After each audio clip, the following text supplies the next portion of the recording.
Welcome back. I've got Doug Drysdale on the line. Doug, how are you today? Hey, I'm doing great, Michael. Thanks. How are you? Good to see you. Great to see you. Really, really looking forward to this conversation as we talked a little bit in the pre-show about this. So, why don't you share a little bit about you, your company, and then we're going to jump into a very important conversation around mental health. Yeah, happy to do that. And thanks for the opportunity to talk a little bit about what we're doing. Like my background, I've spent 35 years building drug development companies of some form or other. In the first half, largely through kind of R&D licensing, partnerships, co-developments, those kind of things. And then later through larger transactions, lots of M&A. I've acquired 15, 17 companies, something like that. So building companies organically. But the most rewarding, I think, for the last sort of 16 years or so, I've been the CEO of four different pharma companies, different types of companies, from a generics company I co-founded, a spec pharma company, a CDMO, a contract manufacturer, Cybin, now a biotech company. Two of those were startups and two of those were turnarounds. Two of them were public and two of them were private. So it's a real kind of mix of things. But definitely, I can say that the most rewarding has been the opportunity to grow teams and pull those teams together to deliver things like we're doing at Cybin. And I think that in all of my career in drug development, um, for the most part, it's inevitable that drug development is incremental. We make incremental steps. Science is incremental. We learn a little bit more. Each new product is a little bit better than the one before. But I think for the first time in my career with Cybin, we have something that has the potential to be a real paradigm shift, a massive leap forward, moving away from daily treatment of the signs and symptoms of, say, depression to a more of an interventional treatment that has the potential to rapidly fix depression, remove depressive symptoms. And after just a couple of doses, most patients are seeing benefits lasting at least a year so far in our studies. So a real paradigm shift in the treatment landscape, which is obviously kind of a once in a career type opportunity. Oh, absolutely. And as I shared with you during the pre-show, and I've shared this on interviews before. I don't know if I've mentioned it on my show though. I'll have to mention it. But I've dealt with burnout in my life and also clinical depression, and was on depression medication for about a year, and was able to successfully wean myself off of that through help with my physician and with therapy and whatnot.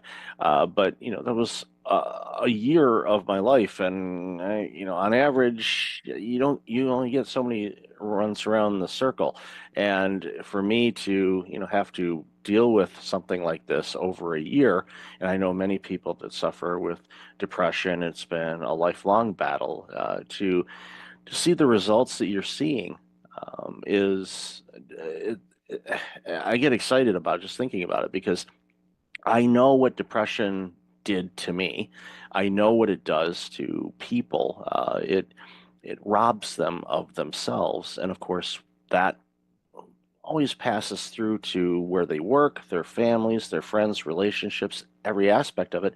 In society suffers from that. When people lose great people because they're depressed and they're not themselves and they're not able to contribute the way that they want to or used to, society suffers from that. So, that's why, it's so important for us to get you on the show because I want to talk about, this. And obviously, I don't want to ignore the fact of your career, and a question that came to mind as you were walking us through what you've done all these years is I don't want to guess that you've seen it all, but you've seen enough. I think as you're navigating through the landscape of getting approvals and investors and all these other things, that you can kind of sense what the next question is going to be, the next step's going to be in order to get things approved or clinical trials or anything like that. So I'd love to hear your thoughts on that. Yeah, first of all, I'm glad you managed to work your way through that challenging time. In some ways, you're lucky that it lasted only a year. Many patients, as you know, find themselves having to turn to antidepressants because the depression needs some help. And then once they're on those antidepressants, struggle to get off of them. Not necessarily that they're addictive, but that they become dependent. It's like a crutch, if you like. And so, and people, as you said, rightly so, people end up spending many years on these treatments, and it was never they were never designed for that. So, and then the other aspect is not just patients, but when we talk to psychiatrists in our studies, uh, it's incredible to see these 20, 30-year psychiatrists who had kind of gotten to a point where they resigned to the fact they had nothing that they could help their patients. So suddenly they're seeing them motivated and energized because suddenly they have new tools that can actually change the course of disease and not just mask the signs and symptoms. Yeah, look, drug development drug development is challenging. Drug development is complex, more complex than most retail investors appreciate. Clinical trials are complex. Our first phase 3 study, 40 sites in a dozen countries, and that brings a huge amount of complexity, as you can imagine. And all of that goes on behind the scenes, and the public just sees the outcomes of it. So we're very fortunate to have a really strong team that has developed 60 plus INDs with FDA, many mental health treatments. The team's had something like 37 exits between them. So that means, I think that's a good sign. It shows that they're able to create value for themselves and for investors. But more than anything, this is a cause that really motivates people. So I think pretty much everyone on the team is here because of a personal motivation, a friend, a family, a loved one that has dealt with one of these challenges. So there's that personal motivation, but we're also quite competitive people. It's interesting to me, always interesting to me, that drug development seems like it's glacial and really slow, but actually it's kind of like swan management.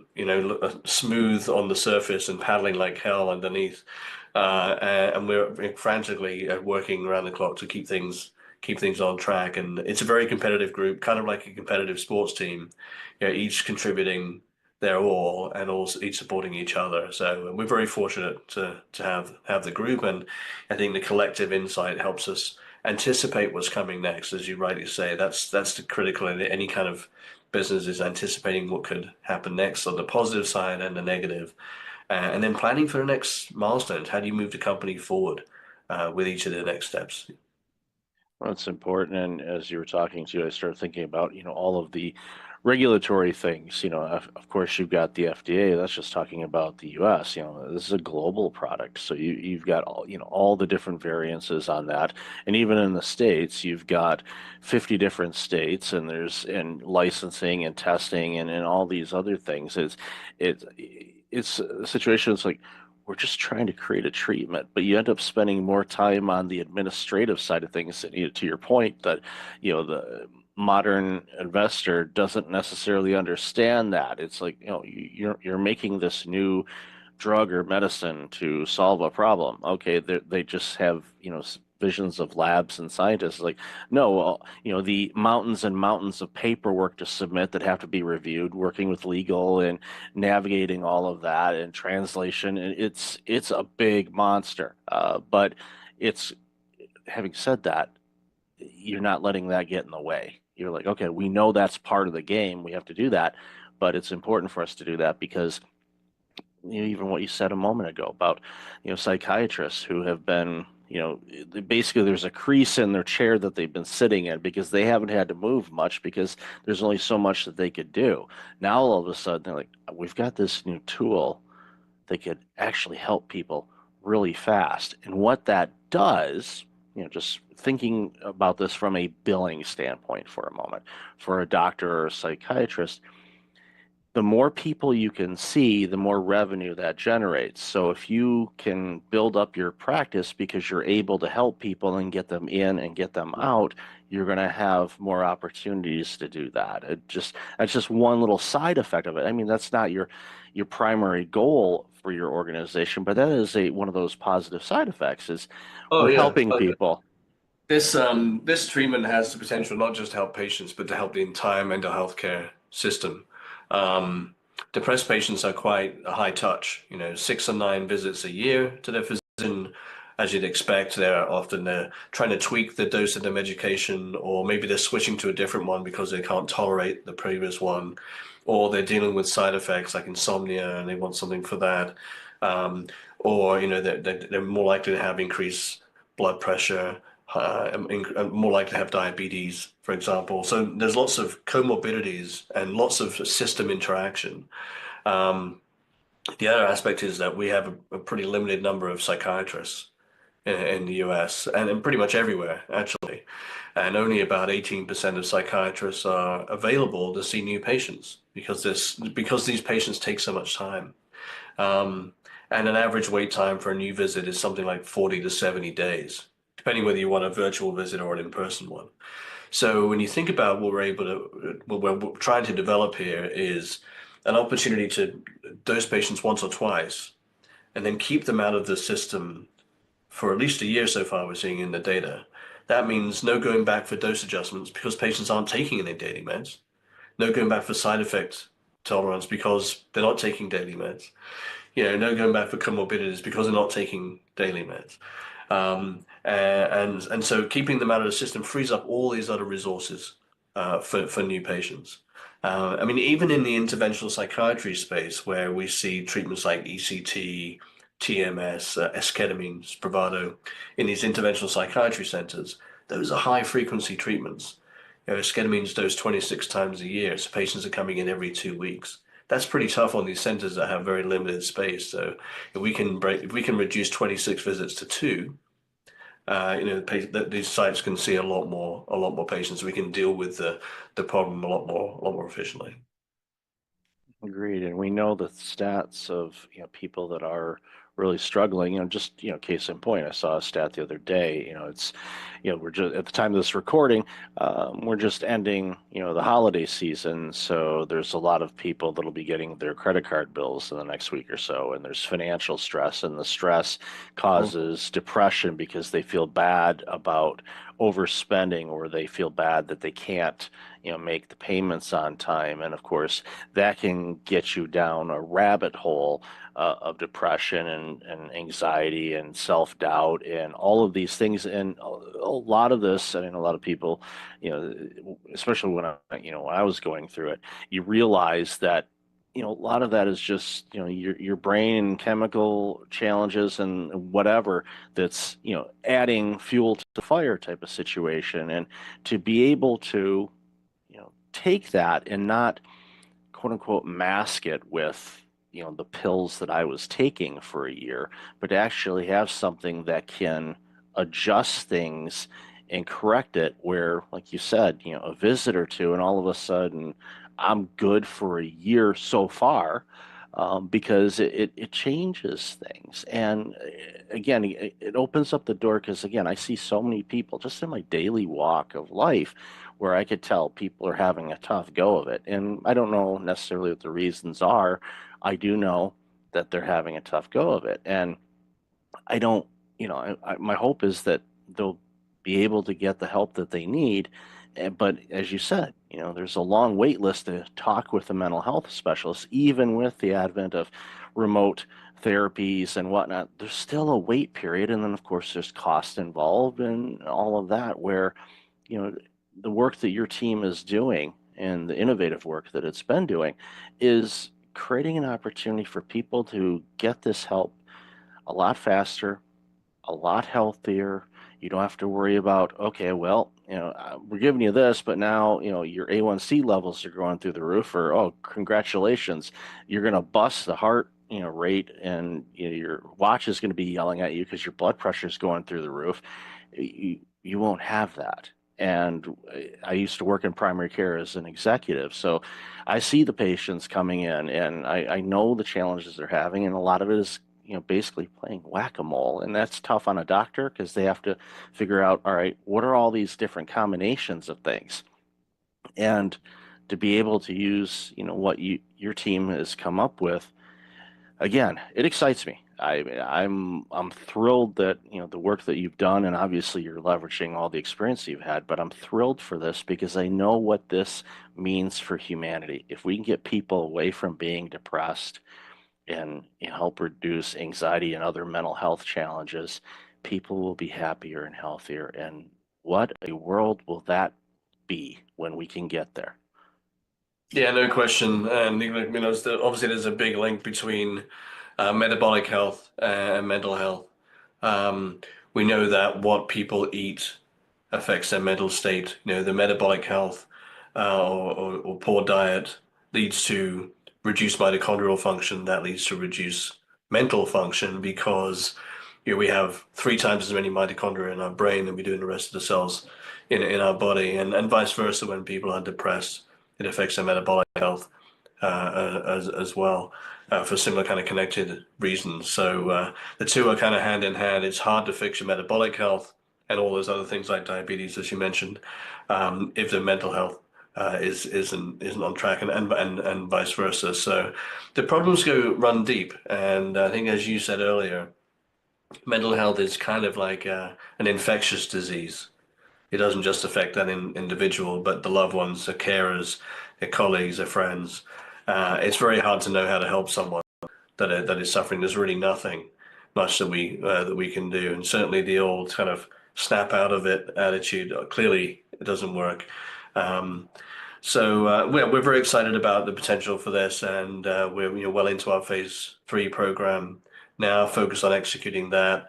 You're right, you said there's lots and lots of hurdles and barriers. Simple things like drug scheduling, where every site and every vendor and every partner has to have a Schedule 1 license. Adds complexity, it adds cost. But we have a team of professionals, and we've been dealing with that for the last 4 or 5 years now, and we're just powering on through. Yeah, that kind of leads into a question I was going to ask to towards wrap up is, you know, and I already kind of know the answer to this, but what's the long-term vision on this? From your standpoint, obviously I think this will spawn additional research in other areas as well. But what's the long-term strategy for the organization to navigate? And again, it helps when you have an all-star team that's done it before. It, Yeah. it, it, it it's not a case where nothing surprises you. It's like, okay, we know how to deal with this, and they do it. And I love seeing organizations that are made up that way because it strengthens the opportunity to quote unquote get things right. So, love to hear your long-term strategy. Look, I mean, we're fortunate in that depression studies can be quite challenging, typically, in that when you're dosing patients every day with a psychiatric condition, and then you're comparing that to a dose of placebo, those placebo patients are getting some kind of positive input, if you like, or, so they're taking this placebo, some reinforcement, if you like, and so the placebo effect can be quite large in these studies, and then you get a failure to separate the active treatment from placebo, typically normally because these treatments have fairly small effects historically.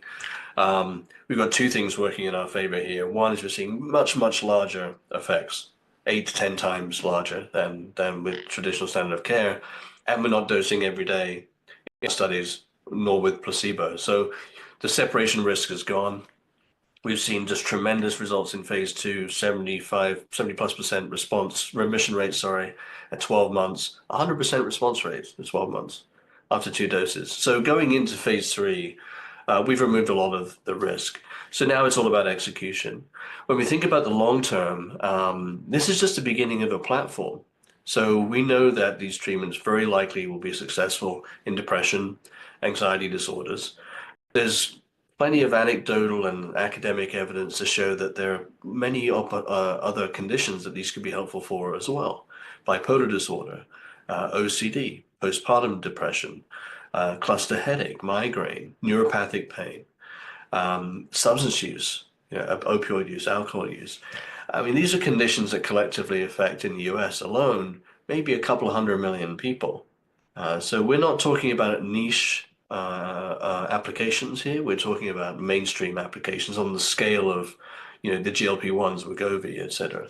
Ultimately, once we look a few years down the road. So our hope is to focus on this phase 3 approval in depression, and then leverage off of that experience and the impact we can have on the depressed patient community, and leverage that to help many more people with a lot of other conditions. and really try to change the mindset to move away from daily chronic dosing of pills every day to something that's more interventional. You mentioned whack-a-mole. I think it's exactly right. It doesn't matter what condition you're treating, if it's depression or a cardiovascular disease or whatever. As soon as patients start getting polypharmacy, multiple pills, then it's about, okay, well, this one's causing this side effect, this one's interacting with this one's causing another side effect, and you're adding in more treatments to deal with the treatments that are trying to attack the underlying condition. So, one major benefit of all this is maybe let's break the cycle of relying on a pill every day.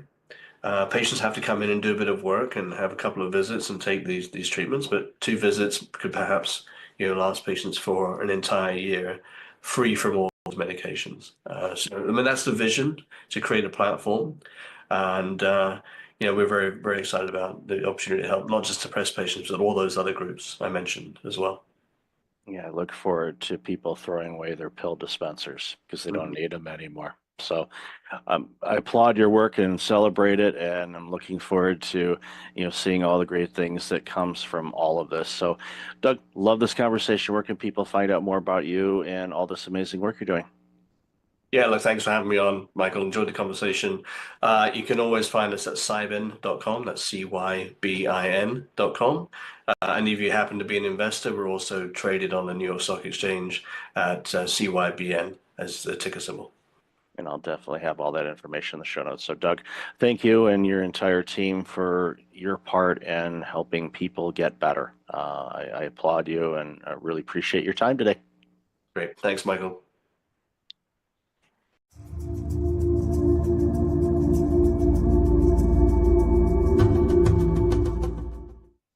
Welcome back. I've got Dr. Kimberly Harms on. Kimberly, how are you? I'm doing great, Michael. Thank you for having me.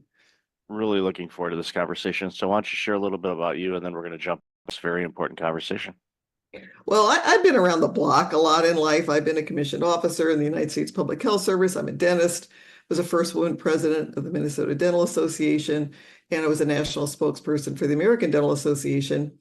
But I'm on the other side of that now. I had an injury in my hand, and so I'm not practicing anymore. So I turned to speaking. So I've been an international speaker. I've written a couple books.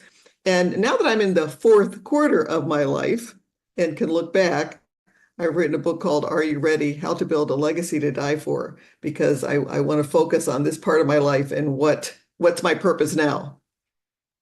It's important work, and it's a subject that I find a lot of people are uncomfortable to approach. And, from a personal standpoint, my mother passed away earlier this year, and she did a pretty good job in setting things up as far as the after passing, with, where things are, how to do things, and all of that. The will was clearly laid out. Everything was nice and seamless and as easy as it could be from that aspect of it. Losing a loved one is never easy, and but it's one of those things where it was a reminder for my brother and myself to say, okay, let's pay that forward by doing the same thing, by getting everything kind of established, clear cut, and all of that. So when our time comes, when it's the end of the fourth quarter for us, then our surviving families and friends will have clear instructions how to do things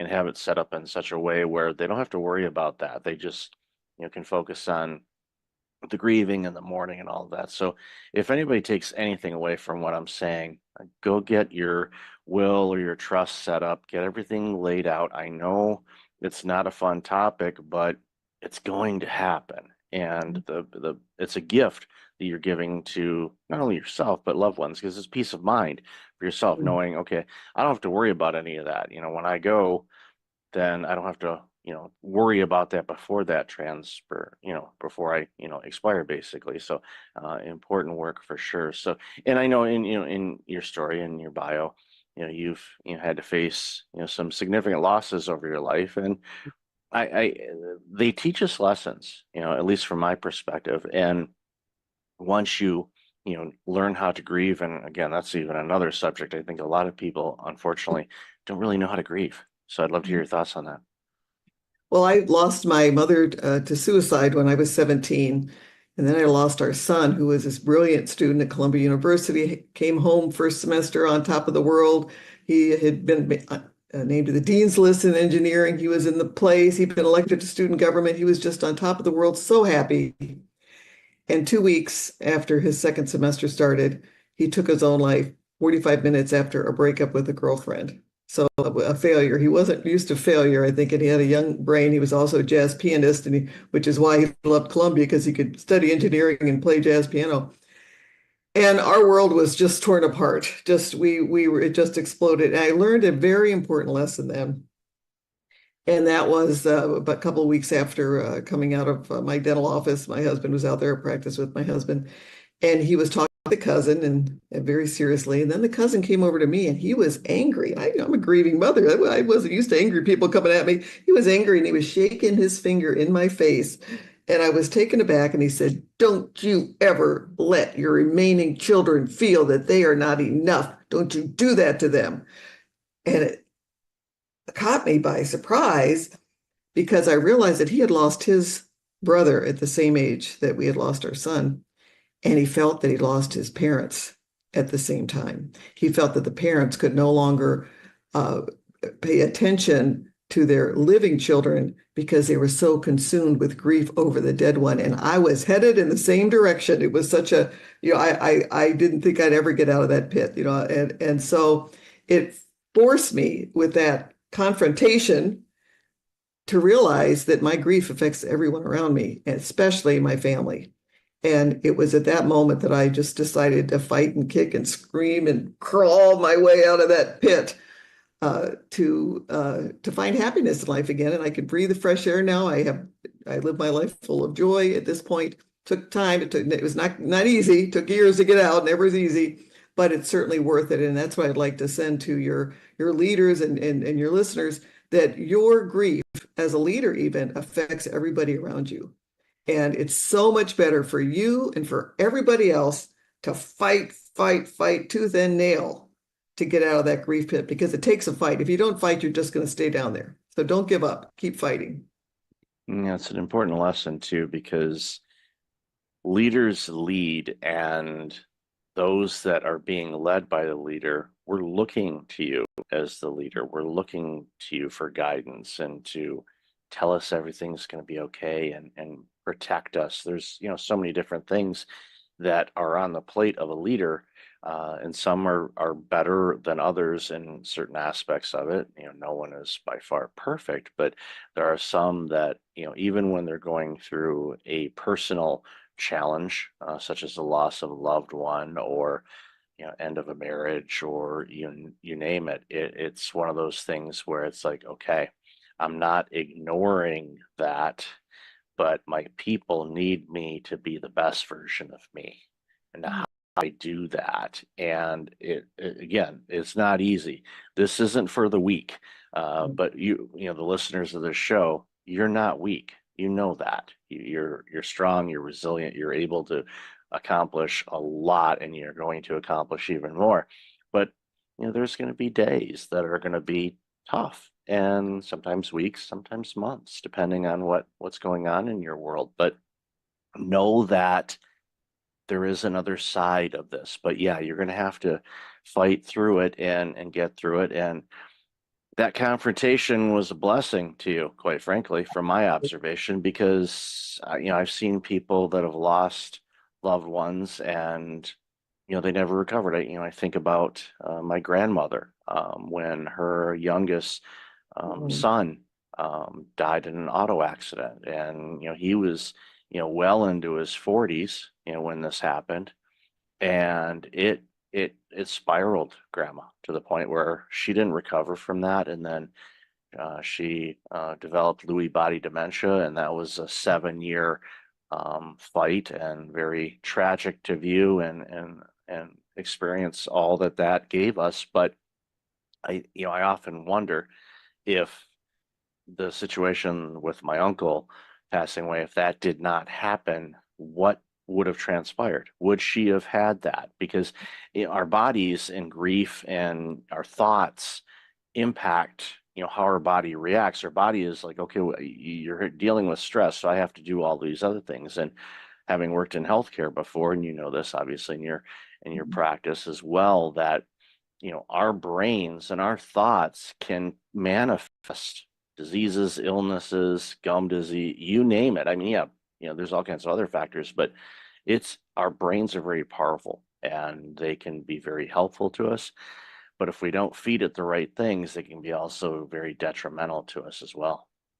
Well, that was a perfect example in my case because I got treated for depression after my son died. It was part of my fighting out of the pit. And, of course, I have a mother and a son who took their own lives. I better get treated. Depression's in my family.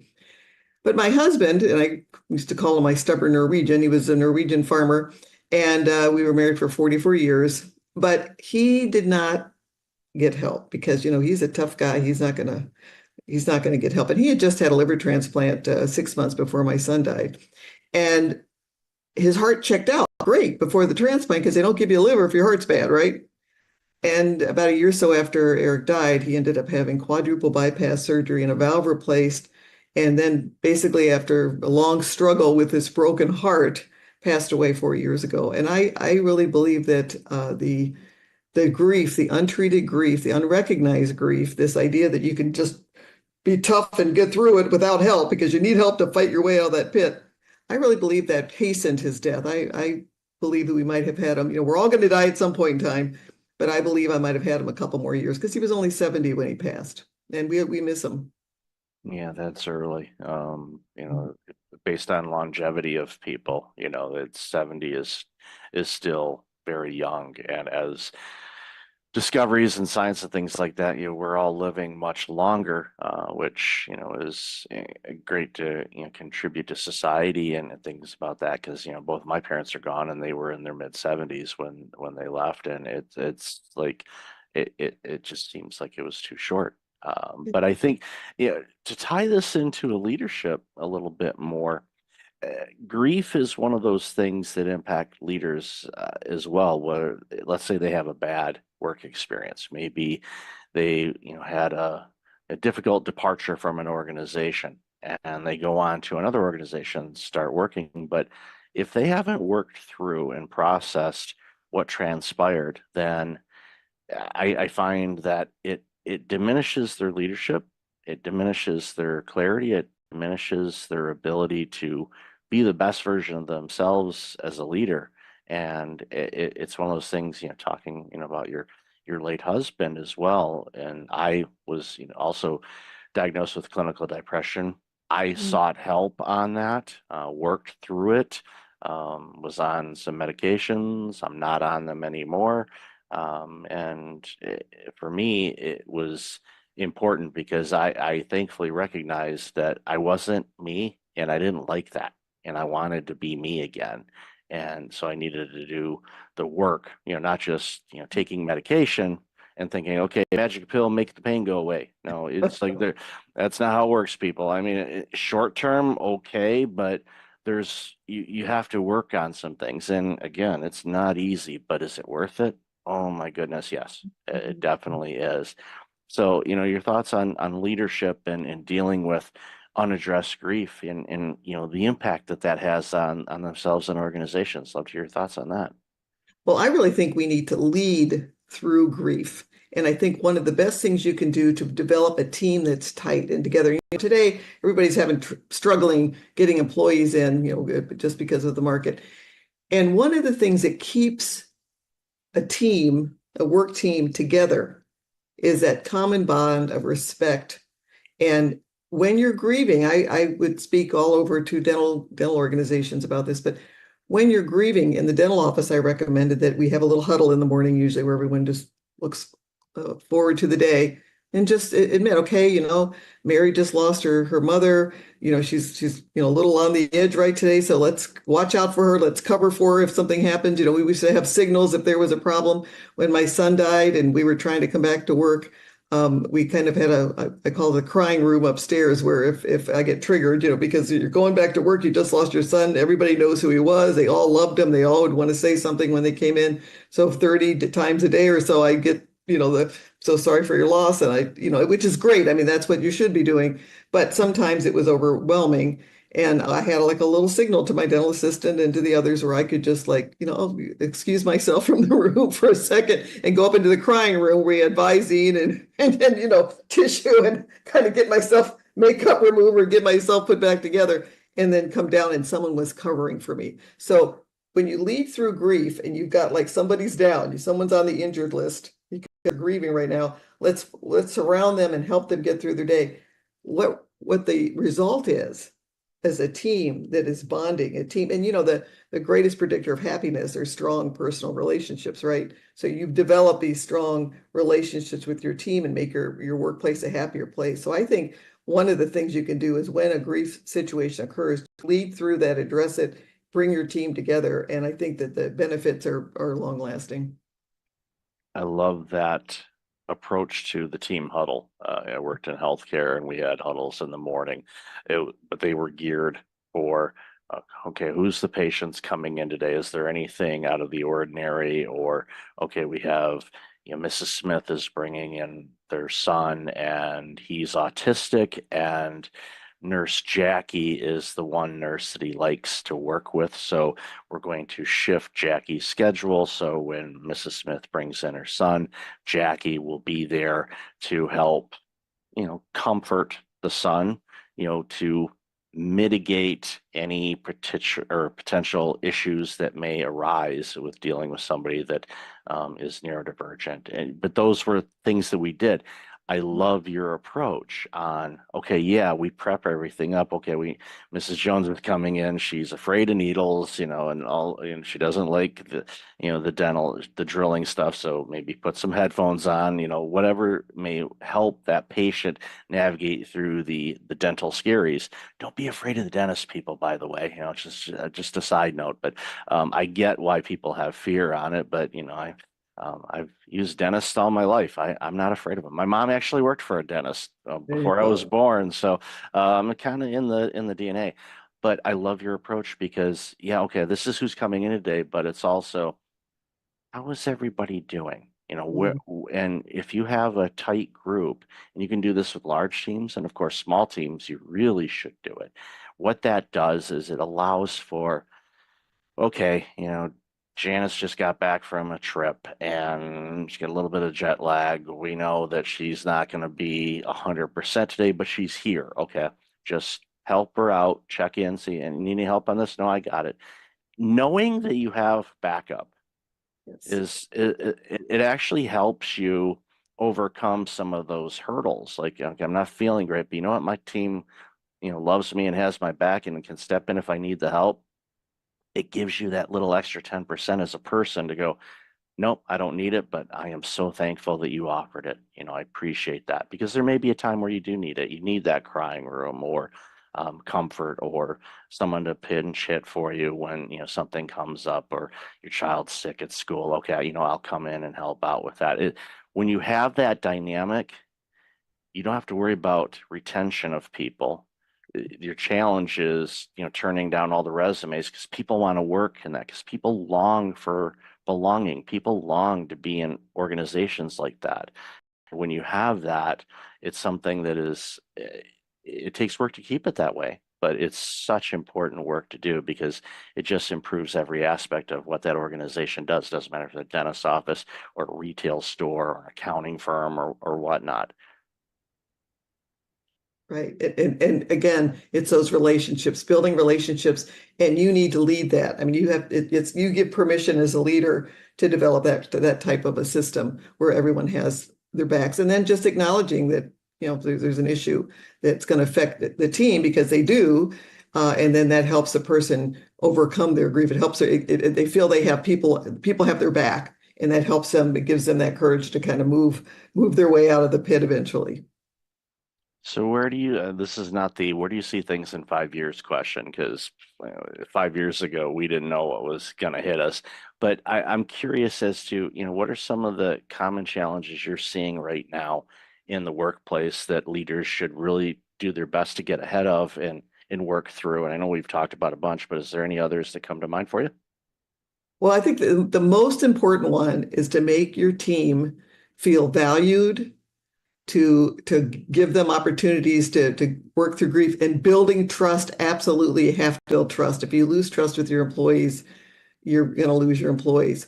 And I think that working on the emotional issues, I'm as dentists, we typically are not we're very clinical people. We like we work in millimeters. We aren't typically as a group people that focus on emotions. And what for any organization, when you work and you handle the emotional issues and take care of any emotional emergencies, and when you see people in your office that maybe aren't getting along, kind of intervene there and help them get along. And when you do that, what you find is by developing an emotionally safe place where people feel valued, people feel protected, you increase loyalty of the customers because they feel it. They want to come. If people are afraid to go to the dentist, but they loved our office because they'd come in and people are laughing and joking and helping each other out.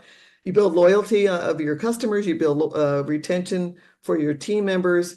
And ultimately, you build production, because if everyone's working together for the same goal and you're all on the same page and you care about each other and you're working together, you increase production. So it's a win-win-win-win-win situation to manage those emotional emergencies well, to take care of conflict, and to build trust.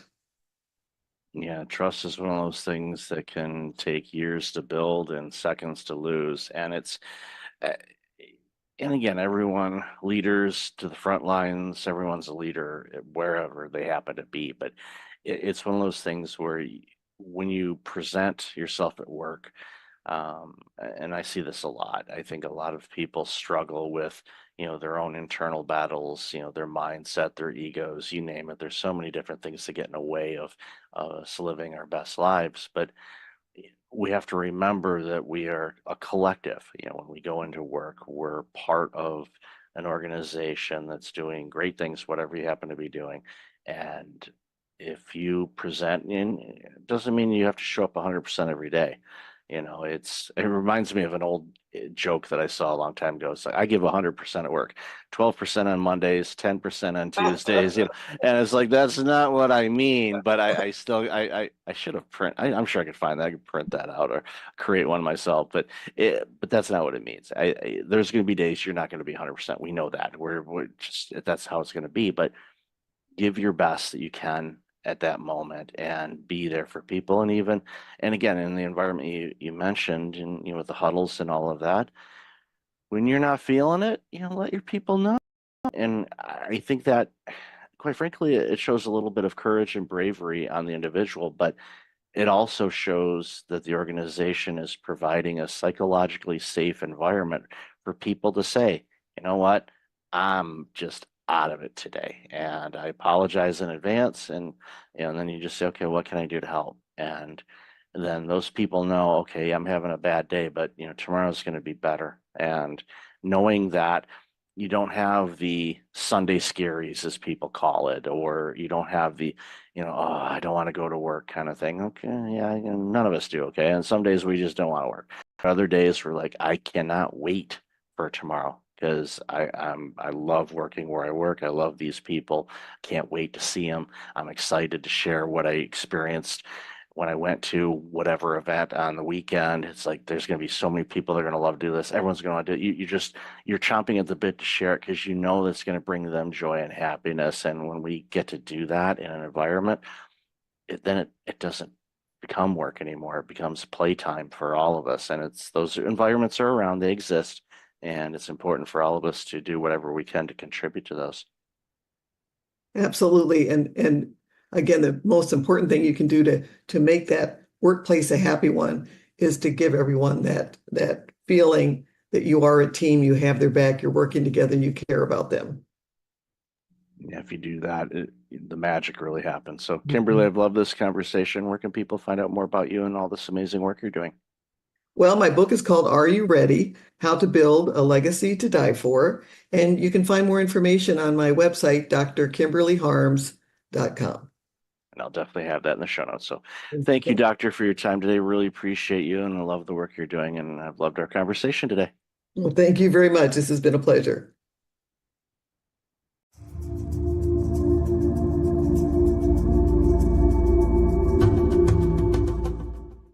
Welcome back. I got Neil Twa on the line. Neil, how are you today? I'm too blessed to be stressed. Thanks for having me on the show. There you go. That's the best way to approach life, no matter if it's full, it's just a challenge to grow and be Yeah. better. So I just look at it that way. And believe me, my life has been a whole lot better since I changed my mindset around It's that. all around the mindset, right? I only tell my kids, and we constantly repeat in our house, it's not that you have to do these things, it's you get to do these things. Therefore, you take a different perception of mindset and authority and accountability over doing them. Yeah, I first heard that and read that, and it was in a John Gordon book. I get Mm. to, that just stuck with me. And like, all right, I'm using that from now on. You And get to believe do me, it. It's all about changing. Yeah, into exa- control and mechanisms of things you can and can't do, and taking ownership over versus being victimized and having a victimized mindset. Misery loves company, as they say. And it's really easy to fall into the negatives. We just have to remain into the positive as well. absolutely. So, why don't you share a little bit about you and the work Yeah. that you do? Yeah, just in simple terms, 30 seconds here. I've been in business, building offline and online companies for the last 17 years. I left a corporate gig at IBM, kind of reached the pinnacle of that in 2007 and said, I'm out. Burned the boats, not the bridges. So I had relationships and things that led to business later on, which is great. Built a management consulting company that led into a lead generation and online marketing company that led into the physical product world of building private label brands. That led me into Amazon, where we launched and made our first 7 figures in 2014 and one of our first brands. Gone on to launch 5, 7 other brands roughly. We've got another 8 that we're partnered on in control, and have about 200 clients that now work in the aspiring entrepreneurs. I want to get going. I want to spend a year working with you one-on-one, to those who are building companies that want to grow and scale profitability to X, exit out and multiples of X. And we are also in the acquisition space now. So we're acquiring companies with 1.5 to 3.5 million EBITDA and up to 15 million in revenues. Kind of a sweet spot before we get into the high end of the PE groups. And we're acquiring hopefully 15 this year. We got 3 on deck right now. First one closes in 2 weeks. And that's a long time in the process to get there. And that's kind of where we're moving now. That's awesome. It sounds like you spend a lot of time in the playground. That's A lot of time in the playground, always questioning what's possible, pushing the goals, pushing the urgency into things, always asking, can we do better, and testing farther and faster, and jumping off the cliff and building a parachute on the way down, as they say. There you go. And the beautiful thing is, when you had your success, it speaks volumes to you. And because a lot of people say, well, if I get this, then I'm going to exit out, and Yeah. then they sit. And what happens is they rot, they decline. I can't retire. I never will. Yeah, I'm not a complete. I can sit on the beach for a week and then I get anxious, and I'm like, okay, I got to do something now. That's about as far as I can go.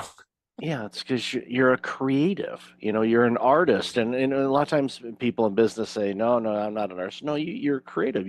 You're creating opportunities. You're looking for different things. Yeah. You're examining things, and growing business. And we know that Amazon in 2014 versus Amazon in 2025 are different organizations. Very different. You've got to be a pro seller, pro business. You have to treat it like a real business now. The side hustle, hobby businesses, arbitration businesses, wholesale businesses, those are all falling out of the market.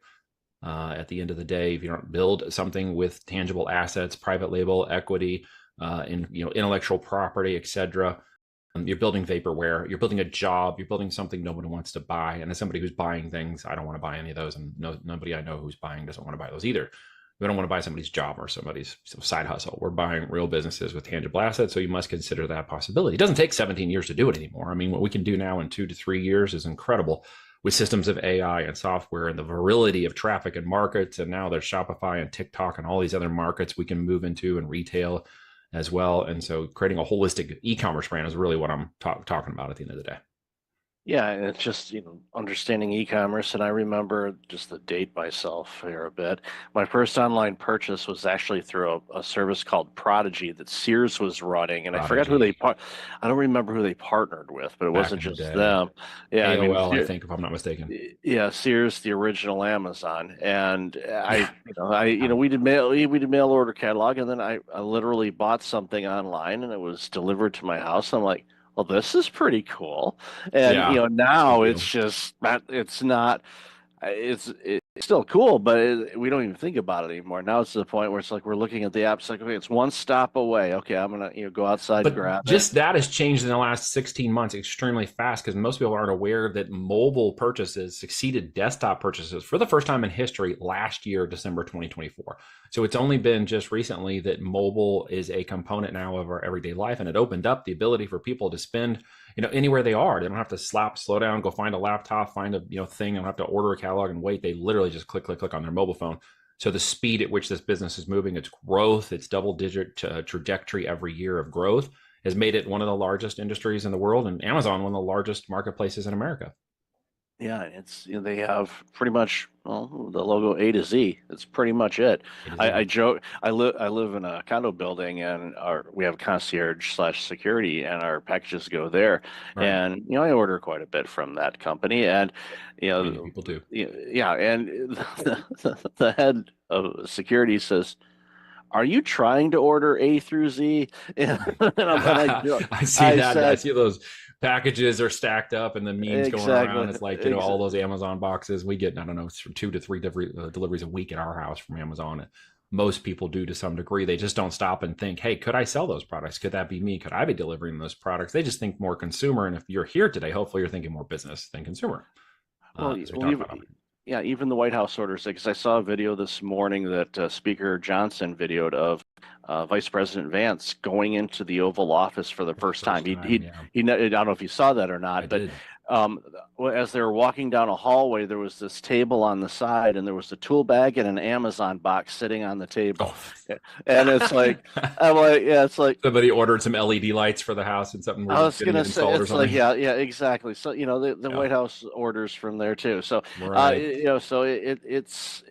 but again, we both remember a time where that didn't exist. Oh no, absolutely. I remember when they ordered the first pizza online and all this stuff. And I've gone back to the internet when we were doing green screen inbox terminals once upon a time and building the first boxes in the computer lab at the school. And something you said earlier really struck me because I went to college on a full ride music scholarship. So business to me is like music and creativity.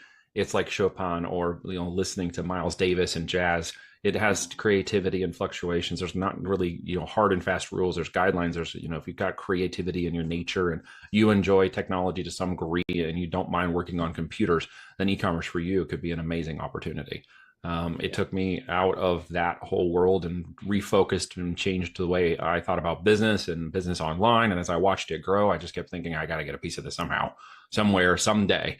But it was so soon in my walk that nobody was teaching it. No academia, no credits, no nothing. You had to literally do it yourself or go to the corporations that were spending money. And so I ended up in the corporate world, into Sprint and doing programming first, teaching myself how to program.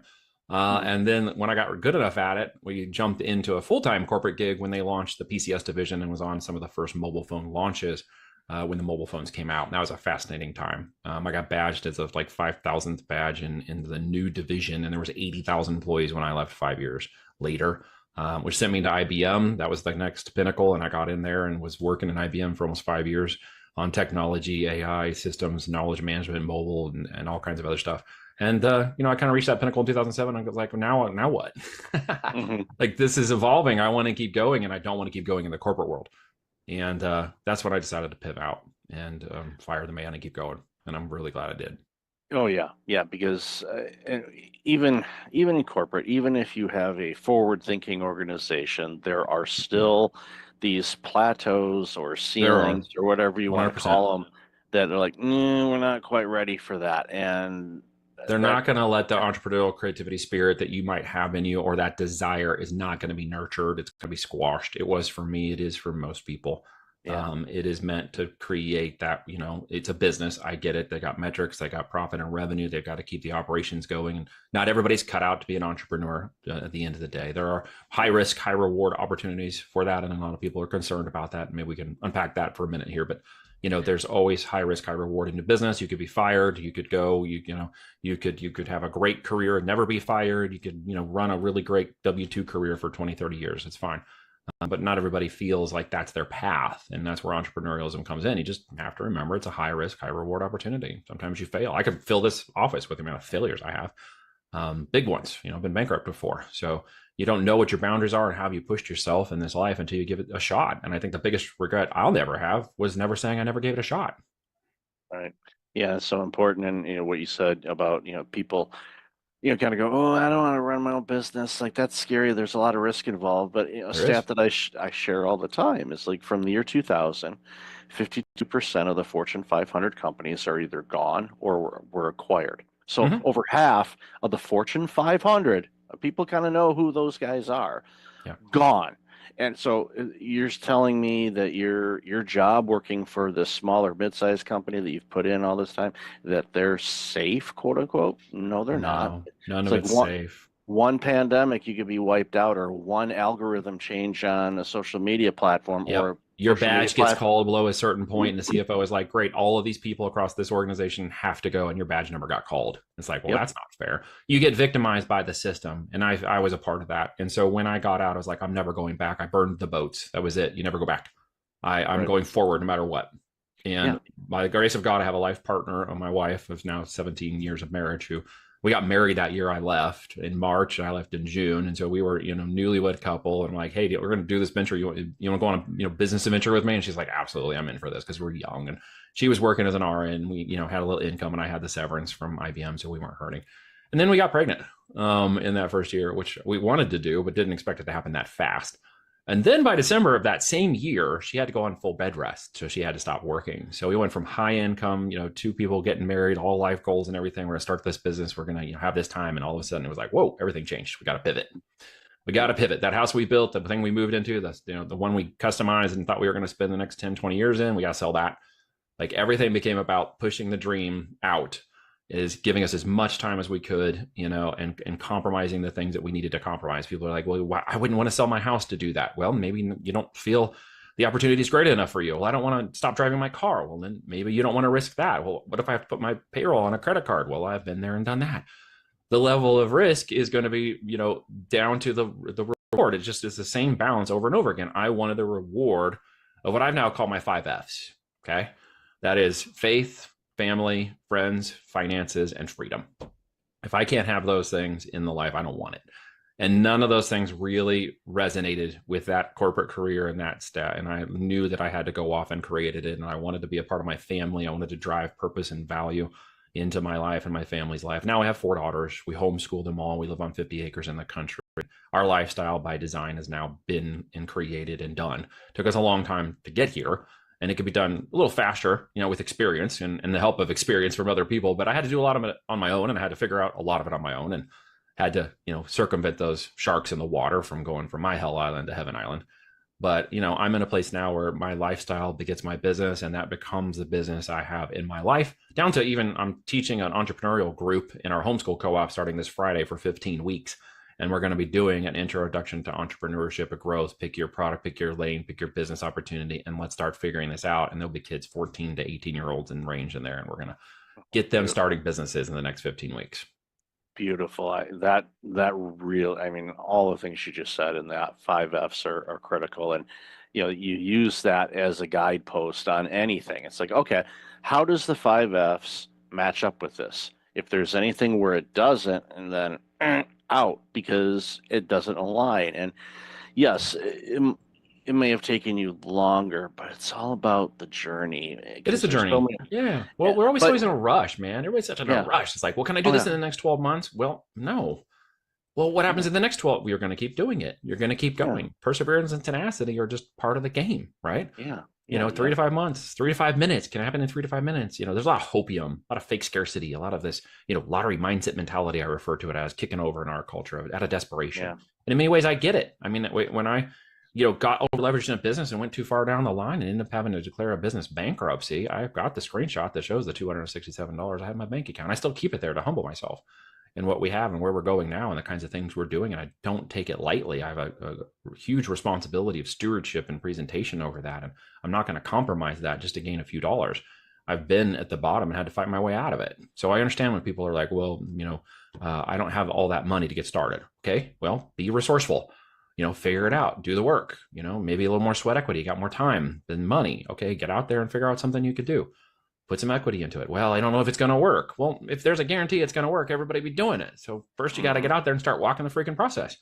Well, what am I going to do when it's successful? There's always that fear of success that kicks in too. And a lot of times that one's unrecognized. Well, what happens if it's successful? What if I got to get more money? What if I have to hire employees? You'll cross those bridges when you come to them.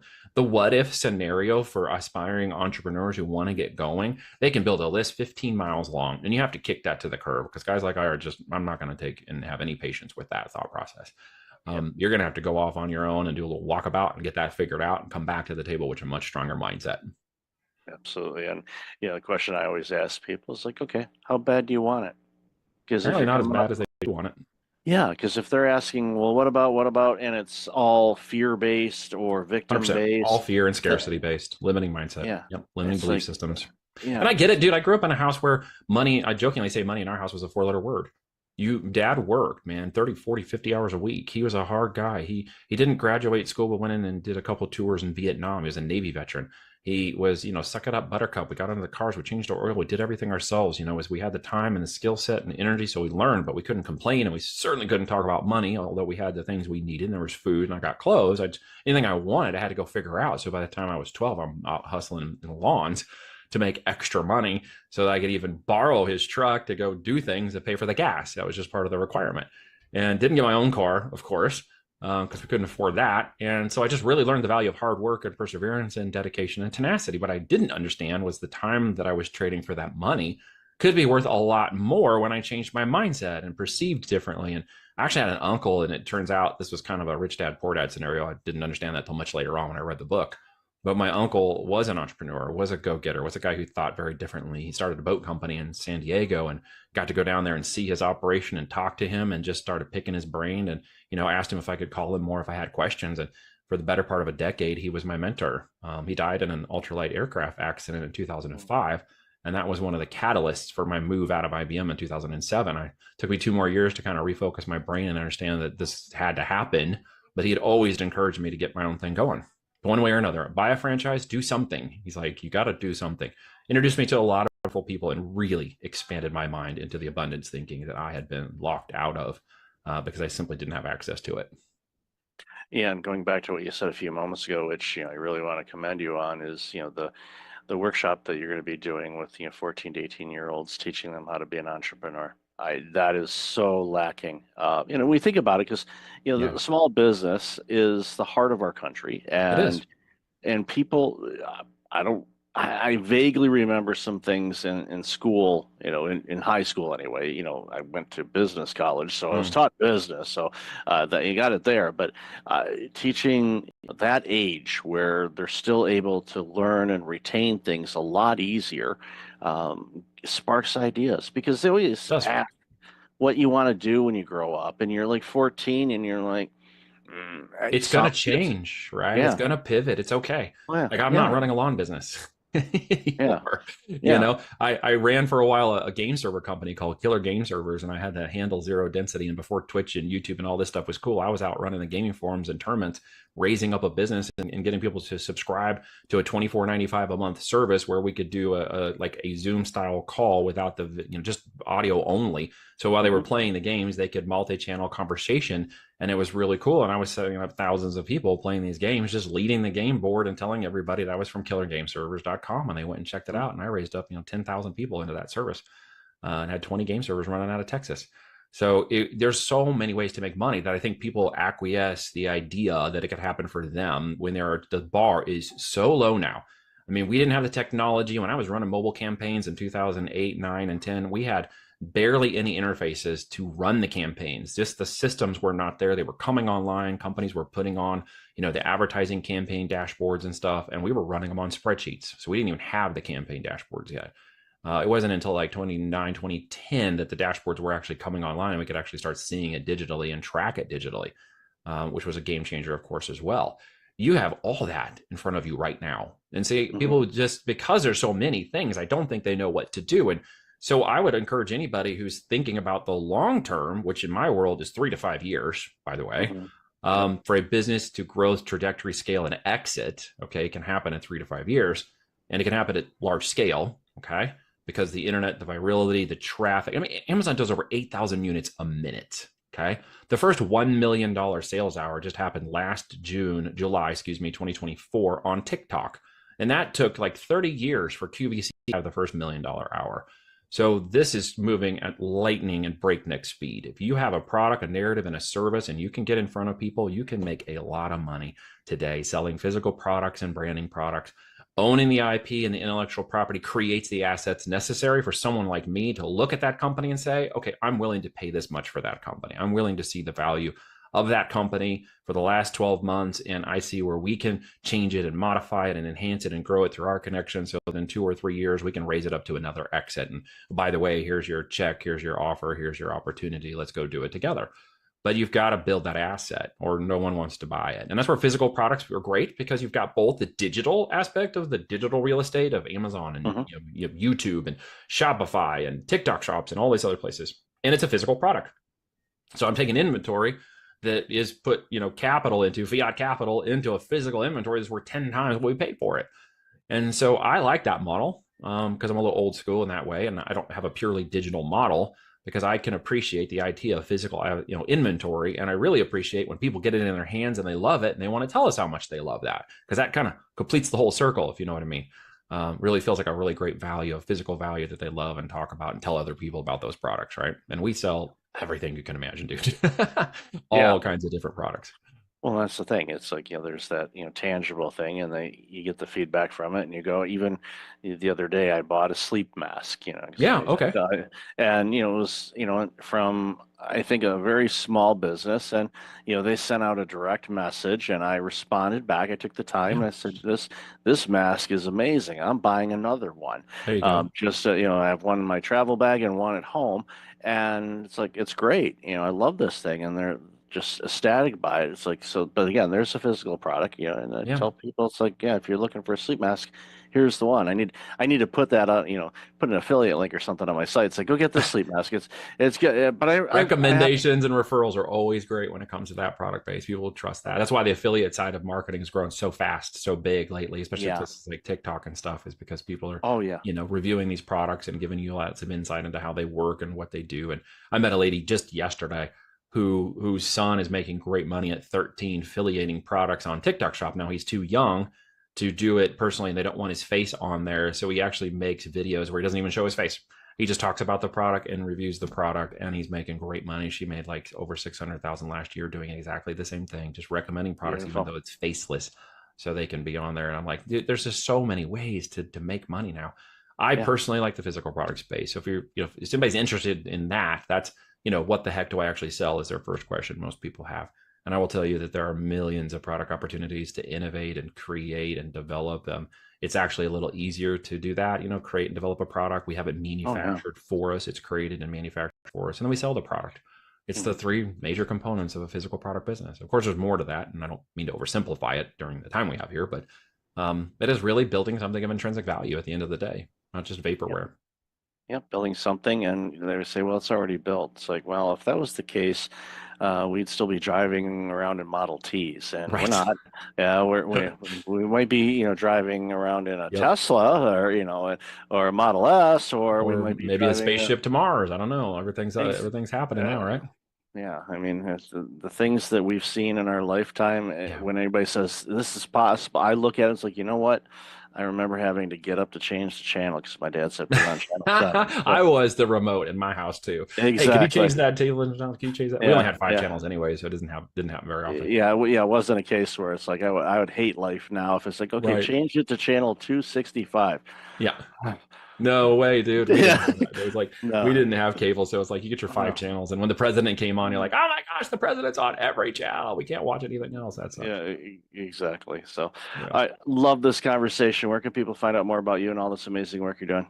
Well, Voltage, you could just search for me anywhere, or you can look at my name, Neil Twa. Yes, it is TWA, and as you can see, I'm not a small Asian guy. The voltagedm.com domain, voltagedm, that's digitalmarketing.com. You can check out a 45-minute presentation where I go with my partner, Kevin Harrington, over the As Seen on TV strategy. We've got our book there called Almost Automated Income with FBA, Creating a Lifestyle-Driven Business Model through the physical product world. And you can check that out. It's, I think it's only like $5 on my website, or you can get it on Amazon too, of course.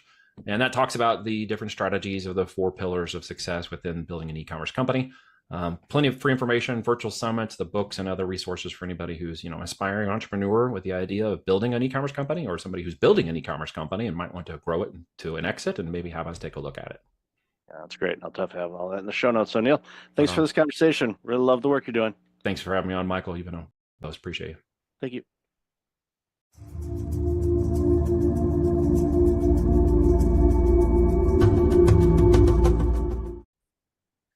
Welcome back. I've got Clifford Stephan online. Clifford, how are you?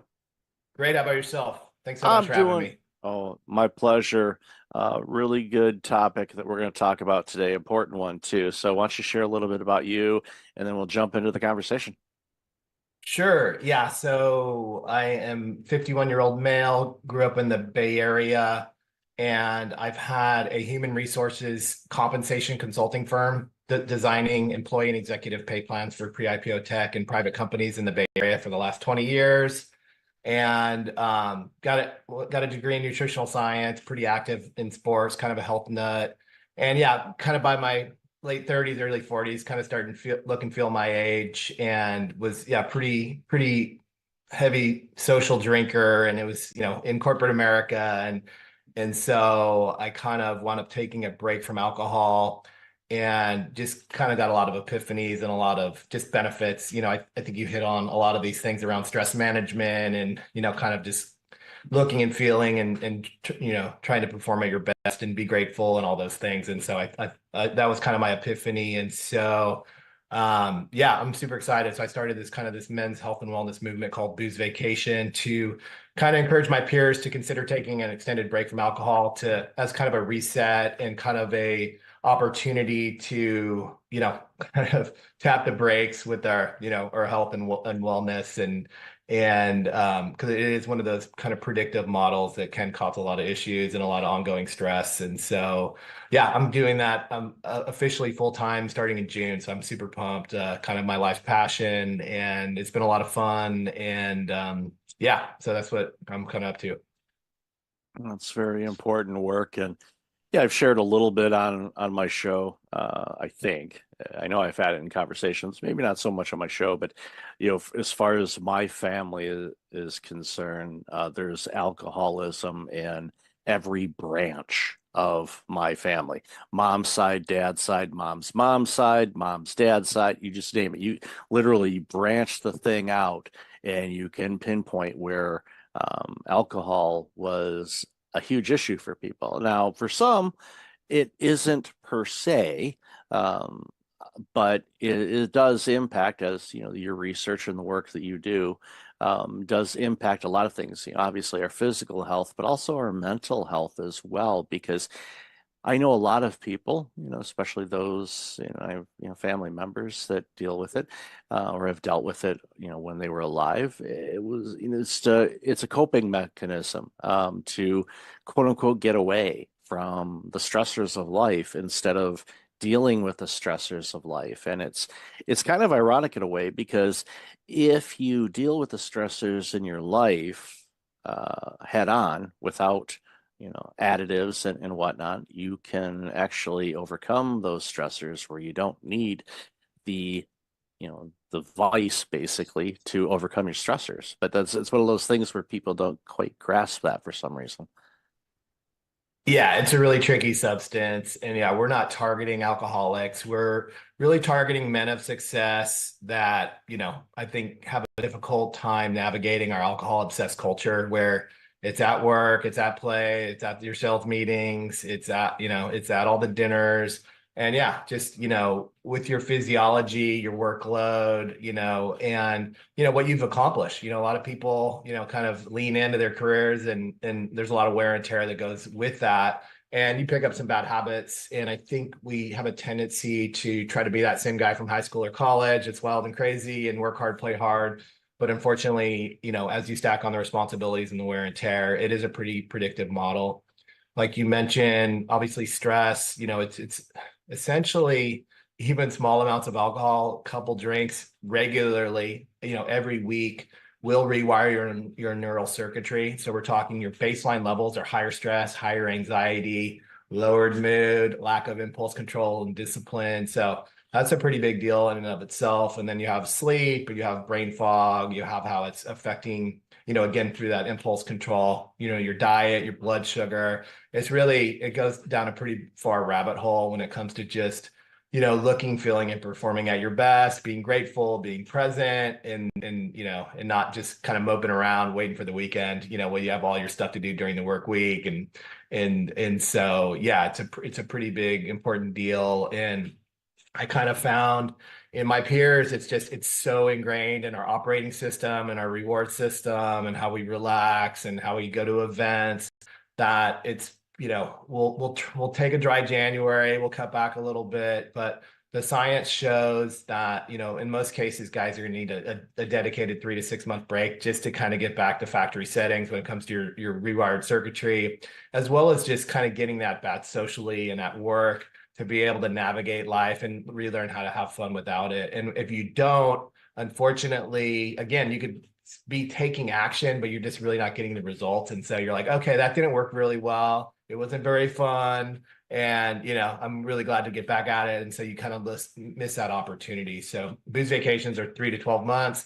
We're kind of more offense than defense. We're not making up with lame excuses. We have, a game plan. We know what to say. We have, good non-alcoholic drinks at the ready. And it's really a land grab around all the things that alcohol is diminishing, as well as the wear and tear that comes with success. So really just fixing the core principles around your health and wellness when it comes to your sleep and your diet and your fitness and your operating system, really. And so it's really important. And if you don't, life happens, you get kind of spun up, you have less time and space and, more frazzled brain, and it's not great outcomes. It's not a lot of fun when chronic disease starts showing up, unfortunately, in your 40s and 50s in a lot of cases, depending upon, lifestyle factors. So that's kind of the reality. So we're not cool with that. So we're kind of talking some trash on our favorite social pleasantry and having some fun with it.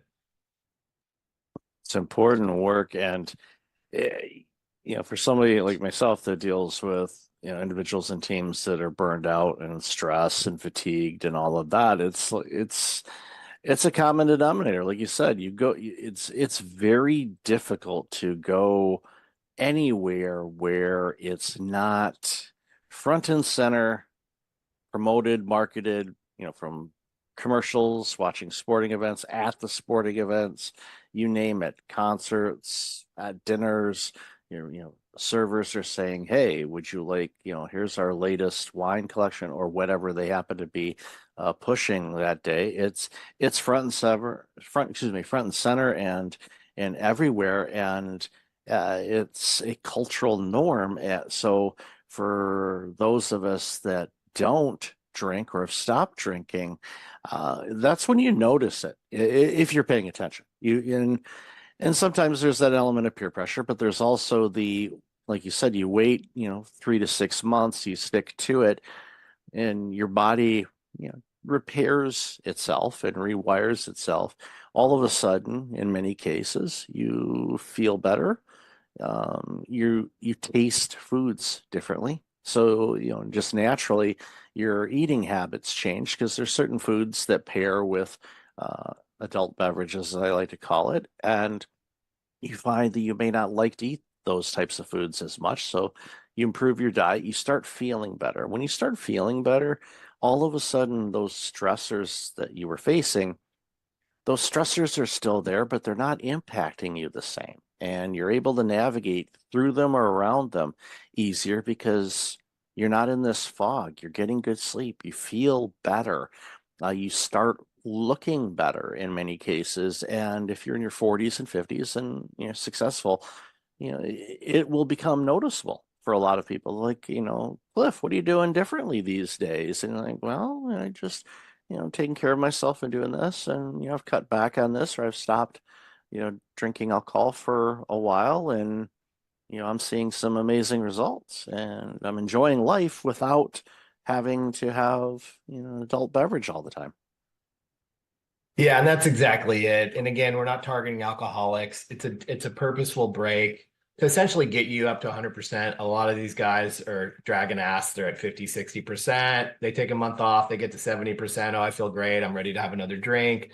And so they don't really ever get that momentum. They don't they're not able to address all these issues that honestly are overwhelming, because again, you could work out, you could eat a kale salad, but with regular alcohol use, you're just down regulating so many different systems that you're pissing up wind with your physiology. And so we want to ultimately, it's not about pointing fingers or pushing sobriety, but it's really about getting guys to 100%, seeing what it's like, and really giving them a choice, because it seems like the current system is like, what's your favorite brand? You want beer or wine? But it's not like you don't get that choice to really get out of that, social construct. Because again, I'm not drinking tonight. That's kind of an awkward conversation. When you're doing these short breaks, they're defensive, you're on your heels, and they're not very effective, and you're not getting back to 100%. And so there's really no way out. And it sounds kind of dire, but again, just the typical male, like, I don't know about your peer groups, but I mean, go to a football game, go to a corporate event, go to a cookout. It's not like, we're having a couple drinks every hour. Some of those drinks have multiple servings of alcohol in them, and it's 6, 8 drinks, and like that's gonna really do a number on your work week. You're gonna be less productive. You're gonna be sleeping. You're gonna miss workouts. You're gonna have more aches and pains and strains and stomach issues. And after that crappy week, you're gonna be looking for another drink, And so it's kind of, you just get stuck in a lot of these negative feedback loops that I don't think people are aware of. Again, how deep that rabbit hole goes when you're just messing up so many different systems. It's super common to see, a lot of CPAP machines and snoring appliances. You're dysregulating your autonomic nervous system, your respiratory rate, your heart rate, your stomach. You're creating a leaky gut, chronic inflammation. So there's a lot of Advil and Tylenol, in the gym bags. And ultimately, again, when you're crushing testosterone as males. So, when you stop getting results at the gym and stuff like that, you're like, whatever, I'm kind of a sore shoulder. I'll just, stick with work. And it's like, you wind up, you have plenty of money. And then once you lose your health, then you're pretty screwed, because things can kind of go sideways pretty quickly. And you realize you haven't been spinning the right plates. And so I think it's just really imperative as guys, we kind of target guys in their 30s or 50s. We were talking offline about how I think some of these younger generations, they have dating apps, they have, they have weed, they have all kinds of different stuff that, back in the day, I think we were more indoctrinated into the alcohol type stuff. And that, it's a very predictive model. You use it and it works really well. And then when you stop using it for a period of time, it doesn't work well. So you kind of break that system. And again, ultimately, probably probably 70% of our members will go back to drinking, but they're just drinking way less and for different reasons. And they've had that opportunity to restore their health, which is a limited time only offer. Once you hit chronic disease, a lot of people are going down with cancers and cardiac events and arrhythmias and all kinds of, autoimmune diseases and stomach issues. And, once you kind of start playing with your doctor and pharmacist and surgeon, it's kind of like all bets are off. But we really want to give guys a lifeline and an opportunity. And again, I'm kind of sounding like a nervous Nelly, but the reality is that, success, wear and tear, age, and regular alcohol use is a very predictive model. And it's not just the alcohol, but yeah, it just really erodes your diet and lifestyle. And like you were saying, it's like, yeah, it's really kicking your metabolic health in the groin. And there's a lot of sugar spikes with IPAs or just you're just craving a lot of junk and a lot of processed food. You're eating after dinner. That's dysregulating your sleep. It's spiking blood. It's just kind of sitting in your gut. It's just a lot of negative things that you get stuck in, and it becomes normal, and it's not, it really tanks your quality of life that, now, because you're more stressed, you're not as grateful, you're not performing and looking as well. And then later on, when these chronic disease states start showing up, it's not a lot of fun. And this is for guys that don't really have a drinking problem, they're just kind of a normal guy. And so that's kind of the scary part. Yeah, having worked in healthcare for over a decade, I saw, as time was going on, younger and younger people dealing with chronic diseases. And it scares me, because assuming that they do live a longer life, if they hit the average lifespan of what we do today, that's a long life to be dealing with taking medications and all of the side effects and everything else that comes from it. And even a public disclosure, which I have not shared this with anyone. There's only a handful of people that know this. Next month, at the time of this recording, we're recording in the middle of April. Next month, I will have been dry for 1 year. I have not had any alcohol in almost a year. And the things you've talked about, I noticed, right away. But then as time went on, I just noticed just improvements without necessarily making any other adjustments. But the adjustments kind of came naturally because I was feeling better all the time and not waking up kind of lethargic and groggy and things like that. So I was able to say, you know what, I'm gonna go for a longer walk, or I'm gonna do this, or I'm gonna, work on this, or clarity. It's like, I'm gonna tackle that today, or I'm gonna do this. I just found it easier to do it. And it was, a choice of saying, you know what, I'm gonna take a little of a pause on this. And it got to the point where, pardon the pun, I got addicted to feeling better. And I was like, okay, well, I'm gonna stay dry. And I've got family and friends that drink, and I shared with them. I said, look, I'm not going to be that reformed smoker to you and say you shouldn't. I mean, I'll point them to this interview and say, hey, watch and listen to this. But, for me, it's like you're going to do what you want to do, and that's you. I'm not going to tell you not to do this or not to do that. But for me, I know everything that you mentioned is absolutely true. What I've experienced over this last 11 plus months is just feeling better, more clarity, digestive system's better, blood sugars and all that kind of stuff. Blood work comes back clean. I just feel and perform better, which has allowed me to do different things and take on additional things that I probably wouldn't have had the necessarily capability or discipline or motivation to want to try. So it's just, I'm a real life example of what you're talking about. And I'm not a client. I'm just full disclosure here. I'm not a client. I'm just, have you on the show. But what you said is truth, because I have experienced it myself. And that's, I was so glad to hear, because it was like, oh yep, yep, yep, yeah. I was nodding in my head. Yep, yep, yep, you're right. Yep, yep. So again, it's just, we I want people to feel better. Especially when people are stressed and they have a difficult job, and your clients, they're high performing executives, senior leaders, the prime of their work life. Well, if that window is short, we think it's long, but it's not. It's really short. So it's a great opportunity for people to crush it and do really well to set themselves up for the rest of their lives.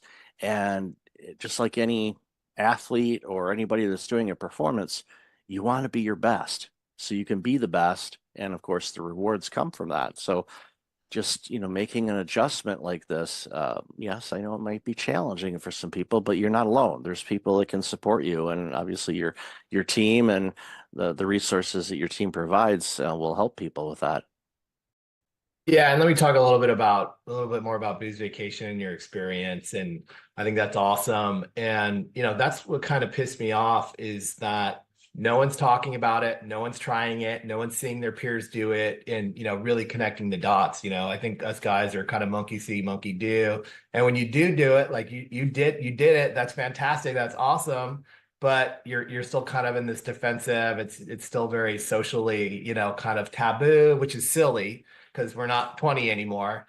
And so that's really why I created Booze Vacation. And a guy doesn't have to sign up for our program to, take a break from alcohol. But, we do have a lot of, cool free tools and resources just to kind of help guys, kind of navigate that. And that's why I created Booze Vacation. I want to make it kind of fun and aspirational. And, you kind of say Booze Vacation and they'll be like, oh, that sounds like fun. And then you're like, oh, it's this. They'll be like, oh, I don't like that. And then you're like, well, why don't you like that? Oh, so it's just kind of a way to kind of, kind of trigger the conversation. But for me, it made my buddies laugh, and it kind of got me off their back. And so, but I think it's just really important that guys share that experience, because the reality is there's a million guys that could use it. And there's a lot of pent up demand for this type of need, not for alcoholics that don't want to go to AA, but like, what the hell, is everyone else supposed to do? And every guy is trying to have more testosterone, try to build muscle, trying to sleep better, trying to have better relationships, have better sex, better performance,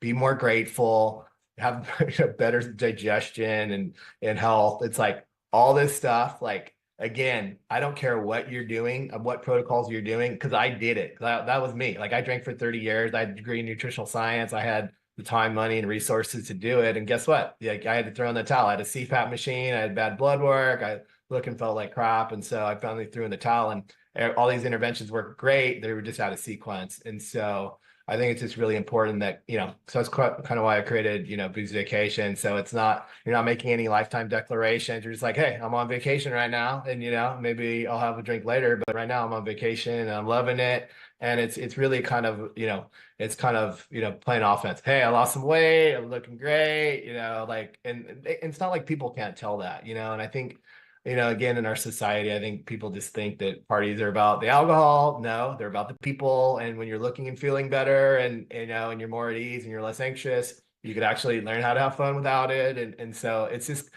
kind of a foreign concept. And I think a lot of my peers just are, kind of shut down on it. But the reality is it's not a dumb idea. Everybody's trying, everybody should do it. It's a limited time offer only. And like you mentioned, it's more tools in your tool belt. You know how to do it. You have a longer shelf life, a longer runway.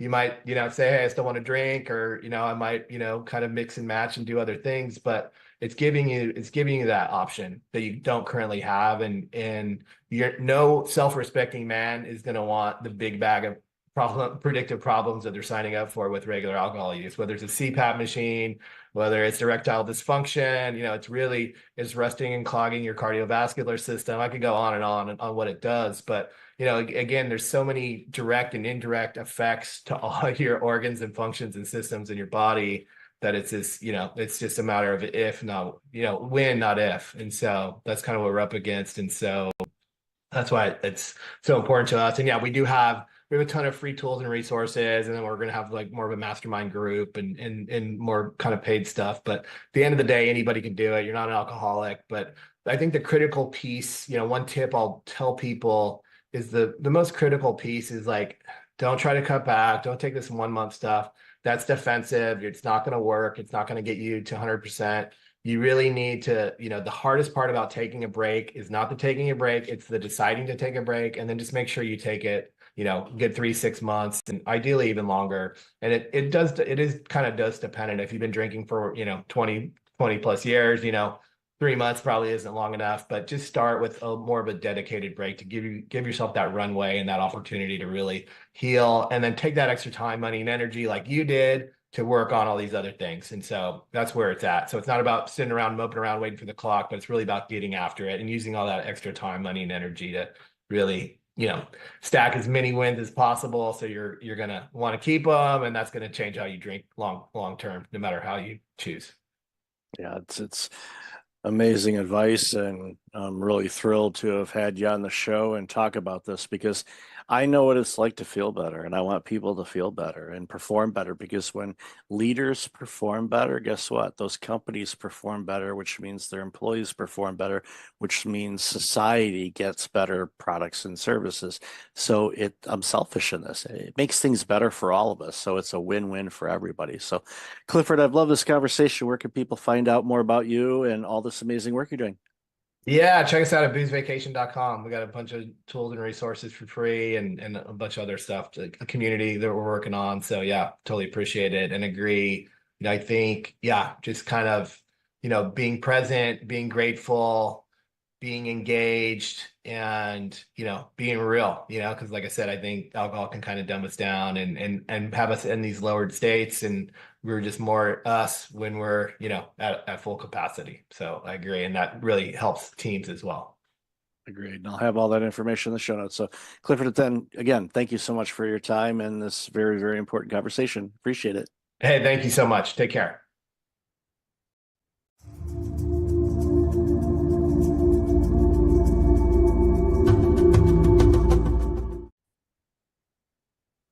Welcome back. I've got Erica Ziegelman on the line. Erica, how have you been? Hi, I've been all right. I'm so glad to be here. Thanks for having me, Mike. Been looking forward to this conversation for quite a bit. So, we interacted on I forget what platform it was, but Club. Oh, that's right, Lunch Club. That's right, and realized, both have San Diego ties and all of that, but we're not originally from that area. So, why don't you share a little bit about you, and then we'll dive into the conversation. Yeah. So my name is Erica Ziegelman. I'm an integrative leadership coach and a former media executive, worked in advertising for agencies, startups, tech companies for about 15 years before having my own journey with burnout there and back a couple of times, and then decided to educate myself and acquired a new toolkit of skills. And now I support leaders who are in corporate so that they can tend to themselves and be more conscious leaders and avoid burnout. So we clearly had a lot to geek out on together. Oh, absolutely. And one of the things that always comes to mind too, when I think about people that are working in the corporate space that are dealing with burnout and all of that, there's many of us that have left corporate, quote unquote, and went on our own or doing something else, maybe a nonprofit or who knows. But the key thing to remember is we can't have everybody leave corporate because of burnout, because then there won't be any corporate. Exactly. So we have to approach this from a different vantage point, with the goal, of course, is to make those important people in every layer of the corporate entities healthy and productive, and actually reaping the benefits of their work and enjoying what they do again. And there's a lot of people that do, and it's not we don't want to paint this picture where 100% of people are burned out. We're not there yet, and I certainly hope we never do get there. But depending on the industry and depending on the role, the numbers are higher than other areas, and it's alarming because you know what burnout tastes like. I know what it tastes like.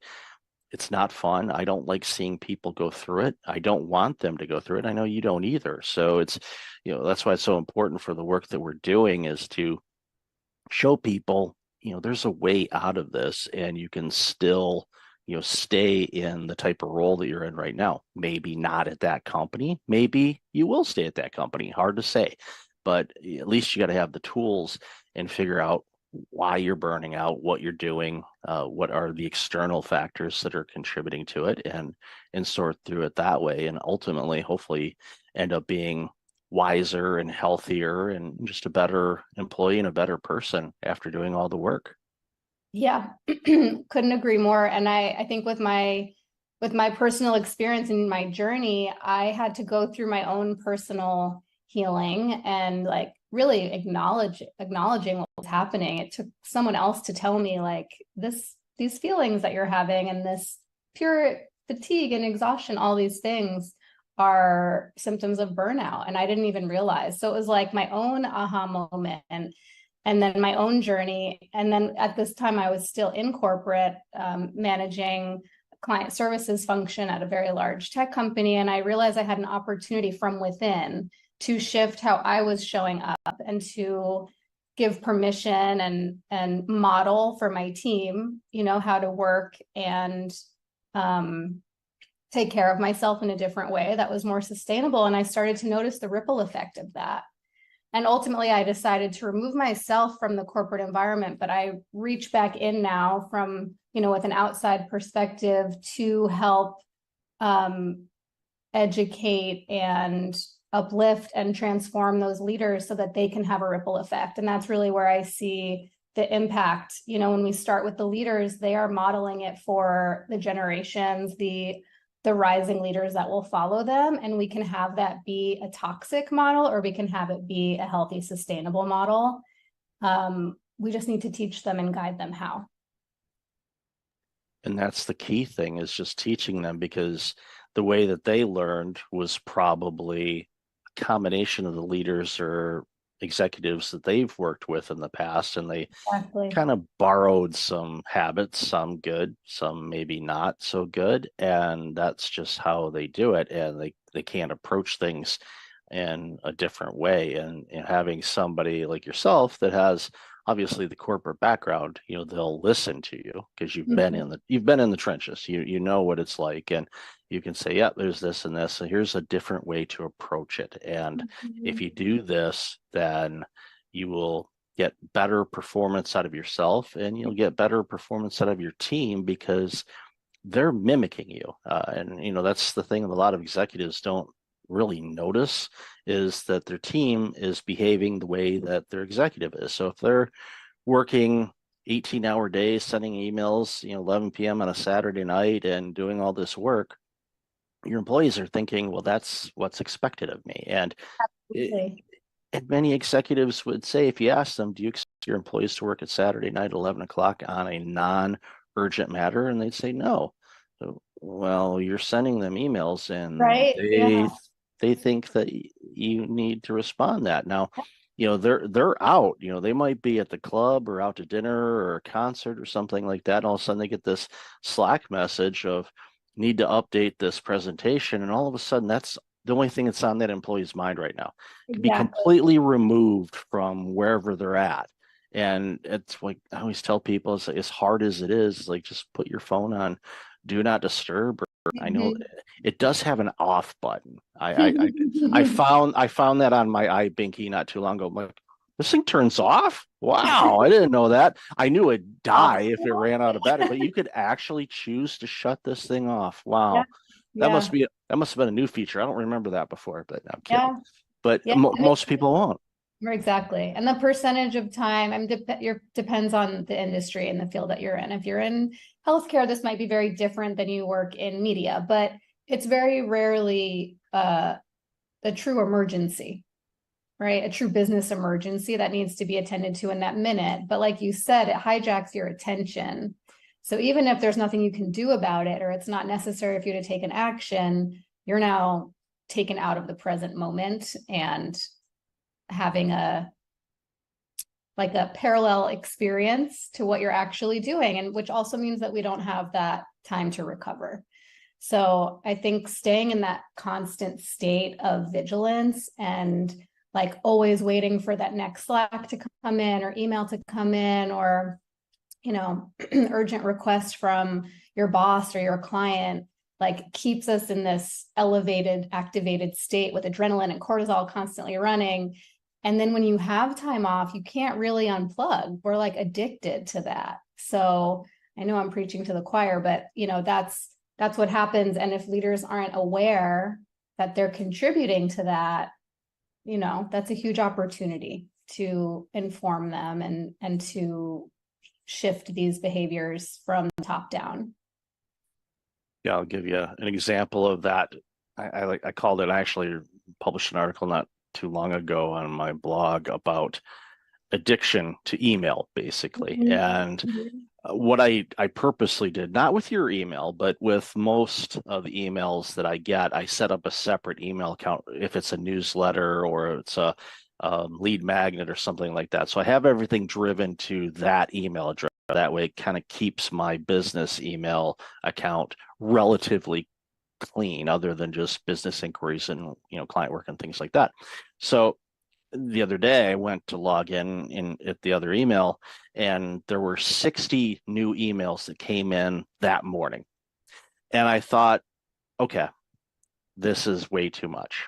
It's like, and I'm not saying that those emails, I signed up for them. They weren't just like spam, they showed up. No, these are separate emails that I had signed up for with all great content. But the problem is, if you spend all your time looking at those 60 emails and all the messages, and again, all of them were rock solid good, it takes you away from what you should be working on. Pick 2 or 3 things that are your most important things to do that's going to move your business, your career, whatever, forward. If it meets the criteria of those 3, then by all means, sign up for it, read the email, but apply it. Do something with it, make a note of it or apply it. Otherwise, you're basically reading the newspaper. And it's, again, not knocking anybody that has, sent out emails to, but what I ended up doing is like, you know what, this is too distracting to me. So I had a choice, either delete the email account or just unsubscribe. And I went through and just unsubscribed pretty much all of them. And if anybody's listening and I'm, you got my unsubscribe, it's nothing personal. It's just it was taking too much time away. So now my inbox, it's a lot, a lot less emails are coming in. It's business specific mostly and all of that. So I'm finding that, thing you just talked about. It's like, wait a minute, I didn't get a message. Oh, gotta go check my message. Gotta go check my. So it's something that I found myself guilty of, and I talk about it too. It's like, come on, my brother gave me the phone nickname of iBinky because I was always on it like a baby with a pacifier. Yeah. I'm sure Apple has that trademarked. If they don't, they should. Or somebody else can do it and then make a few $1 million off of Apple. They You get have royalties. Yeah. they have it. But they would probably win in court because it's so close, and Apple has more legal power than most of us do if we all combine our money together. But Fair. another story for another day. But ultimately, it just boils down to having boundaries around when you consume things and when you don't, and everybody's different when it comes to that.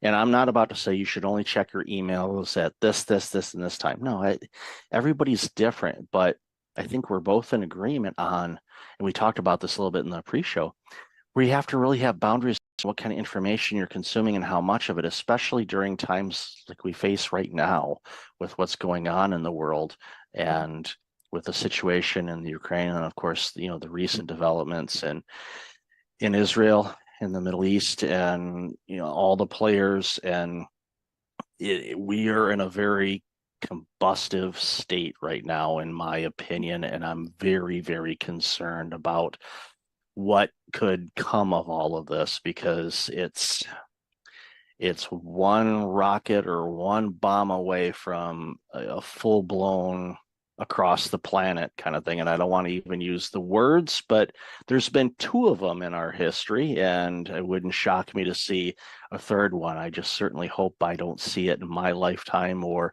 for generations or quite frankly ever. But it's a very frightening situation that we're facing in a lot of pockets of this world. And we talked about it again in the pre-show on how heavy it is for us and for people around the globe, and and even all sides of it. I'm not going to isolate one group versus another. It's heavy for everybody, and I really just it's hard on us, and it's hard on everybody, and I really wish it wasn't that way, because it doesn't need to be that way, but it is. And I'd love to hear your thoughts on that.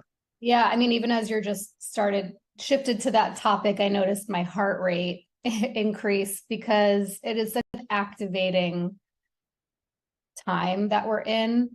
And there are so many global events and so many things that are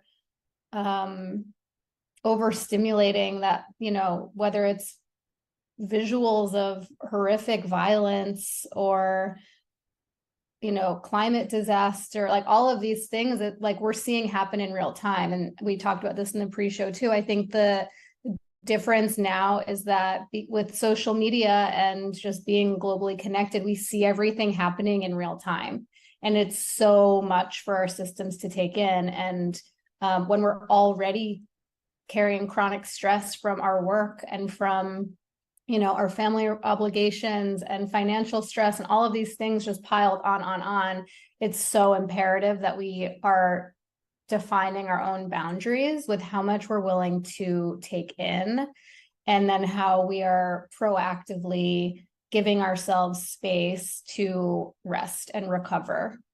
And really, like let us down regulate our nervous system response, because staying in this constantly activated state is a surefire, like fast track to burnout. And so I'm, noticing for myself what those boundaries need to be. And I was talking about just taking social media off my phone, because the thing with social media is I might go because I want to like soothe myself with like a kitten video, but you don't get to choose what you're served. So you might see something that you do not want to see, and you're kind of bombarded by that image. And before you even have a chance to scroll past it, like it's too late. You've already seen it and you can't unsee it. So yeah, I think this is a really important time for us to be turning inward and regulating, for ourselves, but also co-regulating with the people around us. with our animals, with pets, that's another great way to calm the nervous system, but just like finding those tools and practices that help us stay grounded when we're constantly being reactivated. Yeah, and you make a great point, compared to, previous times of war and strife where, the information would come to us through news channels, cable news or broadcast news and whatnot. And you, of course, working in the media, you're well aware of this. There's a review of what we can put on the air and what we can't. And sometimes they'll say, there's a warning, this is pretty graphic, but there's certain things that they will not put on. The thing with TikTok or Instagram or any other service where you can actually go live and show exactly what's going on in the world, not just from your balcony in Tel Aviv and seeing things, bombs and all of that, but even the people that are taking hostages and some of the things that we've been, I thankfully have somehow avoided seeing most of that because I just, but you hit it right on the head. You launch Instagram, you want to see some cat videos or the memes of the cat driving, leaving work.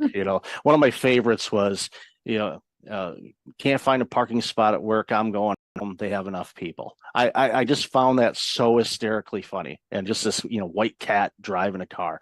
It's comical, and we need that type of silly humor in these really heavy times. But unfortunately, you launch it's kind of like a social media roulette. You're like, what am I going to get here? And it could be something, again, depending on who you follow, and it gets to the point where it's like, okay, do I unfollow everything? But you have to understand, the algorithms on these things, they will feed you content that you may have liked or looked at before. So even though you may not be following, let's say, a news agency, it's like, you've liked something from a similar organization before. Would you like to see this? And you're like, no, I don't want to see that right now. And there's a lot of work that needs to be done around that from the social media standpoint.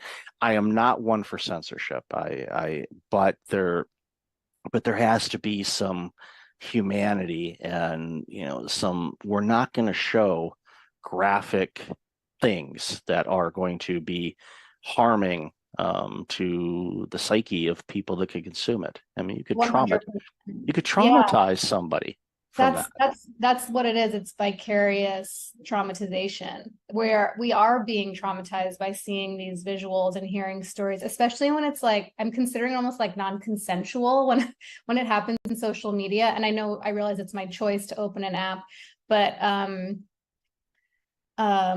we can be traumatized. We are being traumatized by seeing this and hearing the sounds and the stories. And I'm not advocating for putting our heads in the sand either and not being informed, because I think it's really important to be educated and to understand the situations that are happening.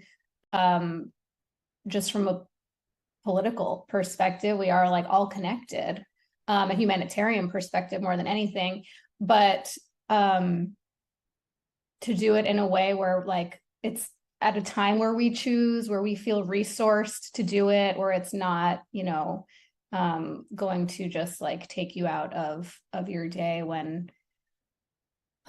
it's just a lot. It's been very, to me, it's been very kind of all consuming this week.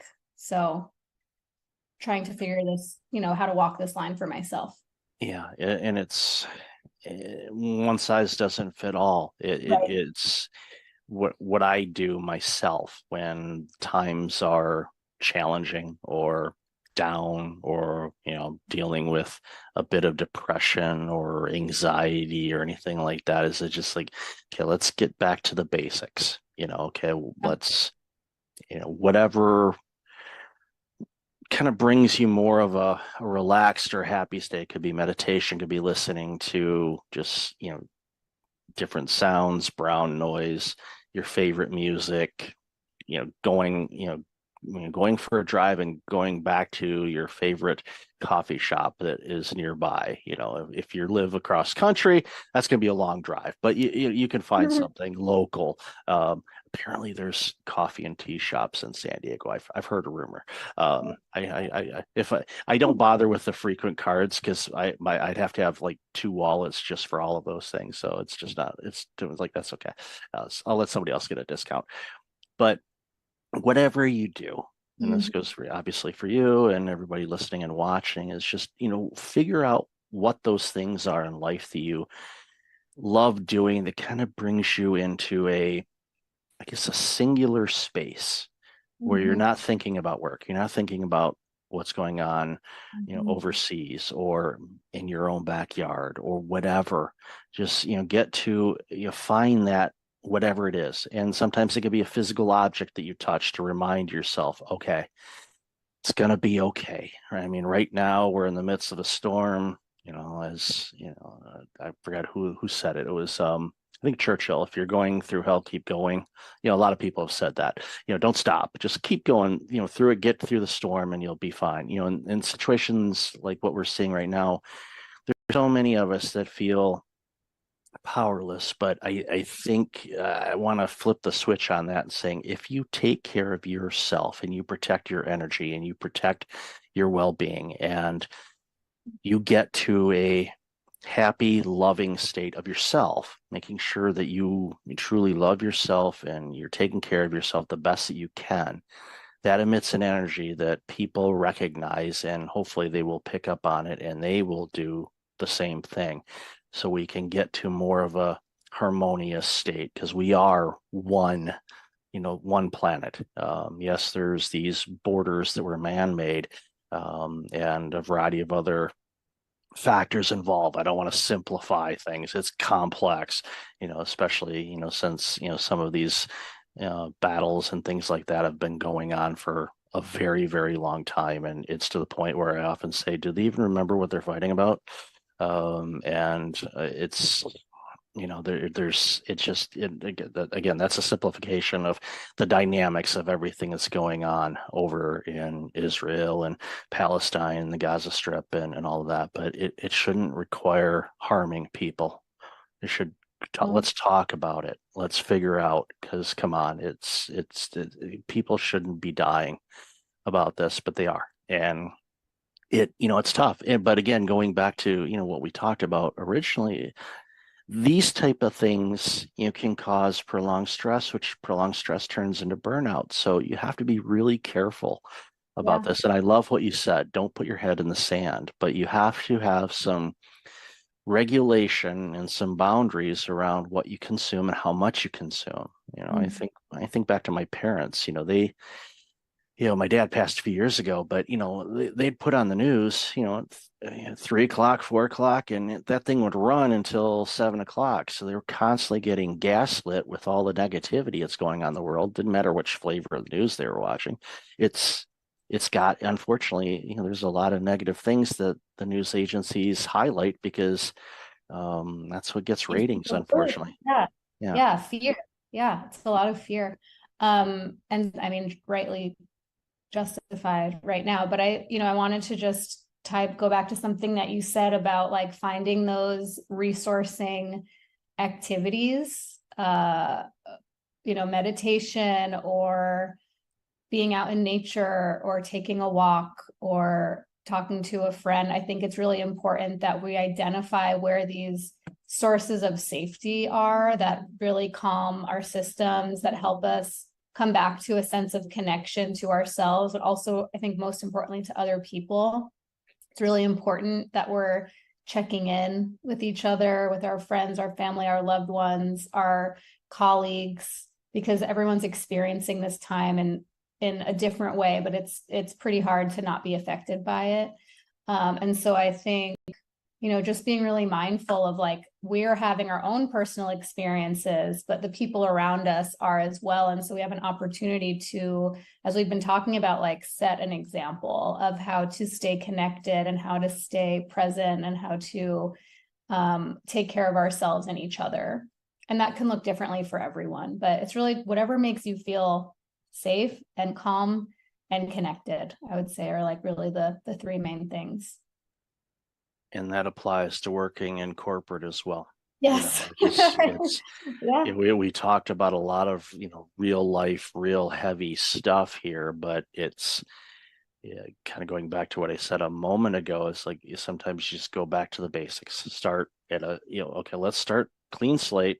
Don't throw everything out, but just like, okay, we're gonna go in a different room that isn't used. Okay, let's kind of map this out. Let's start here and add the things we need to. It's kind of like the junk drawer in a way. And it's probably not a great analogy, but we all have those, where there's a box or a drawer that's just filled with, I'll save this for later kind of thing. And you look at it and it's just like, what in the world? I don't even know what this thing is. But eventually it's good to kind of clear that out, start with a fresh slate, and you find things, I've been looking for that, or I don't need that anymore. And then a week later you realize, oh yeah, you did. But you can order it online anymore. Life is easier now when it comes to things like that. Yeah, well, they'll sell you that little handle for your bread maker. What's that? We don't need this. Oops, yeah. Guess we can't make bread now. But at the end of the day, it's just a reminder for all of us we have to take care of ourselves before we can take care of anybody else. And when we do that, and we find, and it takes time, because especially when, and this, when people are burned out, they've kind of forgotten how to take care of themselves. And getting back to the basics of like, okay, what does taking care of yourself look like? Describe that and give them the permission to do that again. Let's just start one little step at a time. And when you do that, and it becomes a habit, and it's, it sticks around, then you start seeing other areas of your life improve. And then from there, all of a sudden you're like, wow, you know what? Yeah, the stress from work is still there, but it's not impacting me the same way anymore. And I'm clearer now on what I need to do and what I don't. And it turns around leaders, which turns around teams, which turns around groups and companies. And it's so simple to do, but it's really hard for people to do. And I think that's where we come in and we say, look, you can do this. You just got to approach it, a little bit differently than you have in the past. And you'll see big returns just by getting real crystal clear on what you want to do and what you don't.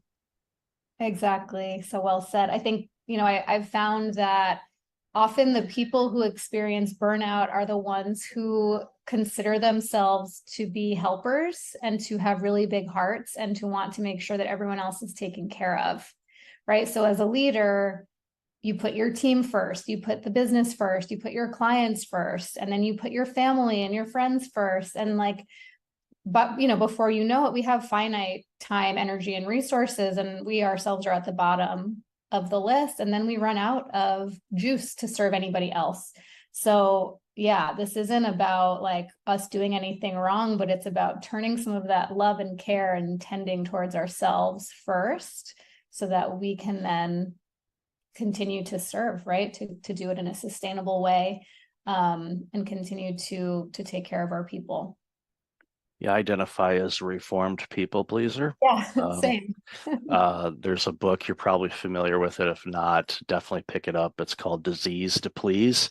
It was by Harriet Breaker. It came out in 2000, I believe. And every couple years, it's my holiday present to myself to read that book again.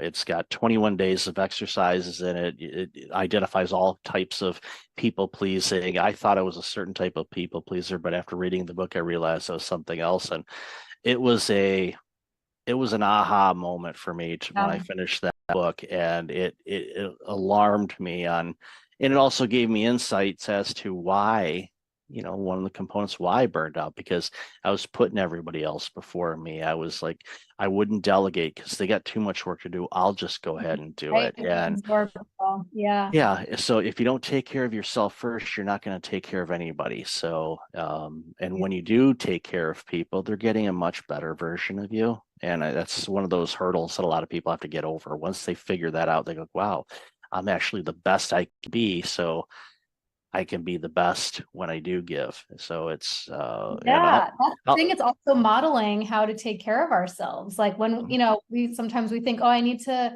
I need to demonstrate to my team how to work hard and how to deliver results. And of course, that's important, but there's one of the most impactful things that I saw an old manager of mine do, and this was probably 12 years into my career and was the first time I saw a manager take all of her paid time off during the year.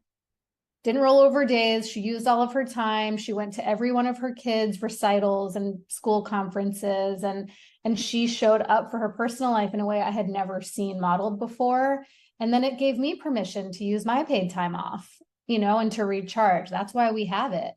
But I hadn't seen it before because I had only had the example of managers who are like, oh, I work through my vacations and I only take 2 weekends off a year. And like, there was some badge of honor in that. And I had to see it modeled in my own leader to realize like, oh, wow, that empowers me to do the same. And when I do it, it empowers my team to do the same. And this is how we prevent burnout. So, yeah. Yeah, I had that badge of honor. Then it was turned into a badge of stents in my left anterior descending artery. So I don't want to do that again. Oh. That was not fun. Oh. But at the end of the day, it's important for us to take care of ourselves, because when we do that, we're actually taking care of others as well. So, Erica, I've loved this conversation. We could talk for hours, you know that. But where can people find out more about you and all this amazing work you're doing? Yeah. Well, you can follow me on LinkedIn or Instagram once I go back on there. I am on LinkedIn regularly at Erica Ziegelman, or my website, ericaziegelman.com. I would love to connect with any listeners or viewers of the show. I offer one-on-one coaching and group coaching and work with corporate teams on conscious leadership, burnout prevention, all the topics we talked about. And yeah, it's been such a pleasure, and love, being able to share our experience and empower others with this knowledge. No, thank you. And I'll definitely have all that information in the show notes. So, Erica, always good to talk with you. Thank you so much for your time today. Really appreciate it. Likewise. Thank you so much.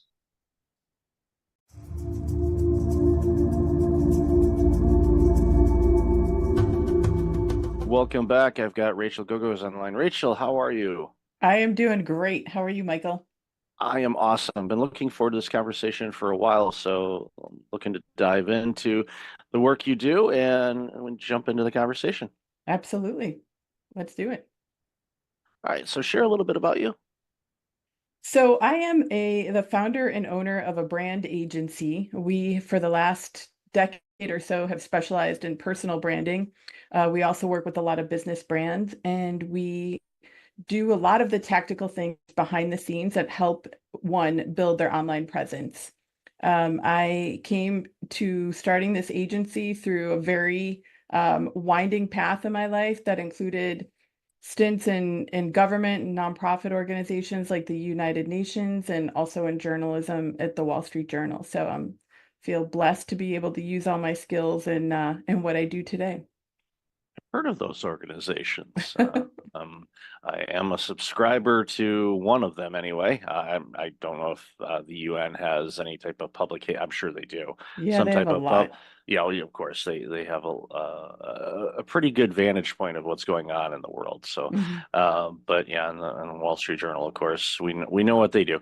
Mhm. But it's important. I always love talking with people, because no one has a direct path to what they are Mhm. doing now. Everything was from twists and turns and opportunities and choices, sometimes moving forward, sometimes maybe taking a step or two back. And it's one of those things, and even in my career, what I've done over my life, I look at the tools that I picked up along the way, and some of them were when I worked in accounting, some of them were in IT, some of them nonprofit, Mhm. some of them consulting, some of them doing audits.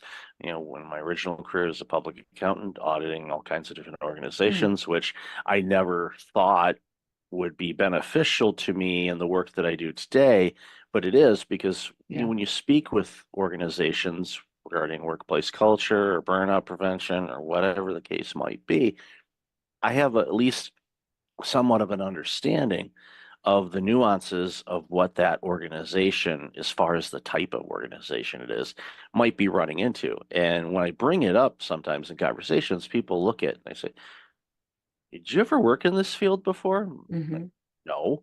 Well, how do you know that? Well, I'm an auditor, or originally was an auditor. So you ask questions. You Yeah. want to understand how organizations work. And I think one of the things when it comes down to personal branding Mhm. and building your presence online and even offline. And yes, there is an offline world. I know Yes. for many of us, we forget that, but it's there's still out there.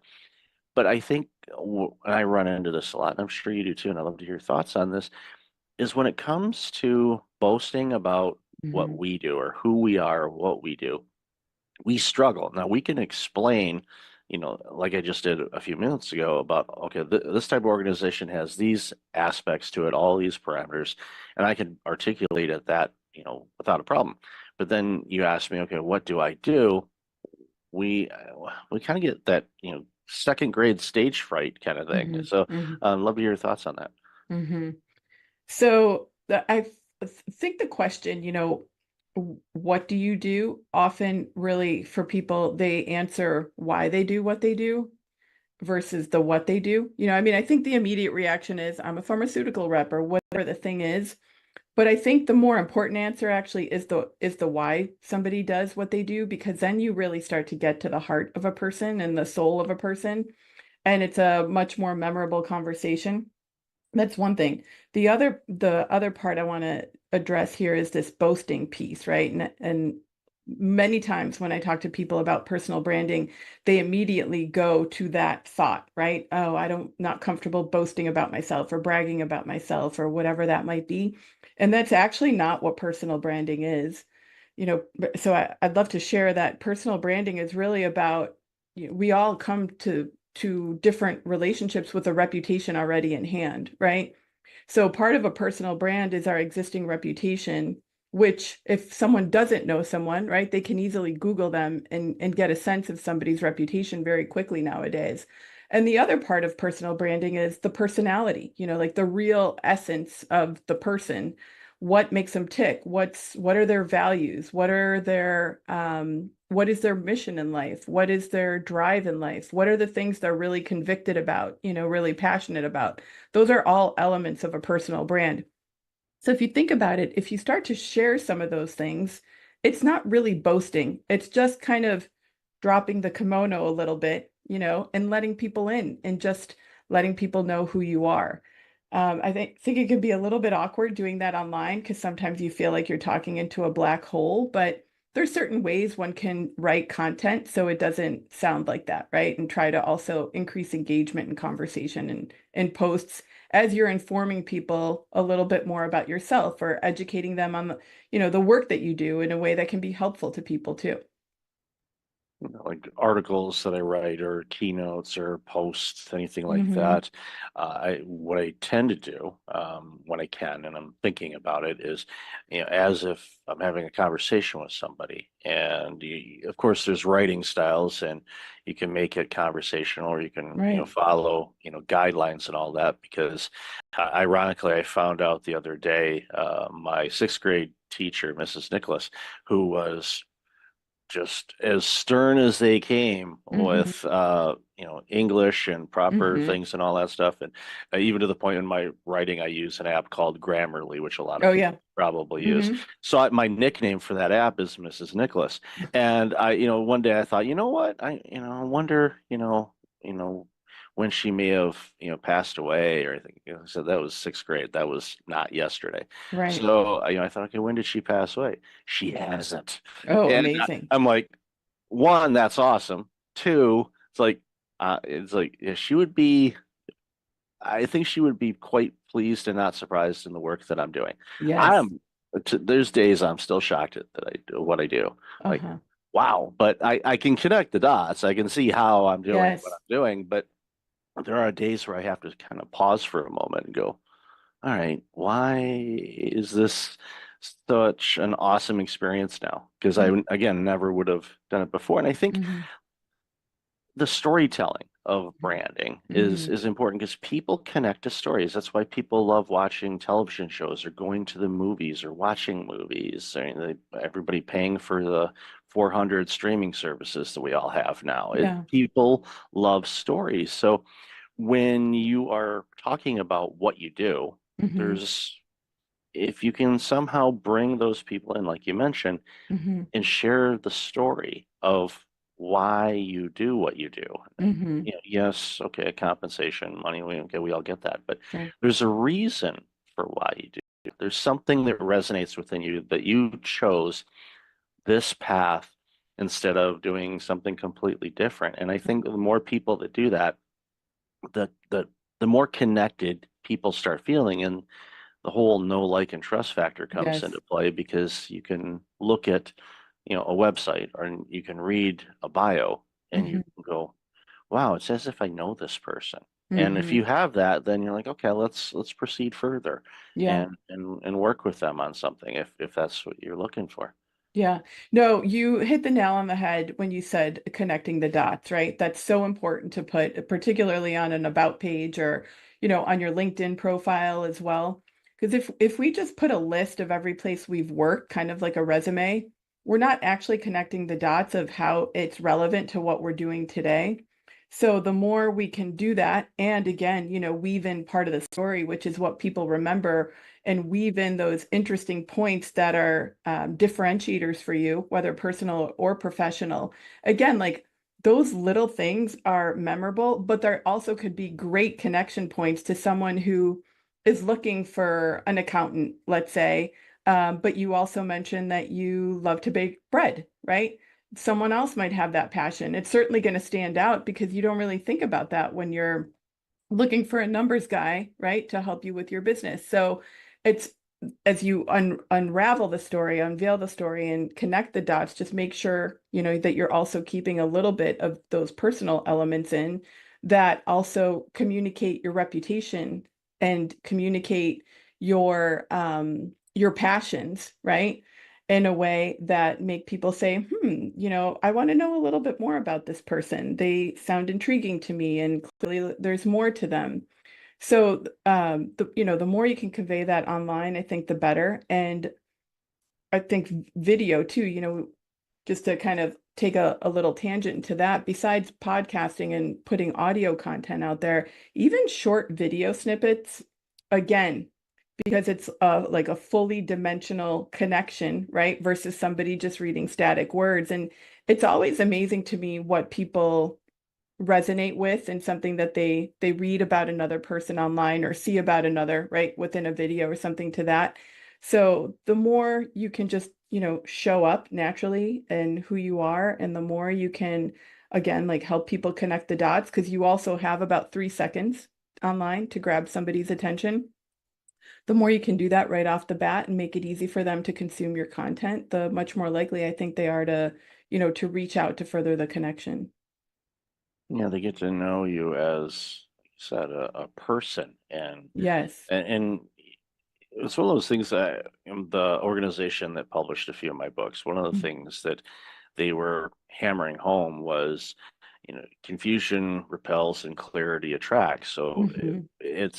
and their theme was basically on, okay, when you're posting things online, if you're Mhm. a business and you're promoting your business, you want it to be, business, so you're not confusing people. But I have to challenge that now because I think people feel more connected. That's why you see, the famous people, quote unquote famous Mhm. people, musicians and athletes and actors and, dignitaries and all of that.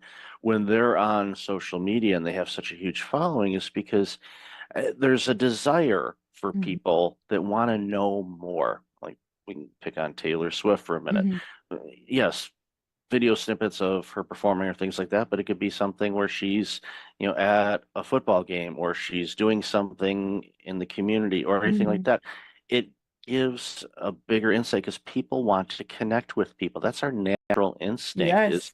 to Mhm. connect. And, during the pandemic, that, really hit a lot of people because Mhm. we were forced not to necessarily physically or get close to people. And it was, I know a lot of people are still dealing with that and the Mhm. aftermath of that. And it's going to be an interesting dynamic to watch over the next few decades to see what comes of that. Of Yeah. course, thankfully, with therapies and a variety of other things, there are ways to navigate around or through things. And my hope Mhm. is if people are still struggling with those types of things, that they seek some guidance and help on it because it's available, Yeah. thankfully.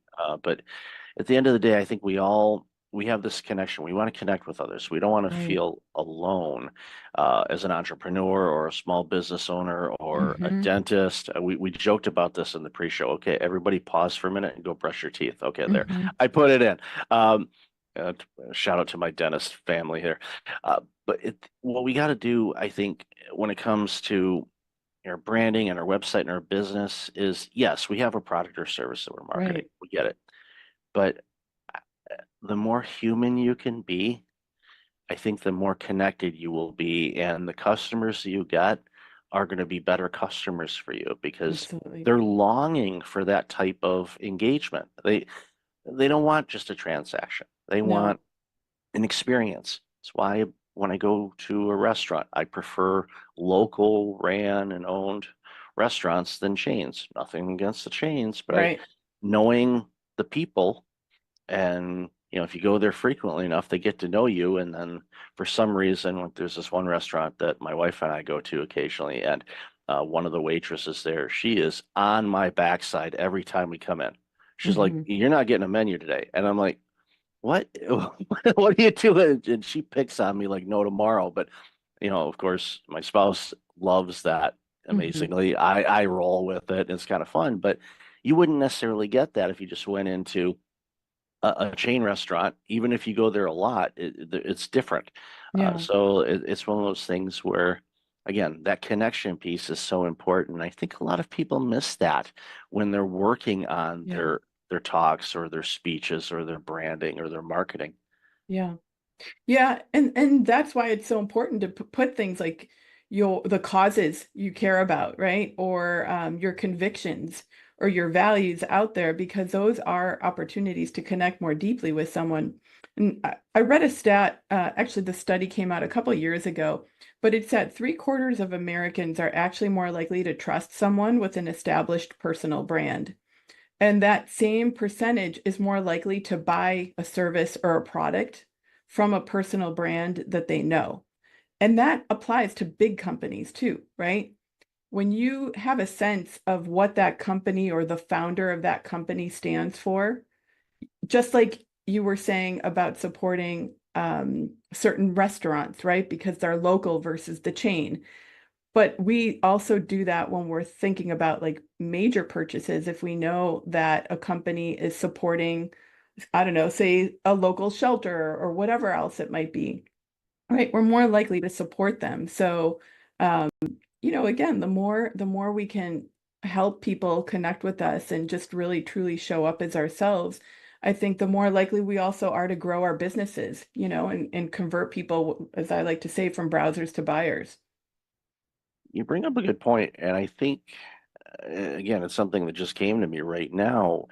When we start thinking about what we value and what we find important, like the restaurant analogy, or you gave a Yes. great example of, supporting a local small charity Hmm. versus a large national or Hmm. international one. Again, nothing wrong with any of them, Yes. but it you connect to that and you go, okay, why is that important to me? Okay, now what would be important to my potential customers, clients, friends? What would be important to them? What can I do to Hmm. help create that type of environment where people recognize that and feel that, where they Hmm. feel, again, going back to what I said earlier, it's more of a connection instead of just a transaction. And Yeah. those are the things I think that really helps people stand out. So thank you for sharing that component, because that really that struck a chord with me. I mean, our entire conversation has, but for some reason that one clicked for me big time, because now is something that I am going to go back and think about. Again, the work that I'm doing is like, how is this benefiting people? You know, Right. it's Yeah. what is there something here? Am I doing it for an ego stroke, or am I doing it to provide benefit and value to Of somebody where it course. can help them Yeah. get to where they want to go? Right. And one more thing about that too, the values and sharing more and expressing more. I think it needs to really come from the core, from a real true place. It's great to think about what's important to your customers, especially if you're a local business, right? You really want local to survive and thrive in every industry. And that I think a lot of companies have been suffering since 2020. But back to the piece of thinking about aligning with others around those values, I think it's okay to be polarizing. Meaning, I'll give you a specific example. We're working with a client who is very convicted about certain things going on in the world, you know, around COVID, around rights, around medical rights, around schools, school districts, what's going on in those places. But she also has a part of her personal brand where she's a holistic business person, right? Talks a lot about gut health and you know, certain other things in that arena. And we were talking about how much of those two pieces, right, do we make visible, right? You've got these real strong beliefs here that can be very polarizing for some, but you're also this incredible business person with great experience in building up these health and lifestyle brands. So, you know, what we deducted is like, it's okay. And this is what I would have advised her, but I was so glad she was comfortable doing this, you have to put it out there because they're both parts of you and they're such an integral part of that person that you want to attract those business clients that are okay with these strong polarizing beliefs here. And the fact is, her audience is going to be a lot easier to market to and way more niche because of her strong feelings and values around certain topics, right, that are polarizing today. It's not going to make her lose clients. It's actually, she's going to lose the right clients, right? She's only going to be working with the right people that she can totally help and fully show up as herself with and help them grow in other ways too. So I just wanted to share that because I think it's very important. You know, I think a lot of times in today's world, especially the last years as things have evolved, is like we're self-censoring a lot because we don't want to make waves. And I'm not ever saying make waves for waves' sake. I'm just saying find ways to really put your values out there and your the causes that you're passionate about in a way that is true to who you are and really helps attract your ideal clients. I love that you said that because it can be polarizing, and yeah, there's definitely a fear where they say, okay, if I, am on one side of a political fence versus another, or, based on causes or beliefs or rights or anything like that, that I, could lose clients. Yeah, And you put it quite well, where you'll lose the wrong clients or you'll lose the the right wrong, clients. or you'll Yeah, lose the right I almost clients, said excuse that me. too, though. Yeah, Yeah, but it's like they're wrong for you, but they're right to lose because they're exactly. not in alignment. Because it's like if you're hiding something back, and let's say you are, an ultra conservative or an ultra liberal, it could be either Yeah, sense, and you're working with a client that is, maybe the opposite of your right. beliefs. Doesn't mean you can't work with them, but a lot of times you think that or maybe you're acting on eggshells and you're afraid to say something or mention something because it can easily come up in conversations, even if you try to say, we keep this, politics Hmm. free. We don't, come on.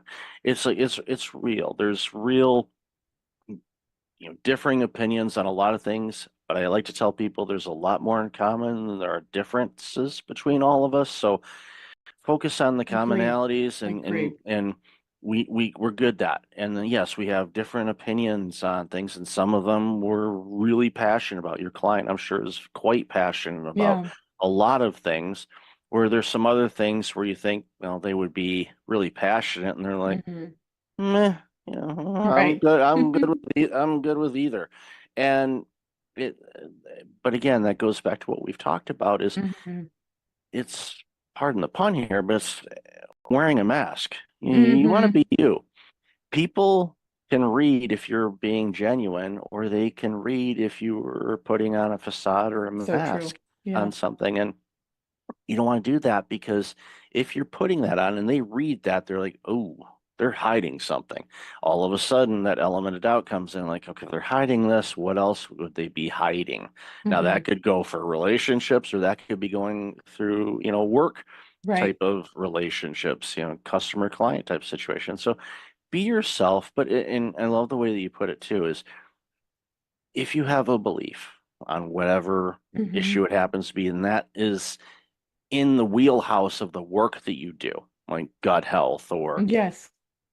anti-vax versus vaccines or anti-medication versus holistic care, Mhm. share that, but share it in a way with compassion and love and Exactly. understanding, instead of saying, I'm right, you're wrong. Well, who's right and who's wrong, and who determines who's right or who's wrong? Exactly. It could vary.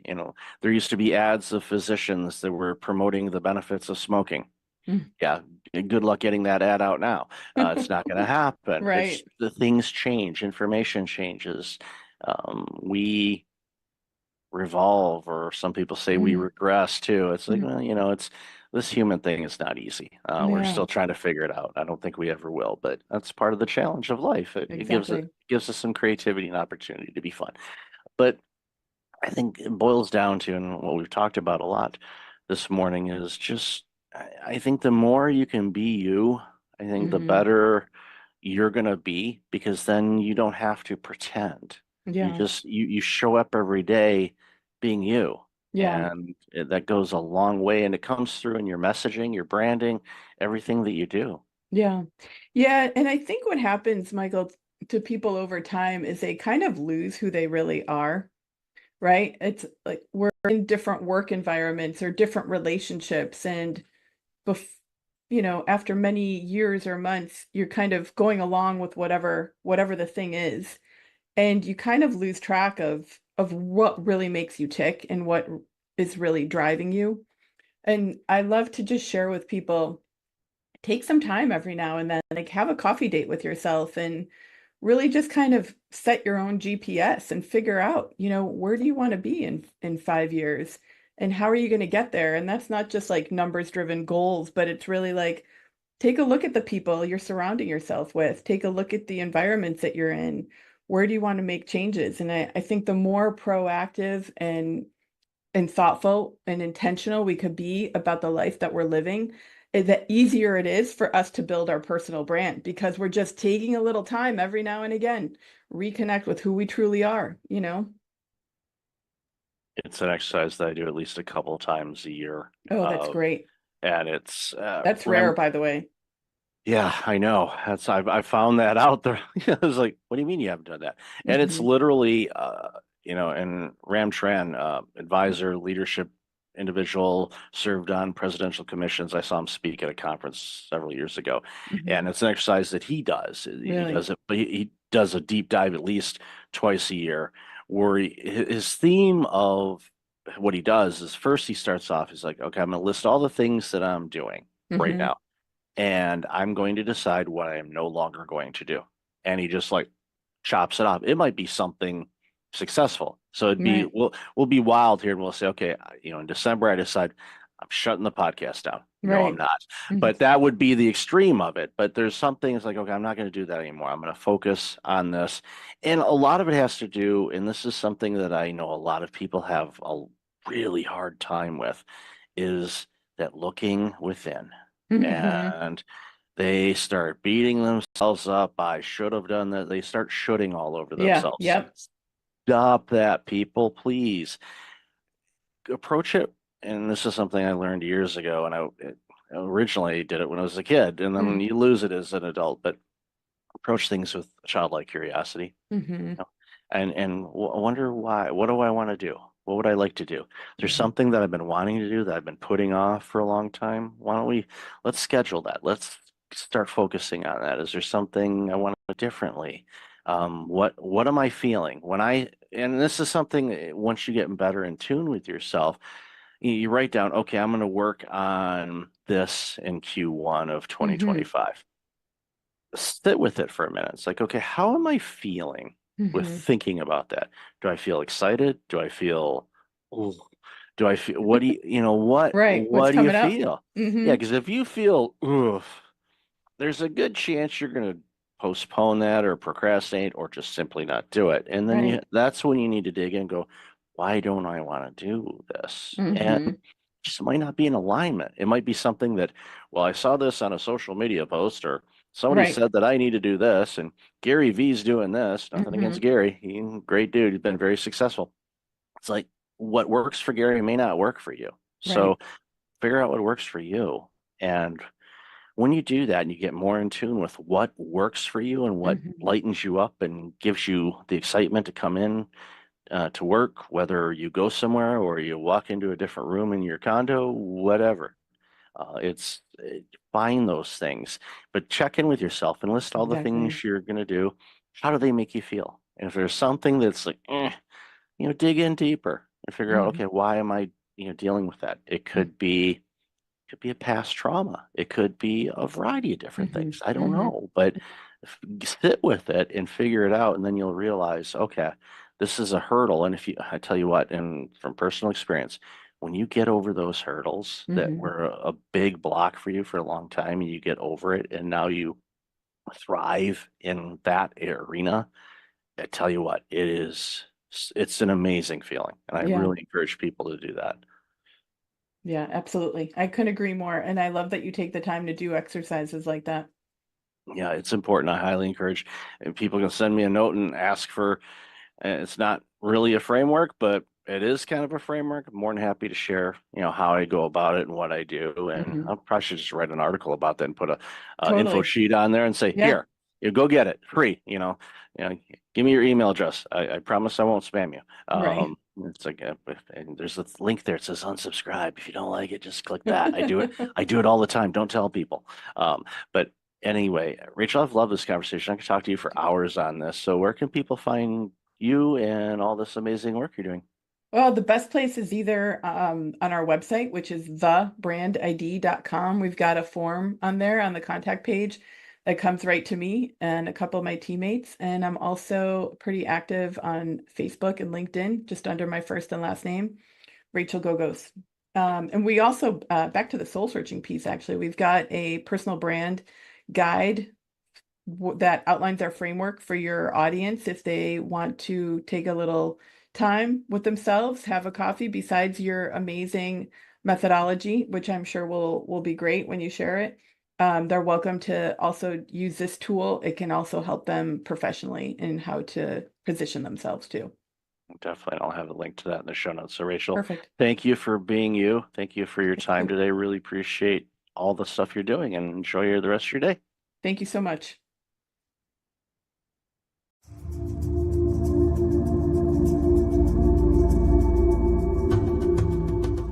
Welcome back. I've got Felina Hermans on the line. Felina, how are you? I'm good. How are you? I am awesome. I've been looking forward to this conversation for quite a bit because the work you do is very, very important for our future. So, why don't you share a little bit about you and the work you do, and then we'll jump into the conversation. Yeah, so my name is Feline Hermans. I have two jobs. Half of my job is being a university professor, where I research how to teach programming to kids. That's like my main area of expertise. And the other half of my job is that I'm actually a school teacher myself. So I teach grade 7, which is 12 and 13-year-olds. And I try to teach them a little bit of programming every week. So I have practical experience and also my academic work concerns that age group. And those two worlds ebb and flow quite a bit, Yes. where you're like, okay, you probably have to remember, okay, where am I? Okay, now I got to do this. But it's so important, as we talked a bit in the pre-show. It's so important to help our future, which is our students and our children, learn skills that are going to be not only in demand but in need for the coming decades. And the work that you're doing, especially with teaching our younger human beings, coding and programming and all of that is so critically important. So, what got you interested in this line? Yeah, so that's a funny story, actually. My original research in academia was not about kids at all. I was actually working on professional programmers, specifically end user programmers, so people using spreadsheets and stuff like that. But then I thought, is this the most interesting thing I can do? I'm not sure if I want to do this anymore. I really did it for quite a long time. And I wasn't sure in general if academia was the place where I wanted to be. So I started this part-time gig as a school teacher, teaching the same age group, just because I thought this is something I can do with my programming skills as well, which is going to be helpful for society. And then I figured out there were so many interesting questions. I thought, well, but how do we teach 12-year-olds, right? Because they're a bit too old for the really kid stuff. Like there's this really, really wonderful programming language, Scratch, that people might have heard of, that comes out of MIT. And that's really cool. You have this like Lego blocks that you can use to program. But then 12-year-olds, 13-year-olds is like, well, that looks like a toy. That's for kids. We don't want that, teachers. We want to have a real programming language that I can make some money out of, because money making is very much also a driver for some kids. Like, well, Scratch doesn't look like this is going to get me a job, right? I want to do Python or JavaScript, what all the professionals are doing. So then we switched from doing Scratch to doing Python. And then the kids were excited about that, but then they were also struggling because there's so much syntax and everything is in English. And you probably hear that English is not my first language. So the kids I'm teaching, I don't teach them in English, I teach them in Dutch, but error messages in Python are in English and the code is in English. So I thought, okay, there's a lot of motivation for them to do the grown-up stuff, but it's just a little bit too hard. And then one Christmas break about 5 years ago, I thought, okay, what if I make a very tiny, simple Python in Dutch, and I can use that in my teaching? And that tiny project that I just really envisioned as a prototype turned into a really big open source project that is now used worldwide. We support 56 different languages. And it also turned into a very interesting research area, because designing a programming language that works in a lot of different languages and designing a programming language that's just easier and gradually grows with kids, technically, no one has ever built that type of thing for this age group before. So there were technical challenges, academic challenges, and it also just got a massive user base that I wasn't anticipating. I'm so glad you had that thought during the holidays to create something, because as somebody that's a native born English speaking individual, we take it for granted. And Python and the other programming languages, whether it's Unity for games or JavaScript or things like that, it's okay, great, it's in English, but it's limiting the creativity from the world. And that's one of the things that I've celebrated throughout my life, is when you hear about innovation and things that are coming from different parts of the globe that historically haven't been able to participate in creating things for the masses. I celebrate that because it gives us so much more robust products, services, skills, programs, you name it. And the fact that you took this idea and it's hitting so many languages, that just opens up the world for so many people that it creates, again, I'm thrilled by this. And part-time I help out an organization that does Python coding, and they have kids from age 5 to 17 that do coding and programming. Awesome. So familiar with Scratch, familiar with the Lego robotics, the Spike builds and We Do and all of those things. And it's great to see. But when we have the 12, 13, 14-year-olds, they're looking at Scratch and going, no, I'm not doing that. I want something else. And they get into it and then they realize, okay, wow, this is a bigger thing to chew off than I thought. But as with everything and the way that the courses are designed, and I know it's the same thing that you do with Eddie, is you build it in such a way where they're learning the skills that build onto the skills. So as they're getting deeper into learning the languages, the coding and programming languages, those skills that they picked up, maybe a couple months ago carry forward. They know how to do it now. And it's just a natural progression for them to get better and better. And even to the point when they're problem solving. And in case of point, I'll give a real life example. There's a college aged individual that is actually doing, one of the coaches that helps out, but he's also in college to learn programming and things like that. And he brought in some programming. His code was broken, and for the life of him, he could not find it. So I can't find this. And I asked him, and this goes back to my spreadsheet days when I was originally an accountant. It's like sometimes you just got to step away from it and look at different things. Read a book or go outside and stare at the clouds. Don't stare at the sun, kids. Just a reminder. Even if you have the solar glasses, don't stare at the sun. But you get step away from it and you get back to it. And usually, more times than not, it's as if someone took a yellow highlighter and highlighted the broken code. Oh, there it is. It's just you step away from it. But it was funny to see a coach that's coaching on it was really frustrated by his own code because he couldn't figure out where the error was. And again, that goes back to the teachings that you do. And and I want to obviously hear your thoughts on this, but I don't want to diminish your school teacher component of things because that helps with all the work that you're doing. Because again, those worlds kind of mesh together, and I think those skills as a school teacher really help you out in this organization that you had launched and the open source things and all that. So definitely want to give the platform back to you to share some of your thoughts on this.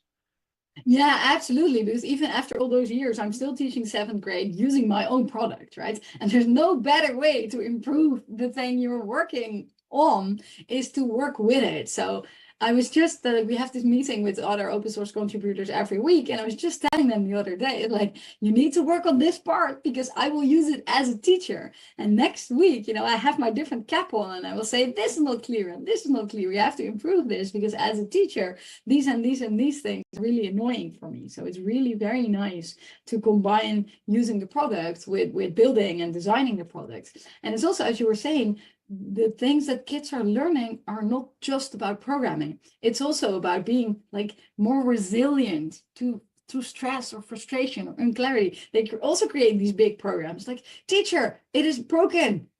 How? Why? It's like, I don't know, right? And sometimes I'm lying, sometimes I see it straight away, but sometimes I also don't see it. I'm like, I don't know this 100-line program that you created last week, what it's supposed to do.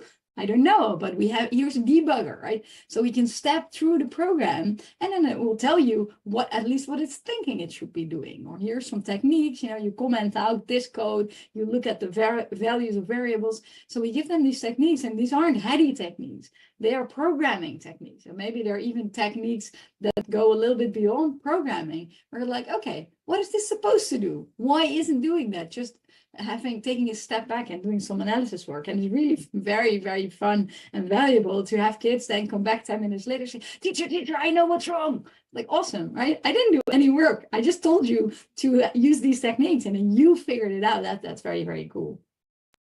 It's giving them life skills. And I love that you mentioned that. It's giving them some resilience, some perseverance, the problem solving. It's not, here it is handed to you on an iPad, all works, everything's functioning properly. No, and as in life, there's challenges that we face, there's problems we encounter and difficult situations, and figuring it out and using the skills and the knowledge and the tools that are available, using a debug tool. It's one of those things where, and I don't know if you do this or not, but I'm guessing you probably do. It's like, okay, before you run the debug tool, just take a glance and see. But using the tool there is definitely helpful. And my hope, and I'm guessing most of the students do this, is once they discover the error in the code that they made, then it's a learning opportunity to go, okay, now I know not to do that for that. And usually they don't repeat that error. I mean, there's always the one, and we always run into this. I remember working in a software company years and years ago, and there was a software developer, and no matter what, every time they had a code that they used that broke something, and they continued to do it. It was you could set your clock to it because it was always going to happen, and they knew it was wrong, but just out of habit they just continue to do it, and we laugh at it and we know it's going to be there, and they fix it and all of that. And but ultimately, it's, again, coding is a life skill, and not just okay, on how to make money, which is obviously kind of how the system works, but it also helps you navigate through other non-coding situations in your life, problem solving, communication, analyzing things, taking a step back and reflecting on it. And when you do that, it's so foundational. And I think it's for students that are interested in doing this, I highly encourage them to do it. Years ago, it's okay, go into finance, go into this, go into legal if you want. But now it's like, no, I'm telling people, it's like, no, go, learn code, learn how to code, learn how to program. You're going to be needed for a long time.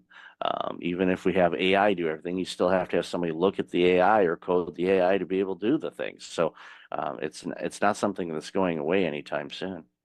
No, and it's also an awareness about what technology is, right? What I'm seeing with young people, but actually also with adults that don't know any programming, is that they think that technology, software, the internet is just something that exists like oxygen in the air, right? But once you've done a little bit of programming yourself, you're like, hey, wait a minute, someone created this website with a goal, right? Get a scrolling Instagram, and they're like, wait a minute, someone created Instagram, and then they created it in such a way to keep me addicted. Like, this is the goal. It's not an accident that I want to keep scrolling. It's actually something that someone programmed in. So that awareness that all technology is human made and that decisions went into the internet and Instagram and Facebook and WhatsApp and whatever, that too is something that they're learning from a programming class that isn't necessarily, oh, now I know how to program. It's also, aha, everything on the internet is programmed by someone, which also I think is a very, very valuable lesson in terms of, for example, AI, that they don't buy all the hype that some adults are peddling, like, oh, AI can think, it's going to take over the world. They're like, wait a minute, someone made the AI. It isn't something that just exists out of the air. It's important to remember that. And some people say, are you afraid of AI taking over the world? It's like, well, if it can do my work without me having to do the work and I can relax, I'm okay with that, I guess. But as long as I continue to get to create, that's what's important. But Yeah. it's as with everything. And we remember when the internet first was launched to the public and all that. Oh, this is going to take care of this and eliminate these jobs. And no, it ended up creating a lot more jobs. And I think AI is going to do the same thing because it's going to open up some creativity for opportunities to do different things and free up people to create other things that they can't because especially in the administrative side of things, where it's like, okay, research or building up websites or things like that, but again, it boils down to this. It's like, yeah, if you give it a simple instruction, it's going to give you a simple output. If you want it to do additional things, it's just like anything, you have to give it the right amount of instructions to do what you want it to do. And sometimes even that, it doesn't do that. We see it with image generation, for example. It's like, okay, create an image of two people sitting at a cafe. Well, it'll probably get that right, but you never know. It might come up with something like, okay, that doesn't look like a cafe. It's and again, there's coding behind that. It's just not this mystical thing in the sky that goes, okay, we're just going to create an image. There was actually coding behind that. Exactly, yeah.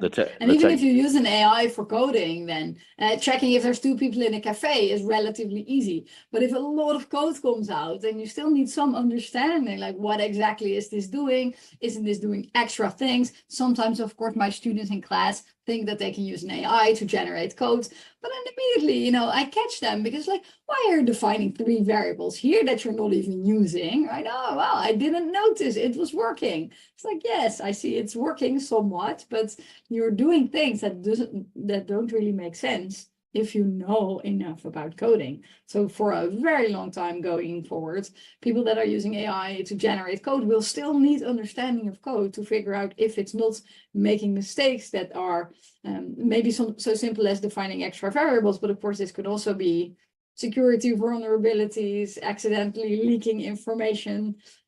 So you will still need this knowledge, even if you're using an AI for coding, to evaluate the code. I'll use this simple analogy. You have a fancy coffee machine at home where you put in a pod and you push a button and it makes you a cup of coffee. Okay, great. That's easy. But if that machine breaks and you have to make coffee, you're like, okay, how do I make coffee without a machine? Yeah. A lot of people like, I don't know how to do that. And it's like, well, I do because I've done it. And as long as you have coffee grounds and a way to filtrate it and Mhm. an H2O, you're good. Will it be as fancy as that pod?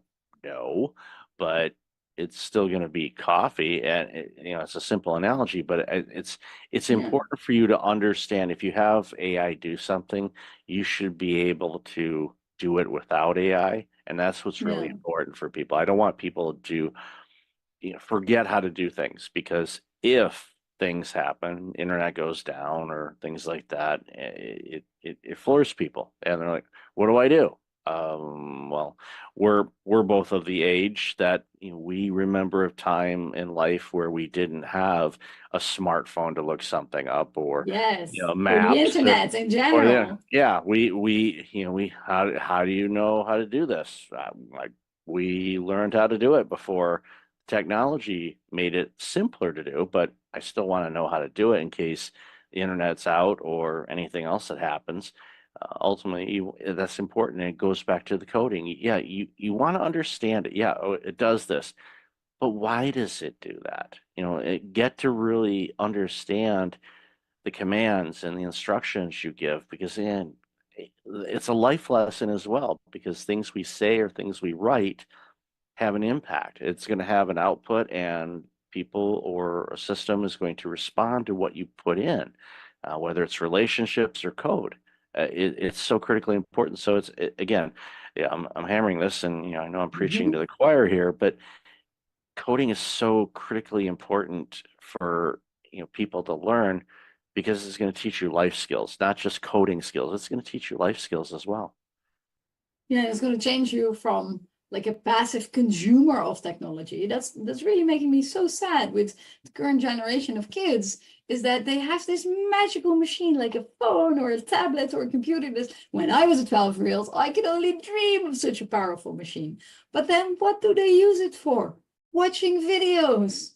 Like, but you could be making videos, right? You could be making your own apps. Oh, there's not an app I like that does this. Hey, but wait a minute, you could do this. And then it's really sad that then this isn't a technology problem, or maybe a capitalism problem, or a Silicon Valley problem, that all the apps, or such big chunks of the apps that kids use, and adults too, are consuming apps. Whereas in the early days of the internet, that probably you also witnessed, and some other people as well, there was like this balance between creation and consuming. All those people had like little websites, GeoCity, or running their own website where they were creating, programming, writing about whatever weird hobbies they were having. There was a balance between consuming and creating. And now it's just almost all of it is consuming. And this is sad, I think, because I'm a creator. I like drawing, I like making clothes, and I just want kids also to be creators in the digital world, because almost all kids like drawing, right? And like crafts work, and like making, I don't know, a birdhouse. Kids really like making, and parents do making with kids. Is one of these things that we think makes us human. But then in the digital world, we don't do any of that. And this is one of my drivers actually for working on programming with kids, is just to turn them into creators in this digital world, even if it's just like a simple drawing. That we have this turtle feature, that's a feature used for drawing. Kids can make songs with music and use speech output, and I really like that, because I want them to create also in the digital world. Yeah, it's using the tools to be creative, and Yeah. with tools that are out there now, you can create music, you can create art, you can create television shows or movies, and Yeah. that's where it's like, that's when you really, okay, yeah, you're going to create something for people to consume, but you're creating something, and Yeah. you get from your own perspective and experiences and whatnot, and it's fun. I've dabbled around in a lot of it just to try different things. Like, okay, I'll create this, or I'm gonna do that. Okay, I'm gonna tweak that. It's fun. I use it in a way to create, and I agree with you. We are definitely, are watching too much and not creating enough, Yeah. and that's limiting us, and it's creating and quite frankly, a social divide, I think, of people that are the creators are going to be the ones that are going to be at least have better access to things and the opportunities than those that are just on the sidelines consuming. So get off the Yeah. sidelines and start creating. Create And not stuff that just you. like the reward in terms of like having a job or having marketing skills, also just it is so rewarding to create something, even if you can't sell it, right? If you draw something beautiful, if you make your own like t-shirt or whatever, just making something. Like I think it's like making something in addition to physical exercise. And like the two easy ways to get happiness in life are making things and working out of your house. It's sort of easy. And then a lot of people know that sitting down is not so healthy and you need to exercise, you need to take walks, like this is good for physical and mental health. But the fact that just if you're sad, creating something will make you happy, and making something that lasts for a long time will give you really long-term happiness. That's not something we talk about so much, and maybe we should. Yeah, we should do it a lot more. And I'm using a standing desk right now because I don't Oh, like that's sitting. very good. I don't like sitting down. As much as I used to. Well, my original career was accounting, and we sat down all the time. So Yeah. that's like, no, stand up. Teacher, you're an educator. You're standing a lot. So Yes, I am. Yes. you picked the right career for that. So, Feline, I love this conversation. Where can people find out more about you, your organization, and all this amazing work you're doing? Yeah, if people want to check out Hedy, the easiest URL is www.hedy.org. If you're thinking of joining Hedy, either as a translator, a teacher, or a programmer, the easiest URL is hedy.org/join, where we have introductory material for those three groups, target audiences. And if people want to know more about me, my website is feline.com, FELIENNE.com, where you can follow my blog and stuff that I'm doing as well, my research. I'll definitely have that in the show notes. So, Felina, thank you so much for your time today. Really appreciate you, and congratulations on this very important work you're doing. Awesome. Thanks for having me.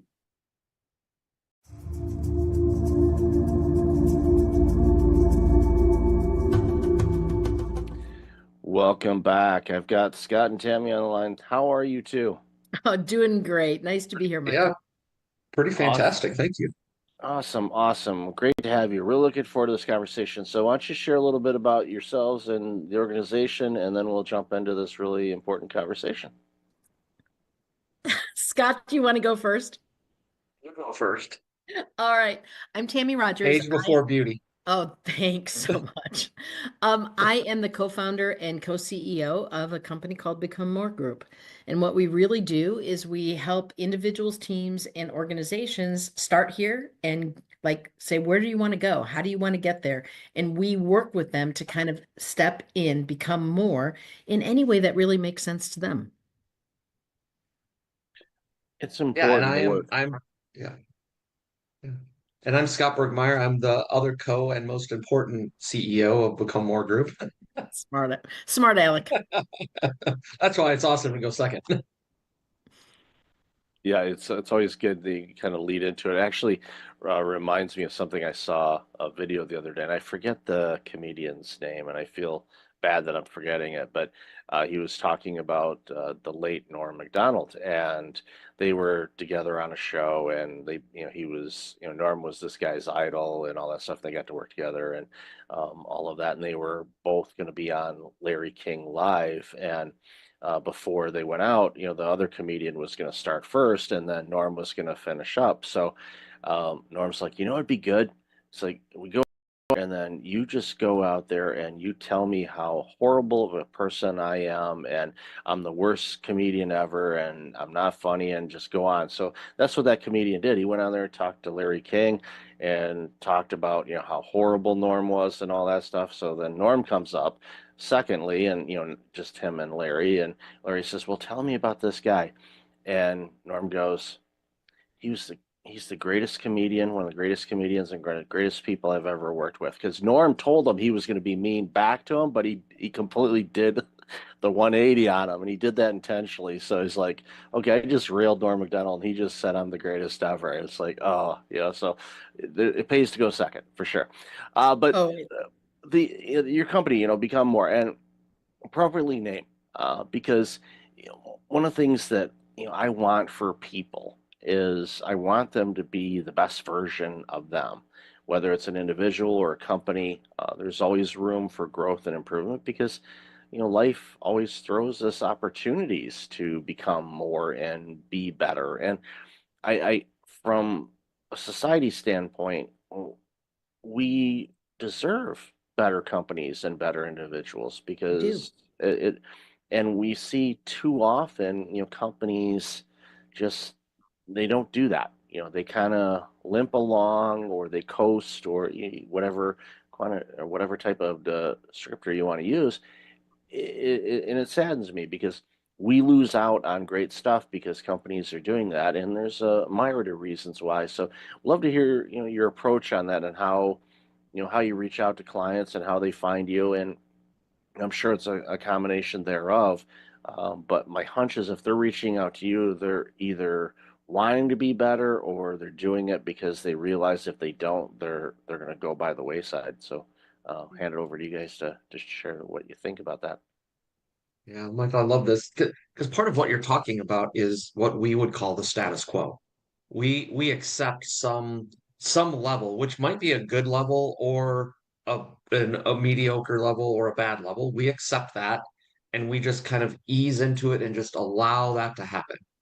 And the reality is when we allow that to happen, even when we're doing great things, someone is going to pass you.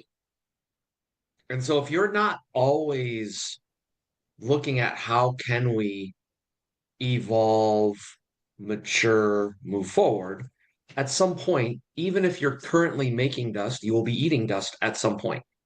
It's true. And the side of that, if you think about it, is people traditionally shift off of the status quo because they are inspired or because they're in dire trouble, right? Inspiration or desperation. And when you're desperate, there is this piece where it's like you'll do almost anything. And it's hard to work with an organization that is in that spot because time and fear are kind of knocking on the door and it gets louder and louder and louder, and they're freaking out in that spot. Inspiration is a much better place to be. And yet many of us don't make those changes because we're inspired. Many of us make those changes until we can, we wait until we can hear that knock on the door. And that is, that's not, it's unfortunate in that particular space. So one of the things that we actually work with people on is we talk with them and say, all right, we can talk about pain. What's the stuff that's not working for your organization? But let's also talk about gain.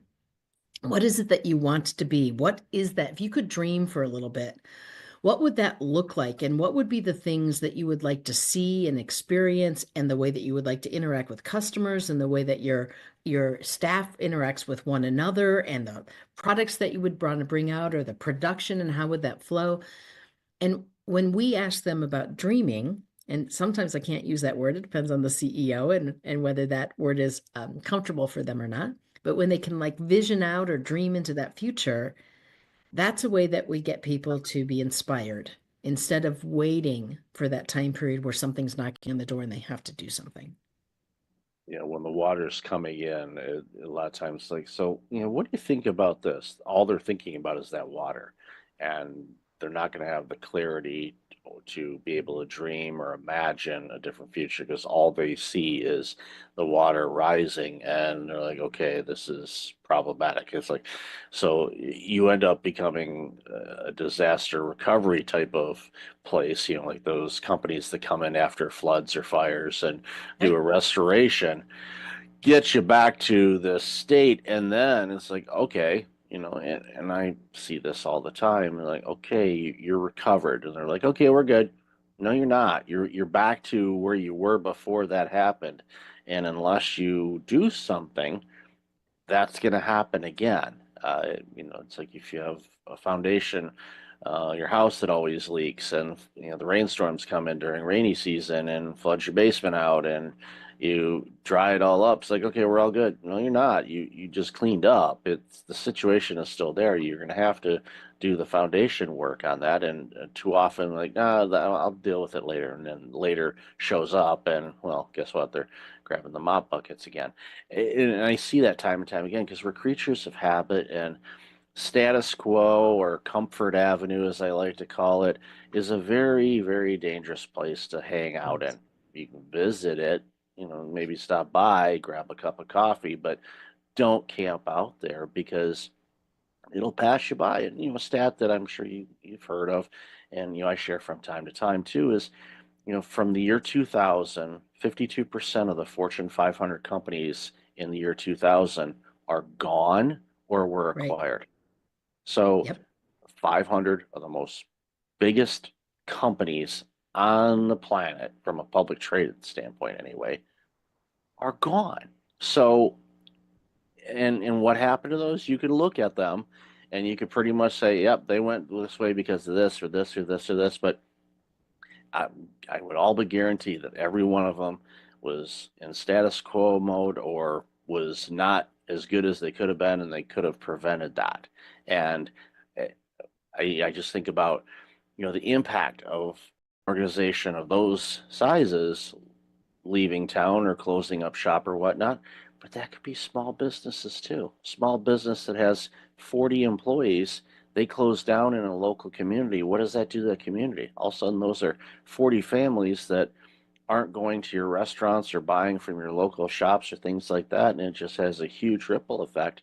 And again, a lot of it could be prevented if, they work with individuals like yourselves that can say, okay, what can we do to get better, grow, be a better version of ourselves? Because what works today, in all likelihood, is not going to work tomorrow as well as it could. So, and it's one of those things where, again, you see it all the time. I do too. It's like these companies are like, no, we're good. No, you're not.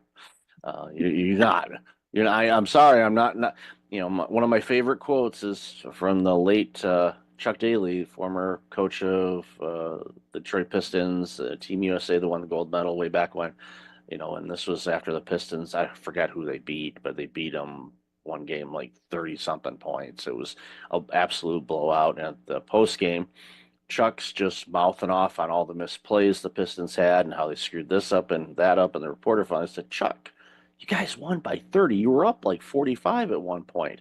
Why are you so pessimistic? And he said, a pessimist is an optimist with experience. And he knew that the players that were screwing up and missing plays, that could come back and bite them down the road. He didn't want to see it. And you guys see it all the time, in companies. It's like you're doing some things that's going to bite you down the road. We have something we incorporate in our organization, but it's something we bring to every other organization that we talk to as well. And it's called the growth questions. Yeah. So it's really looking at it and say, what worked? What didn't work? What are we going to go do differently? And the more frequent you're asking yourself those questions, the more you will grow. And Michael, as you were sharing, it made me think about, there is this, I have immediate pain, the water's coming in and I need to solve that. And I really can't think of anything else. Okay, I've now solved that and I'm moving on. That is a challenge. Like, I think we've all experienced that. Yep. The one that is the most interesting to me is, okay, I really don't have water coming in. And yeah, we're not perfect. We want to be better. However, man, it's a lot of work. And I can't take myself out of the day to day to actually think about what the future is going to hold and like set aside the buzz, the bees and bugs flying around, because it's not like I have dead carcasses. It's just the noise of the day. And watching leaders not take the time to slow down, think, start to look at the future, what could be. And it's this piece of, they get in this status quo or a rut. And My dad said to me one time, the only difference between a rut and a grave is dimensions. And that has always stuck with me that, okay, if we're in this place and I'm just sucked into the day to day, how do I take myself out of that? How do I have the mental fortitude to slow down and think about, I need to be thinking out there as a leader and step out of the day to day? Because I'm constantly being sucked in the day to day. How do we become more? How do we grow our team? How do we satisfy our customers or achieve our mission or whatever it is that we're trying to accomplish? And a mistake that we sometimes make when we dream is that we try to find the one big right answer. I'm going to go out there and I'm going to try to hit this big home run. And actually, breaking the status quo is more incremental than it is making one big bet. And so it is this thing that says you don't have to say, I'm going to go and put all my apples in one basket. I am going to say in this spot, hey, I'm looking, I want to be more. I think we can grow. I think there's an opportunity. Let's go do these little tests. Let's try some stuff. And as we try some stuff, by the way, trying stuff actually brings energy into an organization. People get excited, and especially when it's like, we have to do this perfect. That's the one big home run versus let's just try it and see what happens. And so we try, we see what happens, we learn. And that's when those growth questions really come in, right? What's working? What's not working? What could we do? Let's go try those things. Let's see. And then let's make the next decision. It's not so scary then, and it pushes us out of being in that rut or that grave because we're trying some small incremental things that we can manage, and we can, in that space, we're not betting the farm on it. And let the information from that help us make better and better bets as we move forward. It's like the improve by 1% kind of Right. mentality. It's just a little increment. A lot of people go 1%. Oh, that's easy. No. Maybe.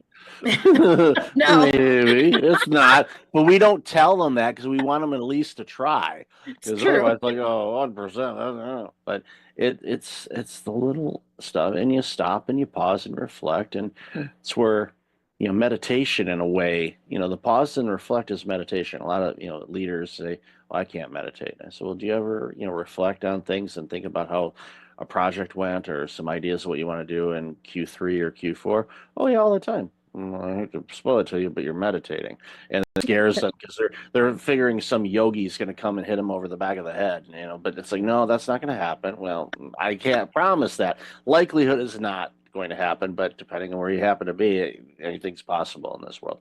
But ultimately, and I love that way to do it. It's like let's look for the momentum. It's little steps. It's one step here, one step there. Using the baseball analogy, it's like you have a really successful inning. Yeah, you could be hitting a bunch of home runs. That's fine, but base hit after base hit after base hit, it's like body jabs. It just wears them down, and then the pitcher ends up leaving one right over the middle of the plate, and then it's about 520 feet out in right field, and it's like, oh, okay, now we've had a 7-run inning here, and you're just beating them down. But it's just those little incremental things that add up, and it's pausing and reflecting too. I worked for a company. It's alarming how many years ago it was. But it was one of the first companies ever. Well, it was 20. Oh my gosh. When was that? Yeah, 26 years ago. Yikes. That's yeah. Lifetime. You tell me about it. Yeah, there's like a lifetime, and that lifetime could have started having a family lifetime. That's how long ago it was. But it was, a company, Fortune 500 organization, and it was a division, and we were in asset management, and we went out and did asset management work for other Fortune 500 companies. And at the end of every project, we would have a project debrief meeting, which is not out of the norm, but we always brought in a handful of other project managers and team members from other projects to sit in on the meeting that had nothing to do with the project. They never opened up a single spreadsheet or look at a presentation slide. They had no knowledge about it other than when they walked in the room. And we'd go through and all of that, and those people that were outside would offer some insights and things that they did that helped streamline some things and lessons learned. So basically, it was like a team meeting where everybody kind of contributed. Well, what we ended up doing by doing that is, after implementing that new procedure, within about 6 months, we were able to increase the number of clients that we took on by 20%, and we didn't hire any additional advisors. Needless to say, and I'm not going to mention the company, but headquarters in Germany were really pleased about efficiency. Not that Germans are all about efficiency or anything like that. I know it might be a breaking news alert there. Didn't mean to shock people on that. But they were thrilled, and they're like, "What did you do?" They're trying to figure out, can we mimic this? And again, that was an example. Okay, there's Right. something we learned. Could that be applied in other arenas that we work on to find the ability to do more without overloading people and with the same amount of people? And it was one of those things where I was obviously much younger then, didn't pay much attention to it, but upon reflecting, looking back, thinking about ideas, it's like, that was great. So anywhere that I was a leader, didn't matter what role I was in, I did that. I would bring in some Right. outsiders and say, okay, well, what's your thoughts on this? What do you see? And it just improved things. And it was a simple thing to implement. A lot of people thought I was crazy at first. Like, well, they weren't on the project. Why are they here? Like, you'll see. Just work with me on this. And then they realized, and then all of a sudden they wanted to be part of other meetings, probably because they didn't want to work and they just want to sit in the meeting. But Oh yeah, because people love meetings, Michael. yeah. My brother, and this was years ago too, worked for an auto sector company, and you'll get this. They actually had a meeting to determine why they had so many meetings, Of course. and Makes the, and complete the, sense. they didn't come up with a solution. So Because it was an ineffective meeting. There you go. yeah. Is there an agenda? Could this be an email? Do I need to be there? Yeah. Yeah. I Yeah. do like that methodology that you're talking about, outside eyes. I mean, it's great, especially if you have enough internal staff to be able to have an outside perspective. That's phenomenal. If you don't, that's what you kind of need consultants about, right? Because an outside perspective says, I don't have any skin in the game. Here's just something to think about and consider. It's not like you did this wrong and you did this wrong. It's not like an audit. It's this thing that says, here's something that you might want to consider. Here's something that we've done. This is what our experience says. And that's how you get better incrementally, but you do it very quickly.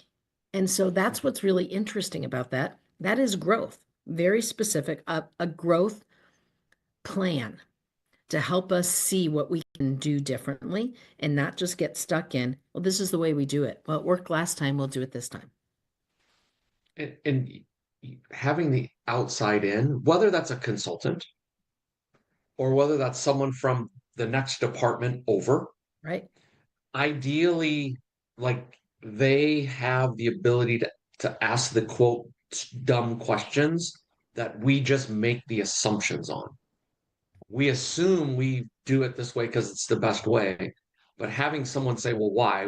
I was with a financial organization and they were talking about, oh yeah, when we do mortgage work, they, like, if you pay, you have the ability, you could pay every 2 weeks, and actually that reduces your overall interest, etc. Well, when someone chooses to do that, they have to take that money and put it in an account and then wait until they have a full payment. And I'm like, so they're like double, triple work that they're having to do. And I'm like, help me understand why. And they all look at me like, what do you mean why? It's what we're supposed to do. I'm like, yeah, I understand that's what you're supposed to do.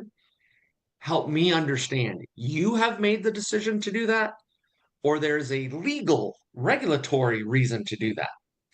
And there is actually a legal, regulatory reason to do that, to make it compliant if they want to sell it on the outside market, versus a car, a consumer loan, a car loan or something. You could make $1 payment every day, and that will be applied. And it's so interesting, like the process hoops they have to do. However, they have never thought of, like, in their mind, it's just, well, we just do this. And it's just normal. Like, why are you even asking? Well, because number one, I don't know, because it sounds really stupid.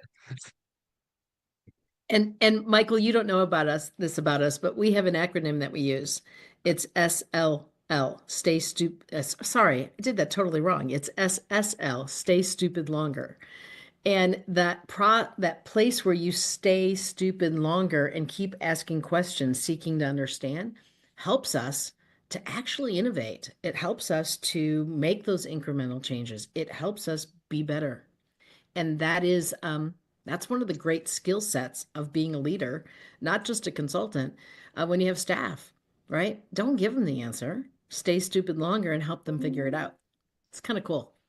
Yeah, it's great. And I think too, and this is something that a lot of leaders, they struggle with initially. The great ones figure it out much sooner than I did, is, you know, your people in all likelihood are much smarter than you are when it comes to something that they're working on. So let them be that, and let them uh, show and give them the autonomy to be able to create and come up with some ideas, Yes. because they're seeing things that you're not, and vice versa. You see things as a leader, you're going to get exposed to things that your front lines may not be aware of. What you share, I mean, obviously share as much as you can so everybody can kind of be rowing in the same direction. But there's opportunities where it's like, okay, I'm not seeing this. What am I not seeing here? And especially if you're going through, it doesn't matter if you're going through a growth stage or a retraction stage. Like, what am I not seeing here? What help? What do you think? What's going on? And this is one of those things that's like, I know you talked about this with your spouse or your partner back home. I know this. What's their insight on that? And and don't worry, they're not here. I won't tell them you said anything. But what are they saying? And be frank. Use the profanity if you want to.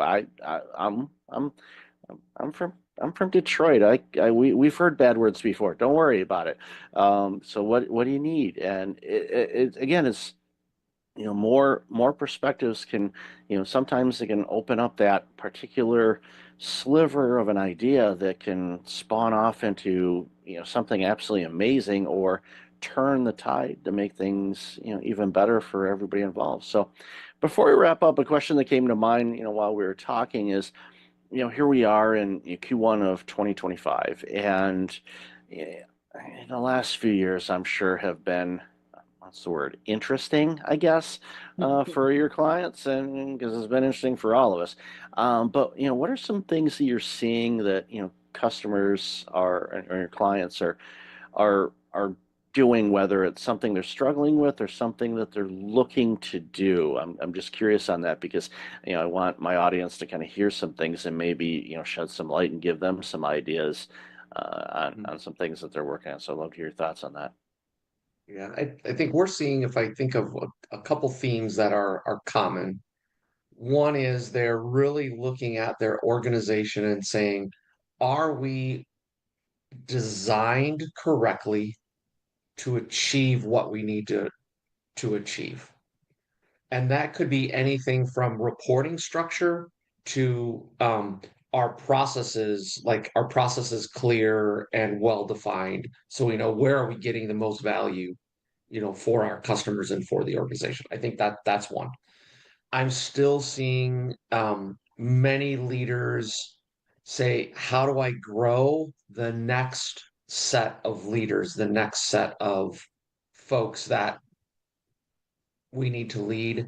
And I think then the third thing is, how am I building a relationship with my team so that they understand me, I understand them, like because it allows me to grow and coach and get those better outcomes. So to me, those are the three kind of buckets of things that I'm seeing organization kind of double down on right now. I think there's also this piece in the relationship side of this, where it is really understanding that if we don't build a culture where people have the ability to contribute.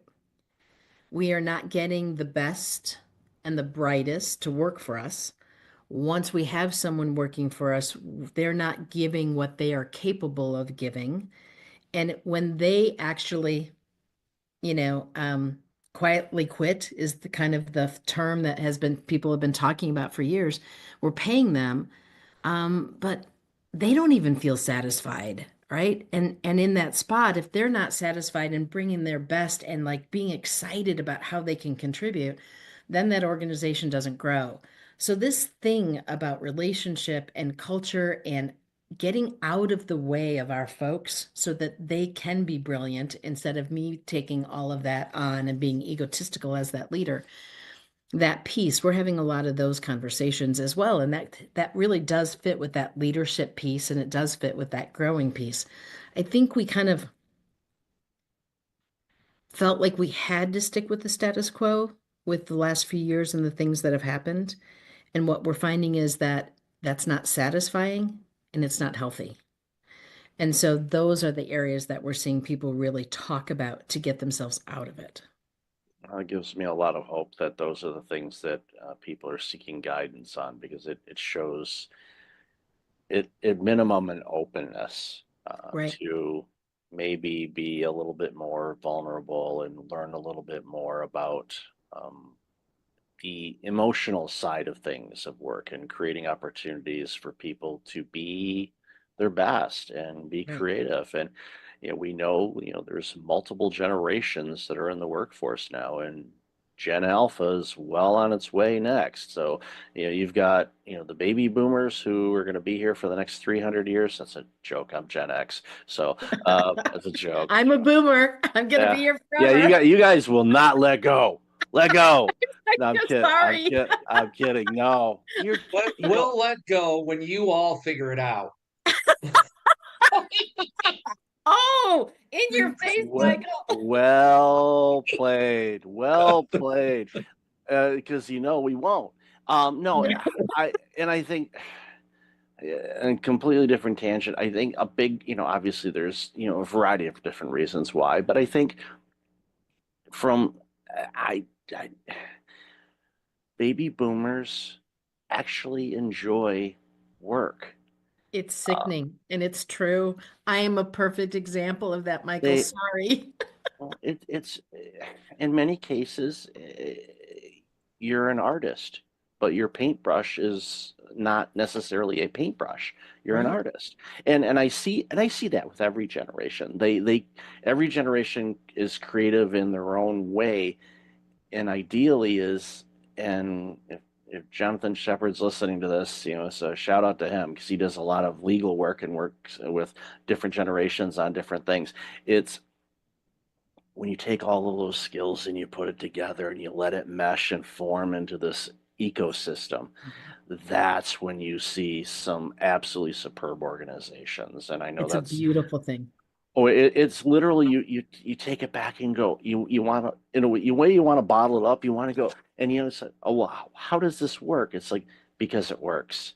And I know that's a very simplistic answer, but there's a lot of ingredients to it, but it's by design that it does that. So I've loved this conversation. We could talk for hours on this. So where can people find about you guys, and where would you like them to check out? Yeah, easy, three places. Easy. One is our website, becomemoregp.com. Or if you're like, hey, I want something specific, you can email us at becomemoregp.com. Or if you want to hear some more of our rants and raves, you can listen to our podcast, The Leadership Line, on your favorite podcast thingy. There you go. Thingy. Yes, thingy. Yes, I'll definitely have the links to all those thingies in the show notes. So really appreciate you, Scott and Tammy. Thank you so much for being awesome people and the amazing work you're doing that makes the world a better place. So really appreciate your time today. Thank you, All right, Michael. thanks, Michael.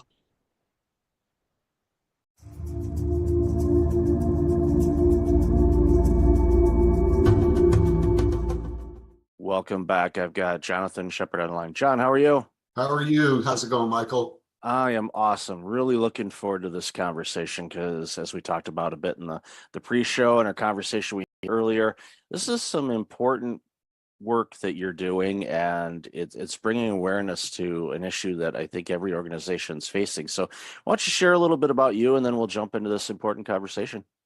Sure. I live in the recruiting space. I'm the president and CEO of J. Shepherd Associates, a full service attorney search firm in New York City. And I own a support staff company called Daybreak Staffing. And our perch is mid and large size law firms. Kind of built my entire career in that space. Started recruiting when I was 19 and had kind of seen a lot. But about 5 years ago, I started to notice that generationally, everybody was kind of pulling apart.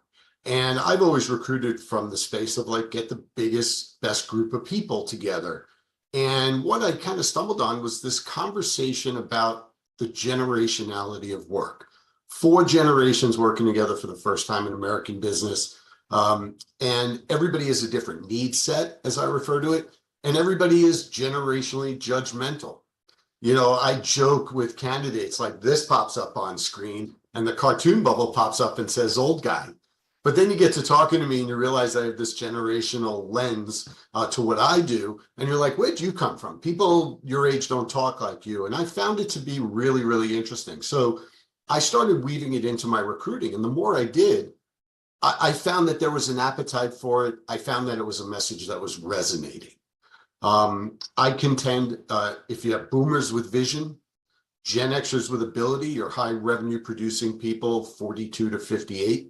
If you have millennials with potential and Gen Zers with drive, then you have the best of all 4 generations. And no matter what business you're running, you owe it to yourself to get the best people in the right spots.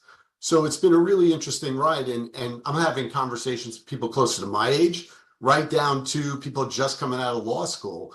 And they all have something to add to the conversation. So when you and I connected, I was like, this is a great platform for me to talk about this with you, you know, you being in the corporate burnout space, you know, and trying to get people to kind of not get burnt out, or what to do and recover from getting burnt out. I think it really does tie in very much.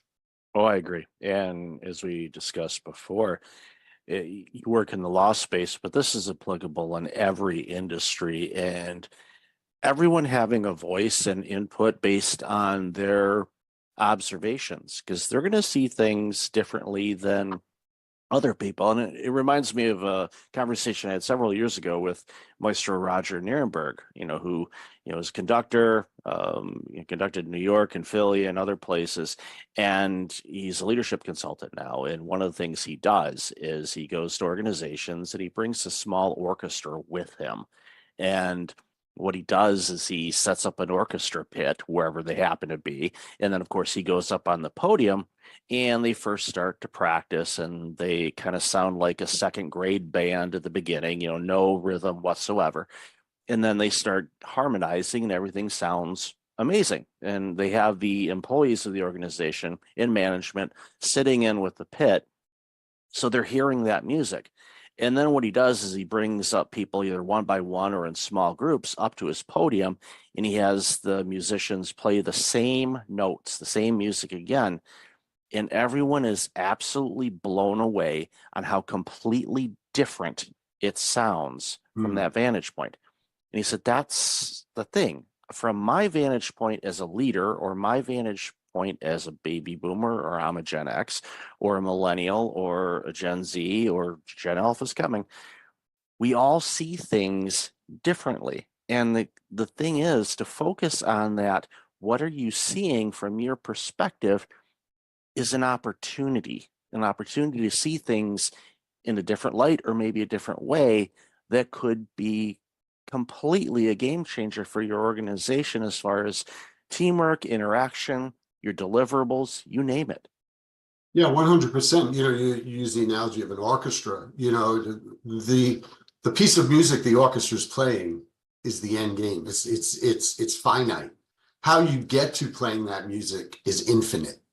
And that's really the thing now in the work life of America. You know, people are redefining things like shifting expectations in the workplace. What does productivity look like? What does engagement look like? And all of those things. And they're all seen through a different lens. And what I've been trying to tell people is if you communicate effectively and you respect the opinions of everyone, their view of looking at the musical piece, then you're going to bring things to the table to make your business stronger. Just like the playing of the notes is one thing, but really the fulfillment of the piece of music is really the bigger thing. And that's what I'm finding now in corporate America. And, my perch again, it's the law firm space. So there is a hierarchy there in law firms between partners and associates. But at the end of the day, you can learn a lot from everyone. And if you're open to that, you're not going to take every policy and everything like that from somebody who's only been in the workplace 2 or 3 years, but you may take a piece of that policy and apply it and win over the entire workforce. And I think that is now post-pandemic where firms find themselves and they don't really know the way forward. Why? Because you have 2.5 generations or 2.25 generations on the younger side who are basically saying, yeah, I know we're a successful firm. I know we've been around a long time. Everybody's made a lot of money, the boomers and the older Gen Xers, but we don't want to do it that way. We want to have a different experience. We want to do interesting work with good people at a fair wage, at a company or a firm that we believe in. And then we want to go home and we want to have a life. And we don't want to be defined by what we did for a living, unlike the baby boomer generation, who was very much defined by their occupation. And now the push-pull of that is that there are other options out there for people in the workplace because there are progressive companies out there that are embracing everyone and not saying, well, we did it this way. I mean, you and I are old enough to have parents that said, wait till you have kids, right? And, and at the end of the day, it's really now about the kids telling the old uns what to do. So it's a really interesting time in that regard as well, because it's a time of opportunity, like you said. Yeah, great. And it was a post, I don't know if it was a podcast interview I did or an article where, coming from a Gen X standpoint, it was basically an olive branch to millennials and Gen Z and to the baby boomers as well. It's like, look, we all have gifts to bring to the table that's going to make this world better. Let us all figure those things out together, share our experiences, and it makes such a big difference. And, I think back early in my career, I originally was in public accounting, so I worked for a CPA firm, similar kind of hierarchy situation to legal, where you've got your partners and you've got your associates. And, I would learn from everybody, from the senior most partner that had probably 40 years on me to a recent partner who was maybe 10 or 15 years older than me. So that was, I'd pick their brains on different things and get their perspectives, learn about their personalities, what made them motivated, why they looked at things a certain way, and just, borrowed some, work styles from everybody and tried it out. And I think the more open-minded all of us can be when it comes to learning how to do things and shifting away from this, I'm going to put in the 80-hour weeks every week, and then, this is who I am. Hi, I am Mike Levitt, and I am this. Well, I don't identify myself as necessarily a burnout consultant or a coach or a podcaster. And it really depends on my conversation. This is some of the things that I do, but that's not me. Other generations, as you said, they, identified themselves with who they were in a workplace, which I think is, one of the, I don't want to call it sad, but it is kind of sad in a way, is when the baby boomers have started to retire, it's an identity crisis for some. And I've had conversations with them. They're like, I don't know who I am. I'm like, you're Bob. That's who you are. And it's very limiting, right? Why would you want to be one-dimensional, right? Why would you, you're a father, you're an uncle, you're a brother, you're a, softball player on the weekends, you're, any of those things. But what I find is that people are so in their comfort zone and so unaware and maybe even a little afraid to just try to come out of that zone a little bit to extend themselves. The firms that I do business with in the mid and large size space, the ones that are trying to find the way forward are the firms that lateral partners and associates want to go to. They may be stumbling with a policy or an initiative, but they're out there trying. And it's the firms that are out there trying because they're going to listen to people a little bit more of all generations. And it's not really a commercial for, oh, you have to get with the times and, you know, the younger generations are coming up and everything like that. It's not about that. It's about you're running a business. And if you needed a better computer system, for example, you can go out and buy it. If you needed higher caliber performers in your business, you should owe it to yourself to find them, regardless of where they are in their career. I did a roundtable of managing partners last summer, a breakfast question Q&A, and one of the managing partners stood up and he said, John, let's cut through all the BS about recruiting and people and all this. What are the top 2 things you look for when you look for people for law firms? And I said, that's easy. Number 1, subject matter expertise. They got to know what they're doing, no matter where they are in their career. And that's true in the law firm space and outside the law firm space. Number 2, good human being. Because if they're good human beings with subject matter expertise, you're a smart guy, you're running a law firm, you should be able to use those people most effectively. And he said to me, you know, those are kind of words to live by, but hard to put into practice. And I thought that was interesting. Yeah, and I can see where you're from. And I think about, you know, my experiences in hiring when I worked in healthcare and hiring, you know, people that may, excluding clinicians, again, they have to be a subject matter expert. They have to have their licenses. They're going to be working with needles and medicine and things like that. You want them licensed, please. But as far as clerical administration side of things, you know, I looked for, are they trainable and coachable? Are they good with people? Are they a good person? Will they be able to withstand the variety of demands coming from a variety of different personalities? Factoring into that, one, you're going to have some grumpy physicians. They exist. You're also going to have some really grumpy patients, because typically when people are going to the doctor's office, they're not well. They're not feeling good. So they may not be putting their best foot forward when they're interacting with people because they just don't feel good.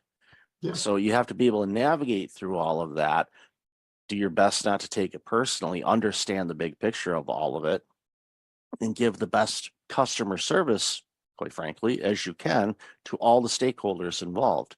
Yeah. And I remember hiring, and I've shared this story before, I hired a receptionist for one of my clinics, and she didn't have any healthcare experience, but she worked for one of the major cell phone companies in their retail department. And the doctors, the board, everybody's asking me, are you out of your mind? They don't have any healthcare experience. And I said, neither did I when I started this organization, and now I'm running yours. So who's the idiot now? And you know, so basically they went, okay. I said, she's trainable. She's going to pick it up quick. Number 2, she's great with people. So long story short, she is now running a clinic herself, a healthcare clinic, when she started in a cell phone company, and now she's running a clinic. Why? Because we gave her the opportunity. We created the environment where she could thrive. She did. She took advantage of it and made it, you know, her career. Yeah. And that was an opportunity I gave because I saw the person. I'm like, you can train people on things, you know, that's not a problem. It's like, how are they with people in all these different aspects of things that get thrown at us on a daily basis? And it's a fine line to walk. You know, it is a fine line to walk. You know, and one of the biggest complaints I hear from younger workers across all industries is there's nobody there to coach and train me up. And, you know, you and I had the conversation when we spoke at first about my stepson is a mechanical engineering guy. He's 29. And he was working for his first job out of school. And he said, they just kind of threw me into a job that I'm not qualified for, you know, and I'm like managing a $2 million budget. And I asked him, like, is this correct? Like, you just need to show it to me once. And they were like, well, kind of figure it out.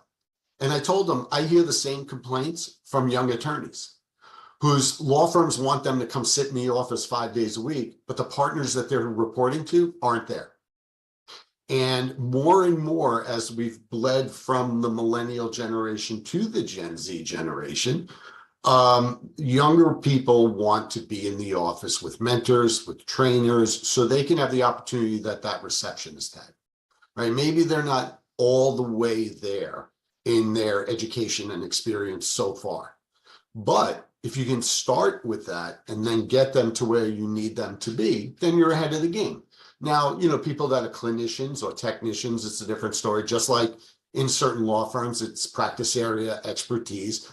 But if some young associate comes along and has that practice area expertise, why wouldn't you want the one that wants to come in and get instruction from you, as opposed to the one that you think is sitting in their living room, in their sweatpants, thumbing their nose at you, and only working when they want, not when you want, if you're a partner in a law firm?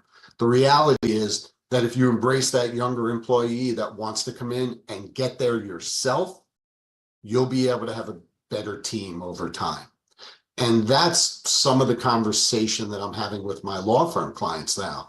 It's like the problem is not your associates. The problem is the partners, because they want to sit in the Hamptons or Martha's Vineyard or the Jersey Shore 3 days a week, all year long, or mostly in the summer.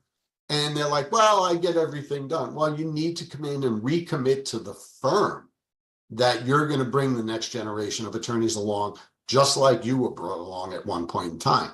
The way in which that occurs is now different because of the way the generations communicate. The boomers a little more in person and through email. The younger Gen Xers, millennials, and Gen Zers more via instant message or text, or something like that.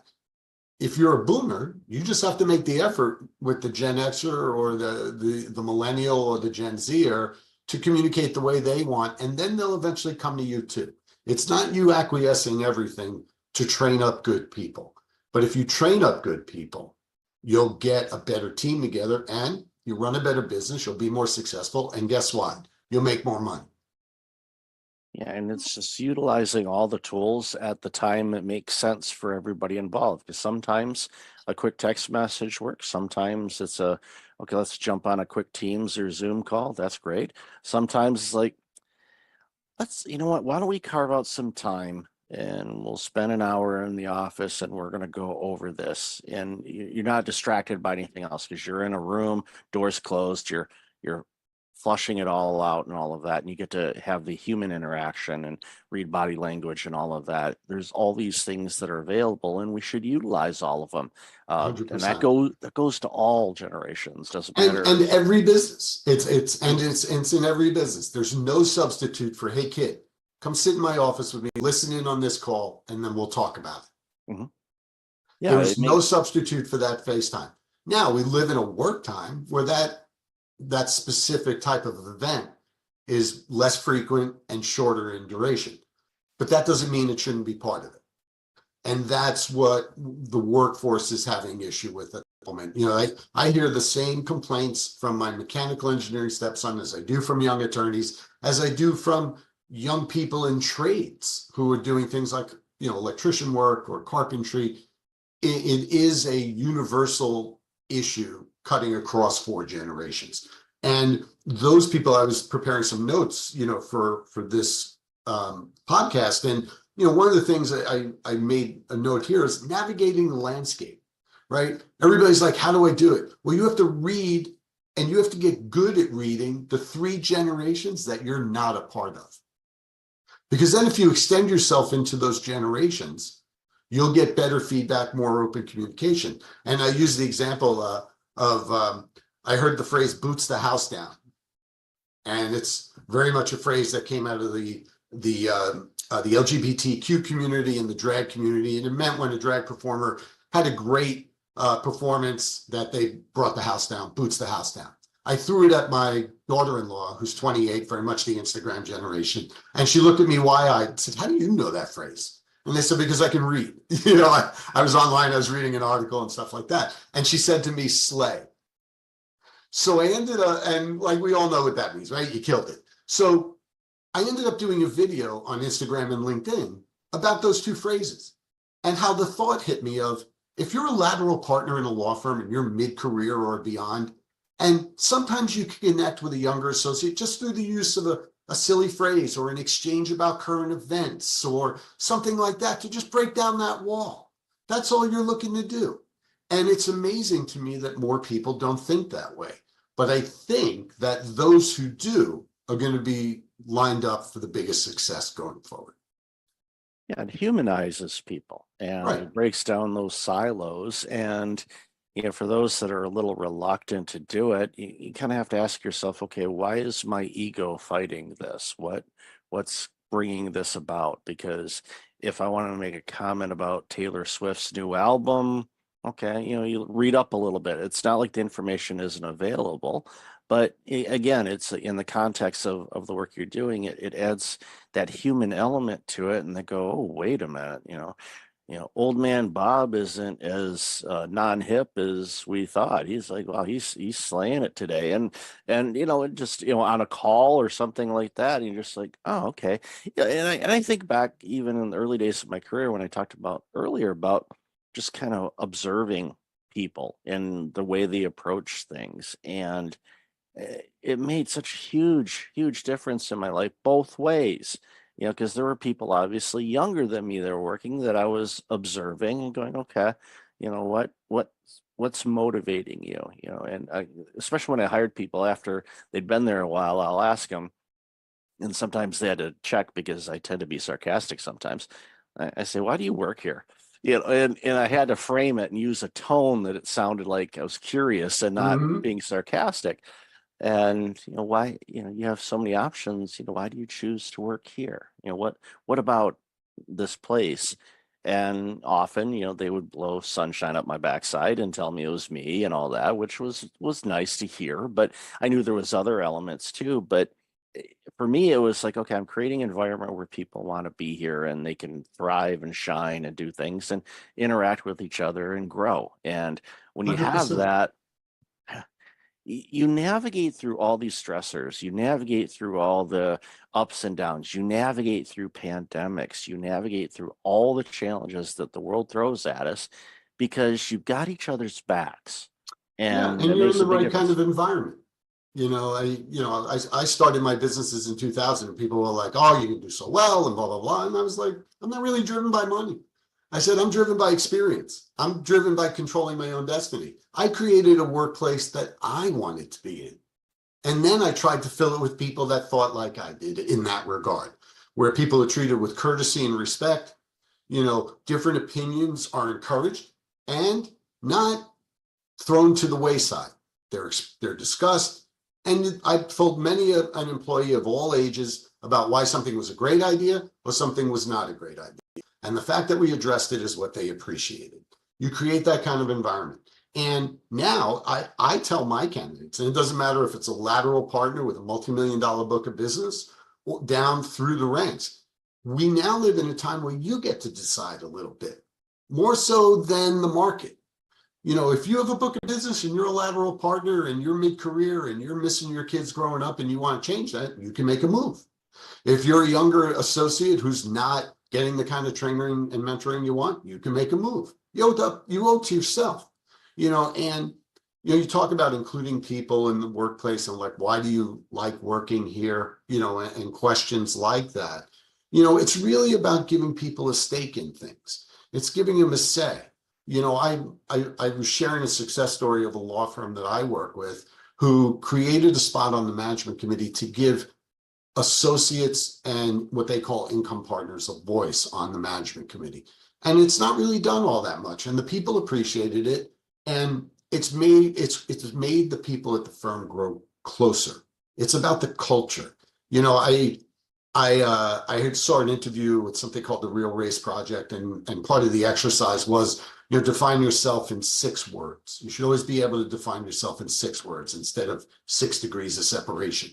And, mine is interested in people different than me. And you can't be ashamed of admitting who you are, to people whether they're the same as you or different than you. And I'm like, I lived in New York City my entire adult life. And when I would get in the back of a cab, I would ask the cab driver how to pronounce their first name. because it showed that I was interested in them. And they were generally somebody who was a different ethnic group than me. And all of a sudden, the pasty middle-aged white guy that got into the back of their cab made them feel good. And that's the type of stuff that in the workplace doesn't cost you any money if you're running a business. All it requires you to do is change your mind. And if you are bringing in people at all levels, if you're a senior partner that I'm working with and you're only interested in a money jump, it's probably not going to be a successful engagement. If you're a senior partner I'm working with that wants the right firm, doing the right work and making money, then I definitely can help you. And it's really interesting to see how people are now redefining themselves, redefining their lives. And, you know, for my purposes, it's an ongoing conversation. It requires two things, and it's very simple: communication and accountability. And that includes self-accountability. You know, I talk to younger people, I'm like, you spent all this money on law school, and you're sitting in your living room in your sweatpants, and you think you have it great, and you're making X dollars working in big law. But here's what's happening. You're being given the same work over and over. You're getting siloed. You're not really learning a lot. The person that's in the office that is at the elevator that the partner grabs is the person that's now ahead of you to go to clients. When those clients start talking with that individual, you become less and less valuable. On the flip side, if you're a partner with a book of business, you need to be in to lead, to service your clients, and to interact with others in the firm. And if you do those things, you'll make more money in the long run. You'll get easier engagement. And what I mean by easier engagement is your people getting to you in the time frame you want, communication and accountability, but it's got to also be self-accountability. I wanted to tell about the road ahead a little bit, you know, and I say this is an ongoing conversation. And a little funny anecdote happened to me a couple of months ago. My wife and I had our master bathroom redone, and the contractor had subcontractors, and one of them was the plumber, and the base of the toilet leaked when they finished the bathroom. So the plumber came back, and he's like, you know, I tell these kids, like, don't just put the silicone on the base. You have to take your finger and put it around to create the seal. And they don't listen, they don't listen, they don't listen. I'm like, how old are you? He goes, 28. I'm like, and you're complaining about the 19-year-old? And he goes, you betcha. And that, Michael, made me realize that the generational conversation with Gen Alpha coming, it's not changing. It's not going away.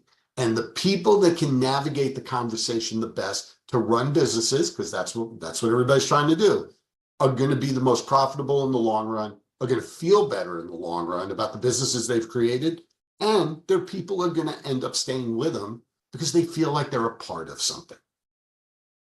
Yeah, the more things change, the more they stay the same. And it reminds me real quick of a story. A colleague of mine does some after school robotics coaching and you know, some coding types of stuff.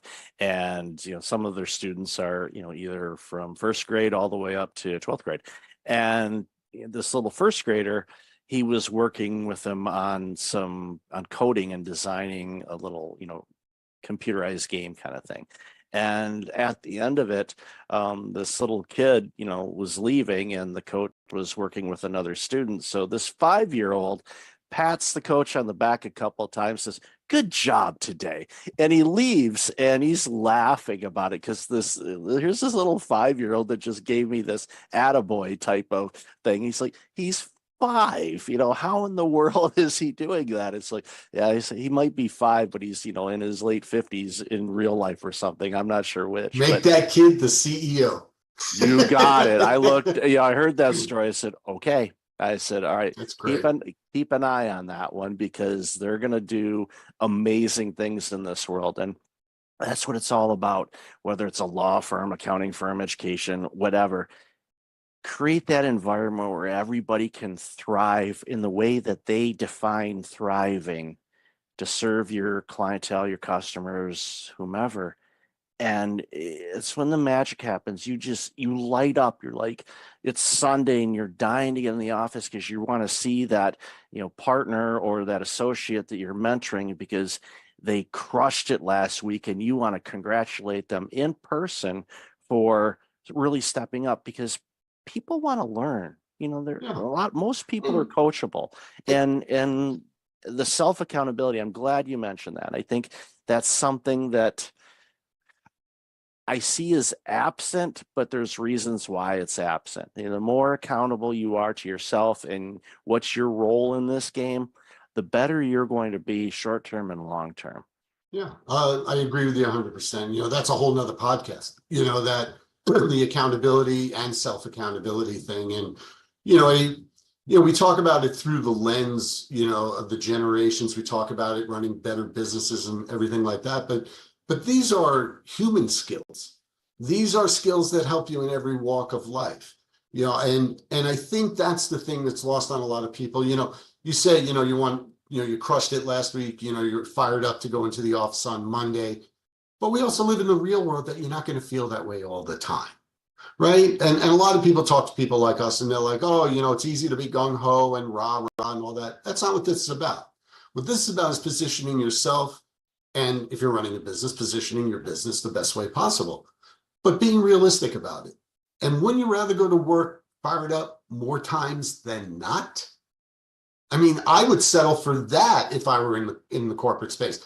I think I said to you on our initial call. I work for myself. I'm very much, doing my thing and everything. And I always joke with people, my boss sucks.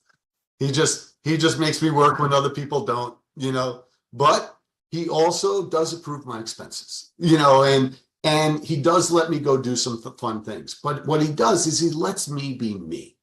And, I'm fortunate that I work for myself, and not everybody lives in that world, especially if you're in corporate America, whether it's a law firm or another kind of business.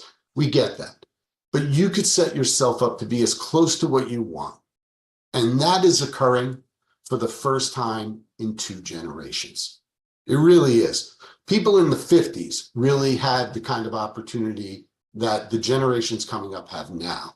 Everybody from there to now, a lot of the boomer generation, and I hear it all the time, the boomers are hanging on too long.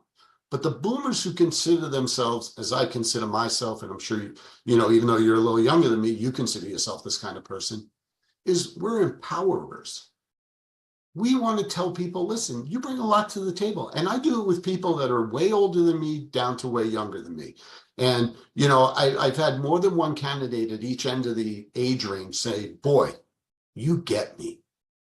And I said, I'm not trying to be you. Again, it's communication and accountability. If you keep that in mind, and then courtesy and respect yourself, but respect others, be humble, extend yourself a little bit. You'd be surprised, how people react to you, like the guy driving that cab in New York City. Yeah, it's important. And I tell you, if everybody followed that, boy, the world would look a lot different and workplaces would be a lot better. So, John, I've loved this conversation. I could talk to you for hours on this. You know that already. So, where can people find out more about you and all this amazing work? Well, you could certainly reach out to me individually at Jay Shepard, spelled JSHEPPARD at jshephardassociates.com. You can go to our website. You can find us on Instagram and on LinkedIn at Jay Shepard Associates. And I really want to thank you for the opportunity to talk with you today, Mike. I could talk to you for hours as well, and I'm sure we'll be talking offline again. Of course.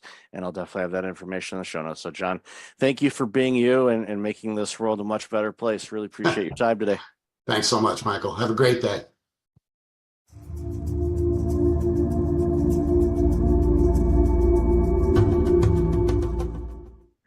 Welcome back. I've got Jim Fielding online. Jim, how are you today?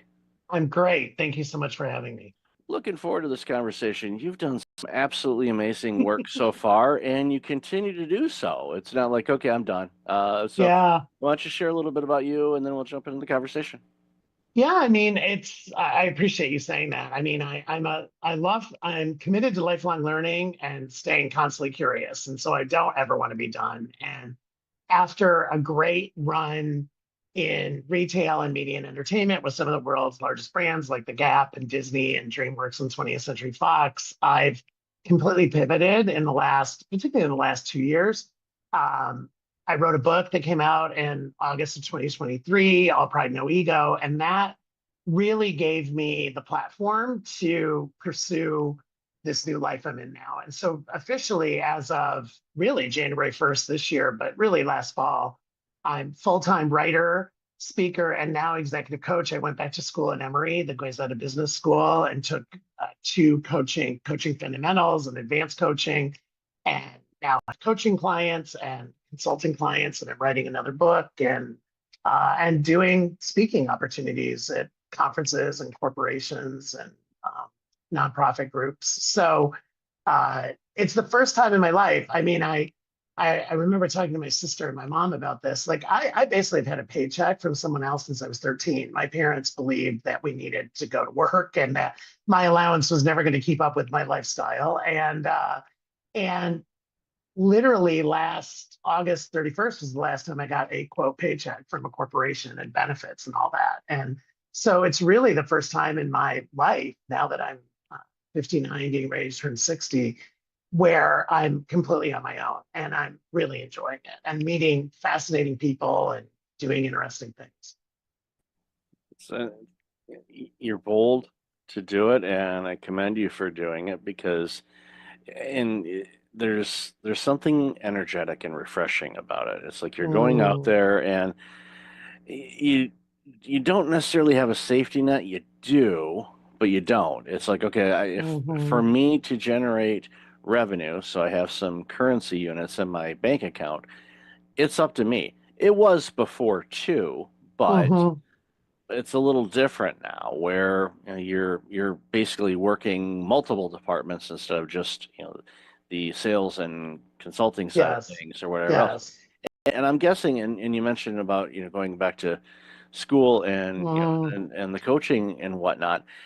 My hunch, and correct me if I'm wrong, is when you're in the class and they're going over some things, did you have that aha moment going, wait, I've been doing this all along anyway, but now I'm getting the education component afterwards. So usually it's like, usually you learn how to do it, then you do it. Well, in your career, you did it, and now you're I kind of learned on the job. You're learning how to do it. Yeah. I give my professors and mentors in that program credit, because like literally the first module when I started was, part of it was the difference between coaching, consulting, therapy, and mentoring.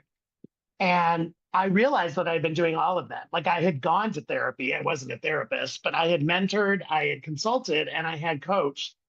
But they were really good about putting the boundary walls in between what a good coach was versus a good consultant. And so for me, that honestly was the hardest learning, because as a consultant, you're paid to solve a problem. I mean, you're literally hired for a project or to solve an issue a company has, and 90 days, 6 months, whatever it is, and you have a deliverable. In coaching, it's much more client driven, and it's much more iterative, and it kind of takes a lot of different paths. And I had to learn not to be a problem solver, because in my first couple of practice coaching, and we practiced all the time in the class, I would be like offering solutions immediately, because that's how I was programmed. And my coach would be like, no, right? Like my professor would be like, help your client get to the solutions, help your client transform, help your client unblock. And I love that. And it's actually made me, I think, frankly, a better partner and son and brother and uncle, because I'm not just running around solving. And listen, I was in the C-suite and I was a consultant. That's what I was paid for, to your point. I was paid to solve problems. I was paid to drive business. And so I was like making decisions on the fly and going. And in coaching, it's a much different process. It's a much different timeline. And I have a very diverse set of clients, which I love. And so each coaching assignment is very different. Each client is different in what they want to accomplish in the assignment. So, but yes, I would have said a year ago, I've been coaching forever, until I got the academic foundation and was like, oh, I need to learn some new things. And it was really important to me, because to your point, I could have just gone on LinkedIn and announced I was a coach and started booking people and put up my website. I wanted to do the academic underpinning first. Well, it speaks volumes to your character too, because Mm. most people say, "Yeah, I got this. I've been doing Yeah. this. I worked at this consulting firm or whomever, forever. I know what I'm doing, Right. and you would serve your clients well by Mhm. doing that. But the analogy a lot of times, for me, when I think about consulting an organization or coaching, the big thing for me to help remind myself of the same situation is, Mhm. okay, what did they hire me to do? Okay, they hired me to coach them. All right, well, that means I'm on the sidelines. I'm going over some plays. I'm like, okay, what do you think about this? Very Right. collaborative. Get them, like you said, to come up with their solutions Solutions. instead Right. of, what do you think about this? And, being, a reformed people pleaser and a problem solver. The great book by the late Dr. Harriet Breaker, Disease to Please. I highly recommend it. That is brilliant. I love the title. Yeah, I'm writing that. I'm yeah, writing that down. I'm yeah, looking at you, but I'm writing that down yeah. because I It love is that title. that book came out, I think, in the year 2000, so it's a quarter century old, but it's timeless and Yeah. quite convicting. If you are a people pleaser, because it calls you out really good. And there's different types of people pleasers, and I thought, well, I'm this, and then after reading that book and Mhm. picking myself up off the floor after it knocked me down, I was, Yeah. oh wow, I'm actually different. And I reread it every few years just Mm. as a not not so much as a reminder, but Mhm. more of a where am I at now? Yeah. Because Almost like a self-assessment. I love yeah, that. yeah. So it's definitely a good book that I recommend to anybody and everybody, because Well, we it all do takes it. it takes a people pleaser to know a people pleaser, right? Like Um, I definitely listen. I'm a firstborn, the first one in my family to go to 4-year college. Like I had a lot of expectations on me, and I was pleasing a lot. I was pleasing parents and grandparents and extended family. And you're right. So I had not heard of that book, so I love that you gave that to me, and I will pick up yeah, that pearl. yeah. I'll share a real quick family story. A late uncle of mine was in our family the first uh, family member to go to college, and Mm. he made some questionable choices and did some crazy things in his life, to the point where when my brother and I, because we were next to go, Yeah. and we saw some of the annex he pulled, I told my parents, I'm kind of afraid to go to college. Why? Is it going to be hard? I said, no, because I don't want to do the crazy stuff that Uncle Joe has done. And Yeah. they're like, they said, don't worry. I said, that has nothing to do with academic. So it was like, okay, good, good. Phew. Yeah, But exactly. No, doesn't that's mean I haven't funny. done some crazy things, but hey, it Yeah, happens. right. No, for But sure. so, jumping back into, the work that you're doing now, and I know we talked about this before too, is, Mhm. the tool bag of knowledge and experience that you have is interchangeable. So Mhm. it's literally like going and I'll use the analogy, if you like to cook, okay, you got the spice rack, so you got all the spices, and you're like, okay, what am I going to make for dinner tonight? You've got, Mhm. some lean meat, you've got some veggies, salad, whatever. You're like, okay, what am I going to make? And Mm. as humans, we get in ruts and we say, okay, we're going to make this again. But no, sometimes we're like, Yes. no, actually, I want to do something different. And we may use a cookbook, or in this case, we may go, I'm going to rely on We're my, gonna improvise. Yeah. yeah, improv, and let's make dinner, knowing that, DoorDash is just an app away. That's younger generations that didn't have, or older generations that didn't grow up with that. We remember. It's like, if dinner was screwed up, then guess what? Well, we either ate it anyway, Cereal. You might be having some cereal, or right? some Or some cereal, cereal. or Yeah. maybe there's that 2-year-old jam package in the bottom drawer. Is there a piece of bread? Yeah. Oh, Some for some buttered reason toast. Some buttered yeah, yeah, toast. exactly. Yeah. We're like, We're gonna literally, get something. But yeah. yeah, we're literally, Yeah. thinking about going down the street. It's a great analogy. No, it's a Yeah, great story. I mean, that is, yeah. I mean, there's a certain amount of, and that's part of what I like, what you and I are talking about. It's part of what I like about coaching is of course I prepare for my client meetings, and I review previous notes, and I write myself some notes that I might want to ask, some certain questions I want to ask. I still have my list of go-to questions, but you are kind of improvising during the coaching, because you really, to be a good coach, you have to be a very active listener and a very good question asker. And you're really riffing off of what your client comes to, right? And as you know, because you do this, like, my first questions are always, what's top of mind for you today? Or, what issue really is something you want to talk about today? Because as you know, each session, 45 or 50 minutes, you can't boil the ocean. And I think getting the client to focus on what really is the core issue that's affecting them at that moment, right? And that they really want to talk about. And you can't prepare for that. It doesn't matter if you review all your notes and you think you know your client super well, they can surprise you each time. And to your point, I fall back on my 35 plus years of corporate experience and my own coaching. Like, I was coached. I had a coach at Disney for 4 years. When I was president of Disney Store, I had a coach. He was amazing. And I was the one, when my boss at Disney told me I was getting a coach, I thought I had done something wrong, honestly, Michael. Like, I was like, oh my gosh, like, did I offend somebody, or my number's not good? Like, I saw it as a negative. And my boss was like, no, we're investing in you because we want you to be a better leader. We want you to grow with us.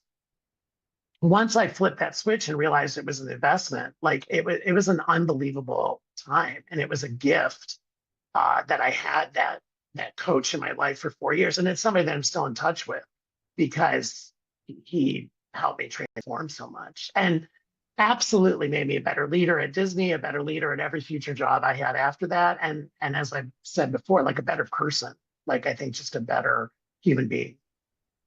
Spent many an hour inside Disney stores with my little ones. And so many did. We appreciate you. Yeah, lots of positive. One not so positive. My oldest daughter had, the quintessential meltdown, laying on the floor, screaming, crying, kicking her legs, to the point where I had to literally carry her out of the store over my shoulder because she was upset. Did we not have something she wanted? We already bought her something. Oh, and she wanted something else, and I told her no, and that no is not a great word in Disney store now. No, it's like, upon reflection, it was like, next time. It was funny because her mom was the reason why we were there, and we were there with a friend of ours, because my partner at the time, she was holding, kind of like a house thing for selling something. I forget what it was, but so it's like, all right, well, I'll take Sarah out, and the other two kids were little enough where they weren't, they were still very young, so it wasn't an issue. But it's like, I'll take her. So it's like, all right, let's go to Disney store, and she never acted that way before, ever. And so here I am walking with my buddy, and there's a screaming kid walking through the mall, screaming and yelling. I'm surprised people didn't call the cops, thinking I was trying I'd say turn you into child services. Yeah, it's like, you're trying to kidnap that child. No, I'm just not buying her yet. Okay, well, here's the hint. She has enough aerials, okay? Yes, but here's the hint. It's too late now, but for any of your listeners, because I still love Disney Store so much, the area around the cash register are the souvenirs. We call them souvies, but internally, we literally called them, without being rude, shut up gifts. And they were all like less than $12. And it was, I saw numerous desperate parents and grandparents picking up a, like a small plush animal, or, just something that, like a keychain, something that was under $10 or $12. Because we saw many a tantrum in Disney Store, because you're teaching the kids boundaries, right? And of course, we're overstimulating. Like, our job was to give them the best 30 minutes of their day. And so we were like overstimulating them, and there's something everywhere that they look. So we weren't always a parent's best friend.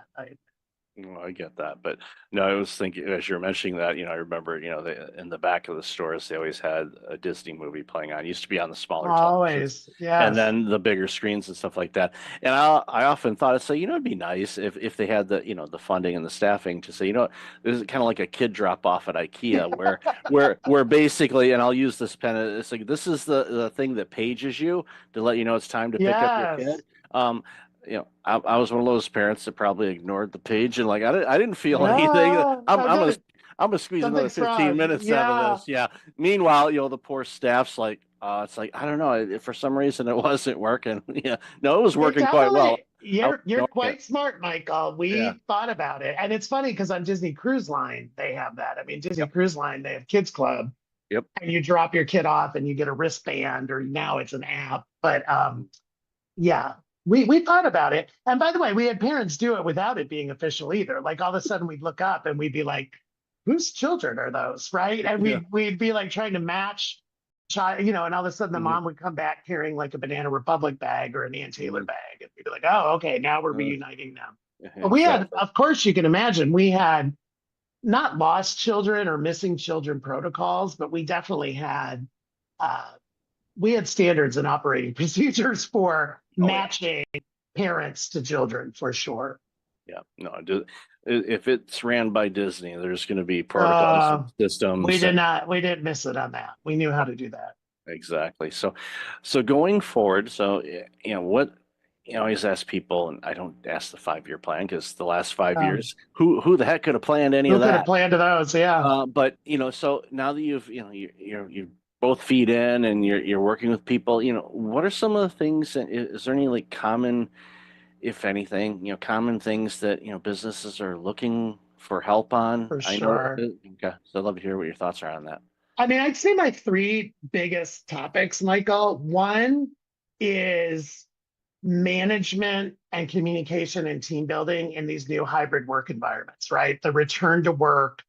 Part of my staff is remote, part of my staff is hybrid, part of my staff is in the office. How do I do it? And for many of us in my generation, we grew up as physical leaders where basically our teams were in an office. Even if you managed multiple offices, you could still go to the office. And I'd say that's one area I'm spending a ton of time on. I think the other clients I'm attracting are people who are in a certain stage in their life. So I don't want to say a certain age, but more of a certain stage of what's next? How long am I going to keep doing this? Like, do I want to consult? Do I want to slow down? Do I want to maybe go teach? Like, these moments where, running companies, running a division, running a corporation is not easy and is very tiring. And they're they're not ready to quote retire, but I mean, there's almost like most people don't like that word. Most people don't like retirement. They like changing gears or something like that. And then I'd say the other thing, it really is kind of belonging, inclusion, DEI 2.0. Like what do these programs look like? I mean, there's obviously been in the news lately that there's been a lot of rollbacks. President Trump announced that we're rolling it back at a federal level in the federal government.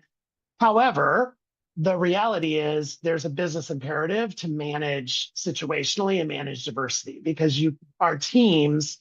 I mean, you look at the demographics of the United States in particular in 5 years, to your point, or 10 years, we're becoming a more diverse population. We're not becoming less diverse. And so regardless of what is legally required or mandated or directed, most executives I'm working with see the business imperative to manage diversity and manage situationally. And also, I'm spending a lot of time on the generational differences. I hear a lot about, oh, Gen Z is so hard to manage, or Gen L, whatever's after Gen Z, or Gen Y, or, these millennials. And I'm like, okay, but that's, again, managing diversity because each generation is different.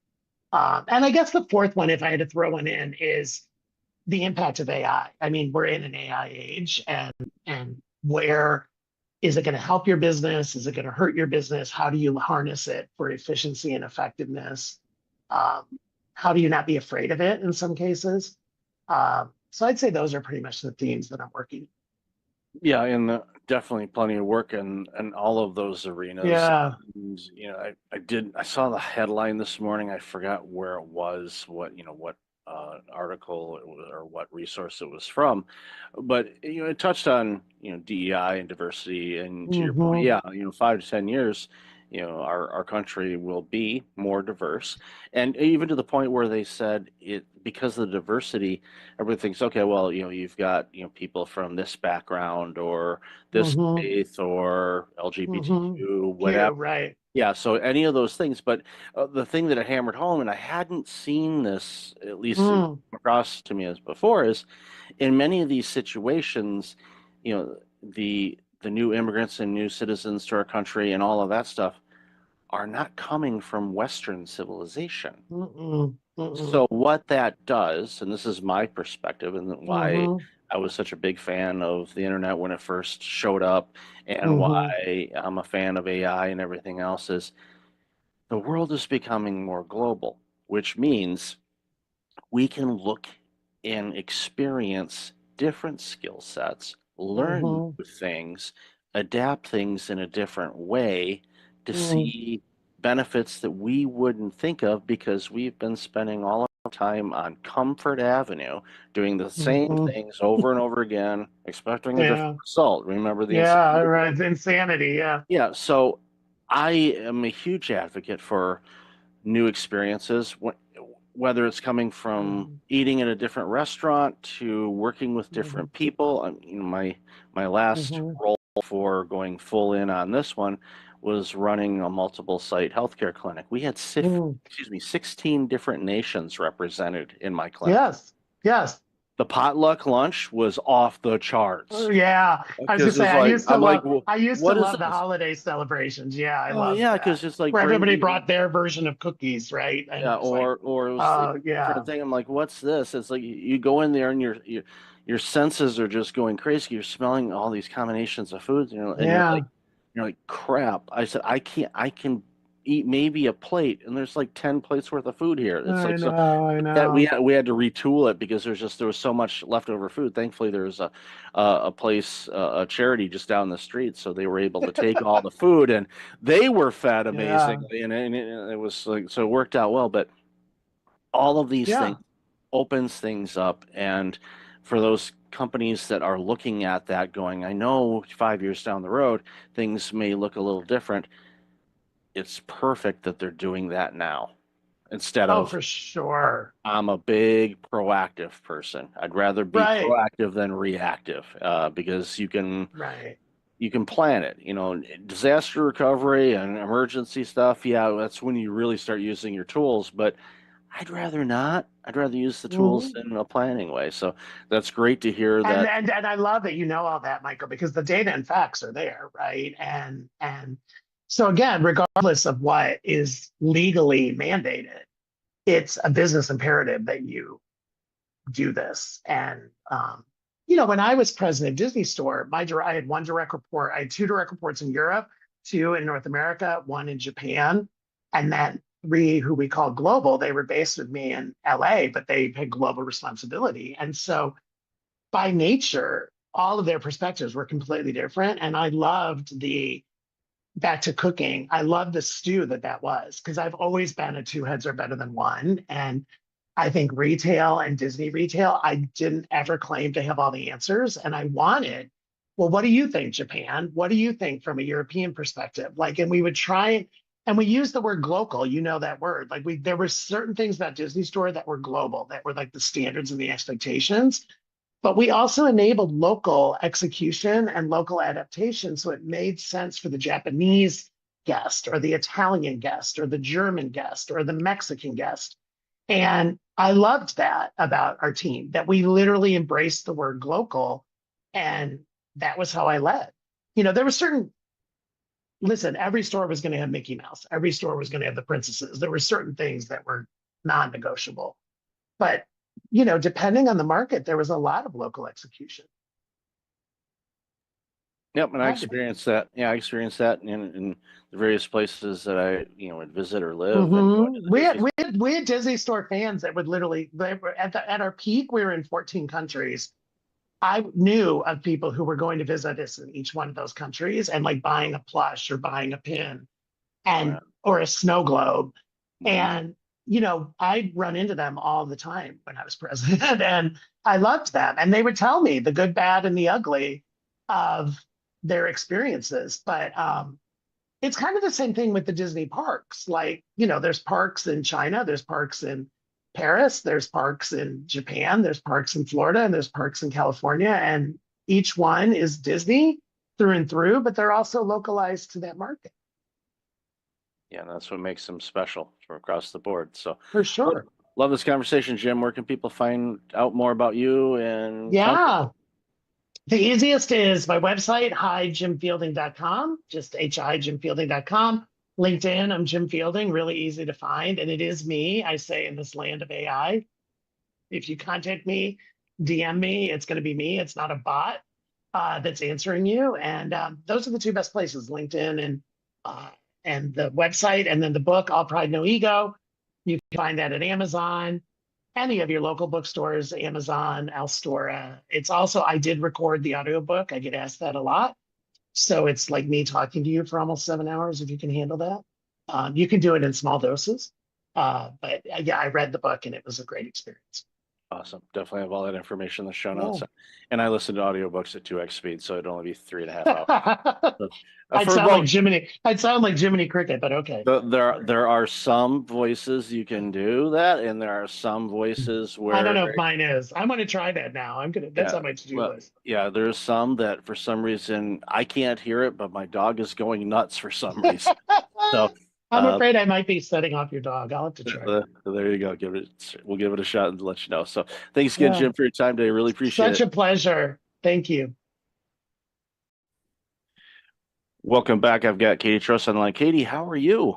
I'm doing great. Thanks for having me. I'm excited for this chat. Yeah, I've been looking forward to this one for a while now. So for those that aren't familiar with you, why don't you share a little bit about you and the work you're doing, and then we'll jump into the conversation.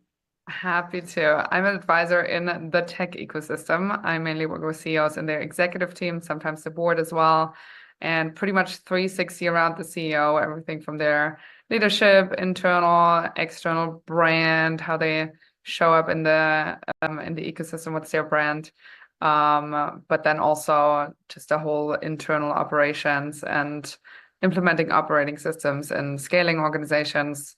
Mainly, as I said, tech, so usually around 100 to about 500 employees. And as they scale their engineering teams and their sales teams, usually they have quite similar challenges, and I work with them on that and do the whole strategic planning and internal structure.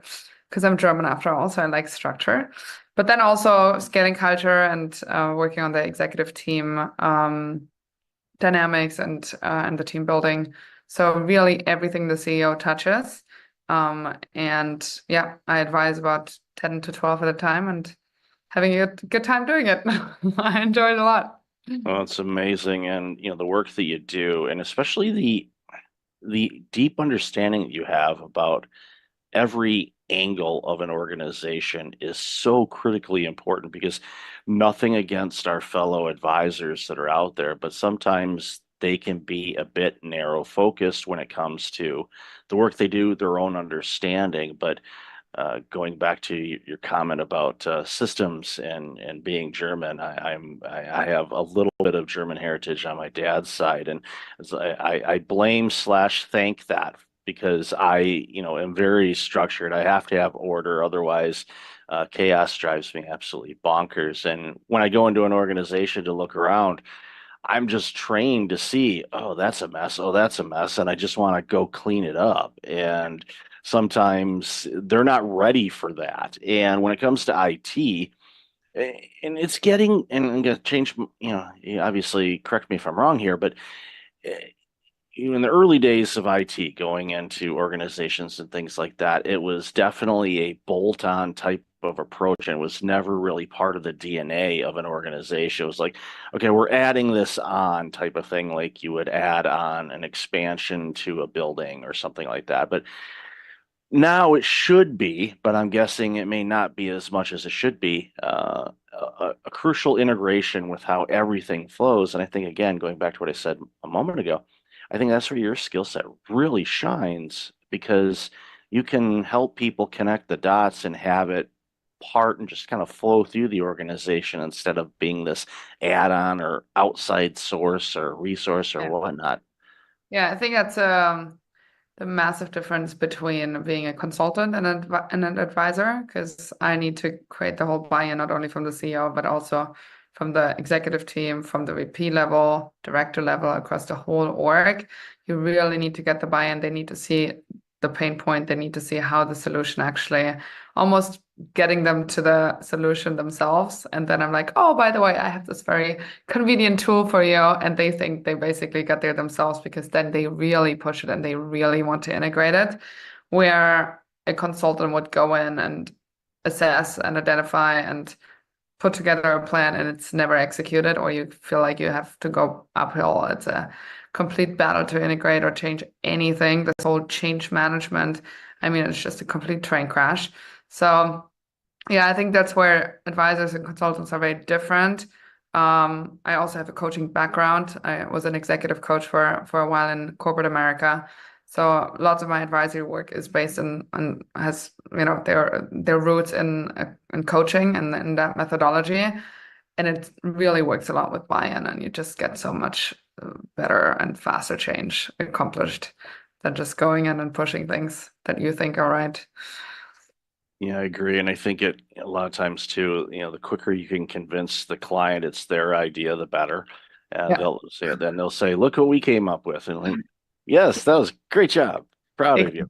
Yeah. You know, and it makes such a big difference. But I'd love to hear your thoughts on, and I don't ask too much about this anymore, about what we saw, during the pandemic, because I know there were changes, and we've talked about that on the show quite a bit. But as you and I were chatting in the pre-show a little bit, people behave and act the same. Yeah, there might be some differences out in what's going on in the world right now, but when it comes down to it, CEOs and leadership and the challenges they face continue to be the same. And what are some things that you see just are some tough habits for CEOs to break in the work that you're doing? Interesting question. I think in general, the whole ecosystem behaved very, on one hand, very similarly, where we had obviously the big tech spike, and the valuations went through the roof, and people were just fundraising like crazy and scaling like crazy, and there was not a lot of substance behind it. So a lot of companies then had this empty shell, no revenue, very little revenue, no real product to show, no real product market fit. And then obviously they have to cut after, and they have to let people go. And I think that is something that people and that CEOs deal with on a daily basis and outside of the pandemic as well. But this was just very accelerated and very much, just top of mind.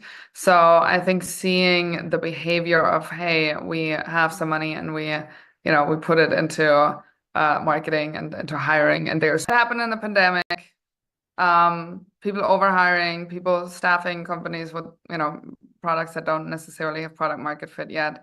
I think is a big lesson that CEOs can take away. And also post-pandemic, and when the ecosystem has now slowed down and there's not that much funding, to just really, really bootstrap as much as you possibly can, and only use money that you really need, and only use marketing channels that really work. Don't scale before you haven't validated marketing channels, before you haven't validated your product market fit, etc. So that's obviously one of the learnings from COVID.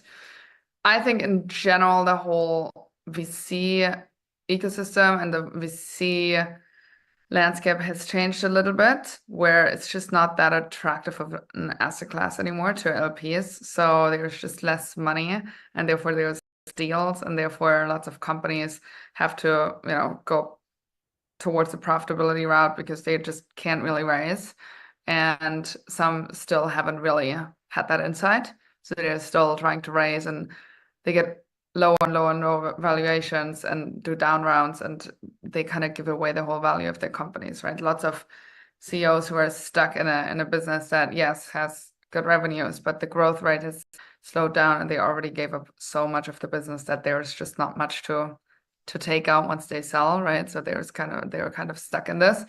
And how do you lead through that, right? How do you keep your team motivated who really is just there for the equity? Because otherwise, why wouldn't you work for Google or Facebook where you have like the best benefits you can think of, right? So how do you keep your team motivated? How do you keep yourself motivated if there's not, the big gold bucket at the end of the race?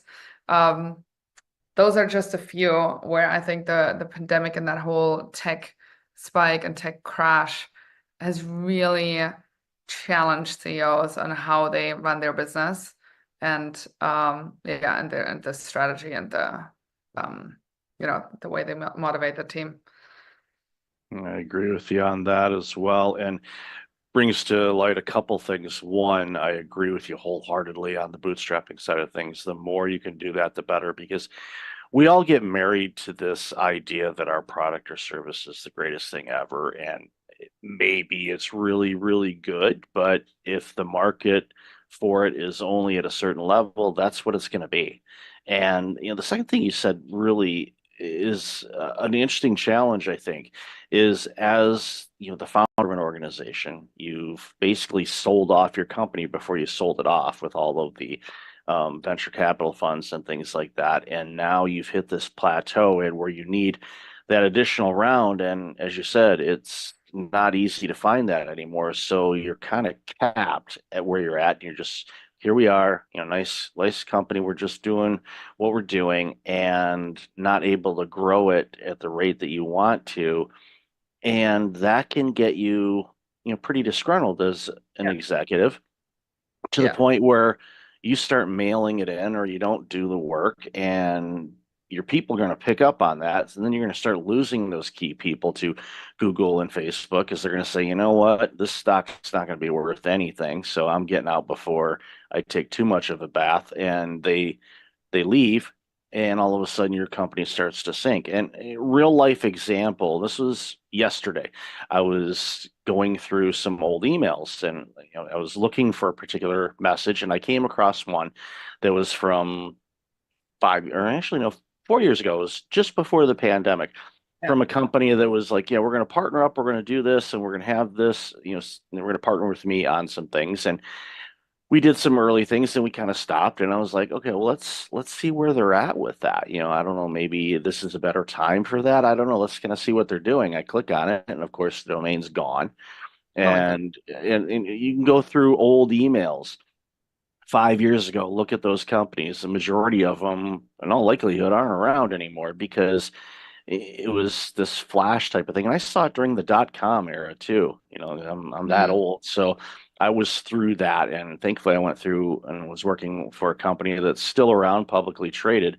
But most of the companies in that space did not survive. But when they were getting all the VC money and growing like mad, that the parties were off the hook, and it was like the booze was flowing and everybody was having a great time, and they actually had a product that they were selling. It wasn't smoke and mirrors like unfortunately so many organizations today are trying to push out. So with AI as well, that's going to be a really interesting dynamic, because I'm sure you're seeing it too. We're getting inundated every day with all of these new companies that have had this great product that's created that's going to do this and this and this. And, I see it and it's like, okay, going back to our history repeats itself commentary earlier, I know the majority of these companies are not going to be here in a couple of years. They're just not. That's just the nature of it. So as an executive, when you're looking at ideas and different tools and things, especially in the tech space, to figure out, okay, is there anything out there that can improve efficiency, return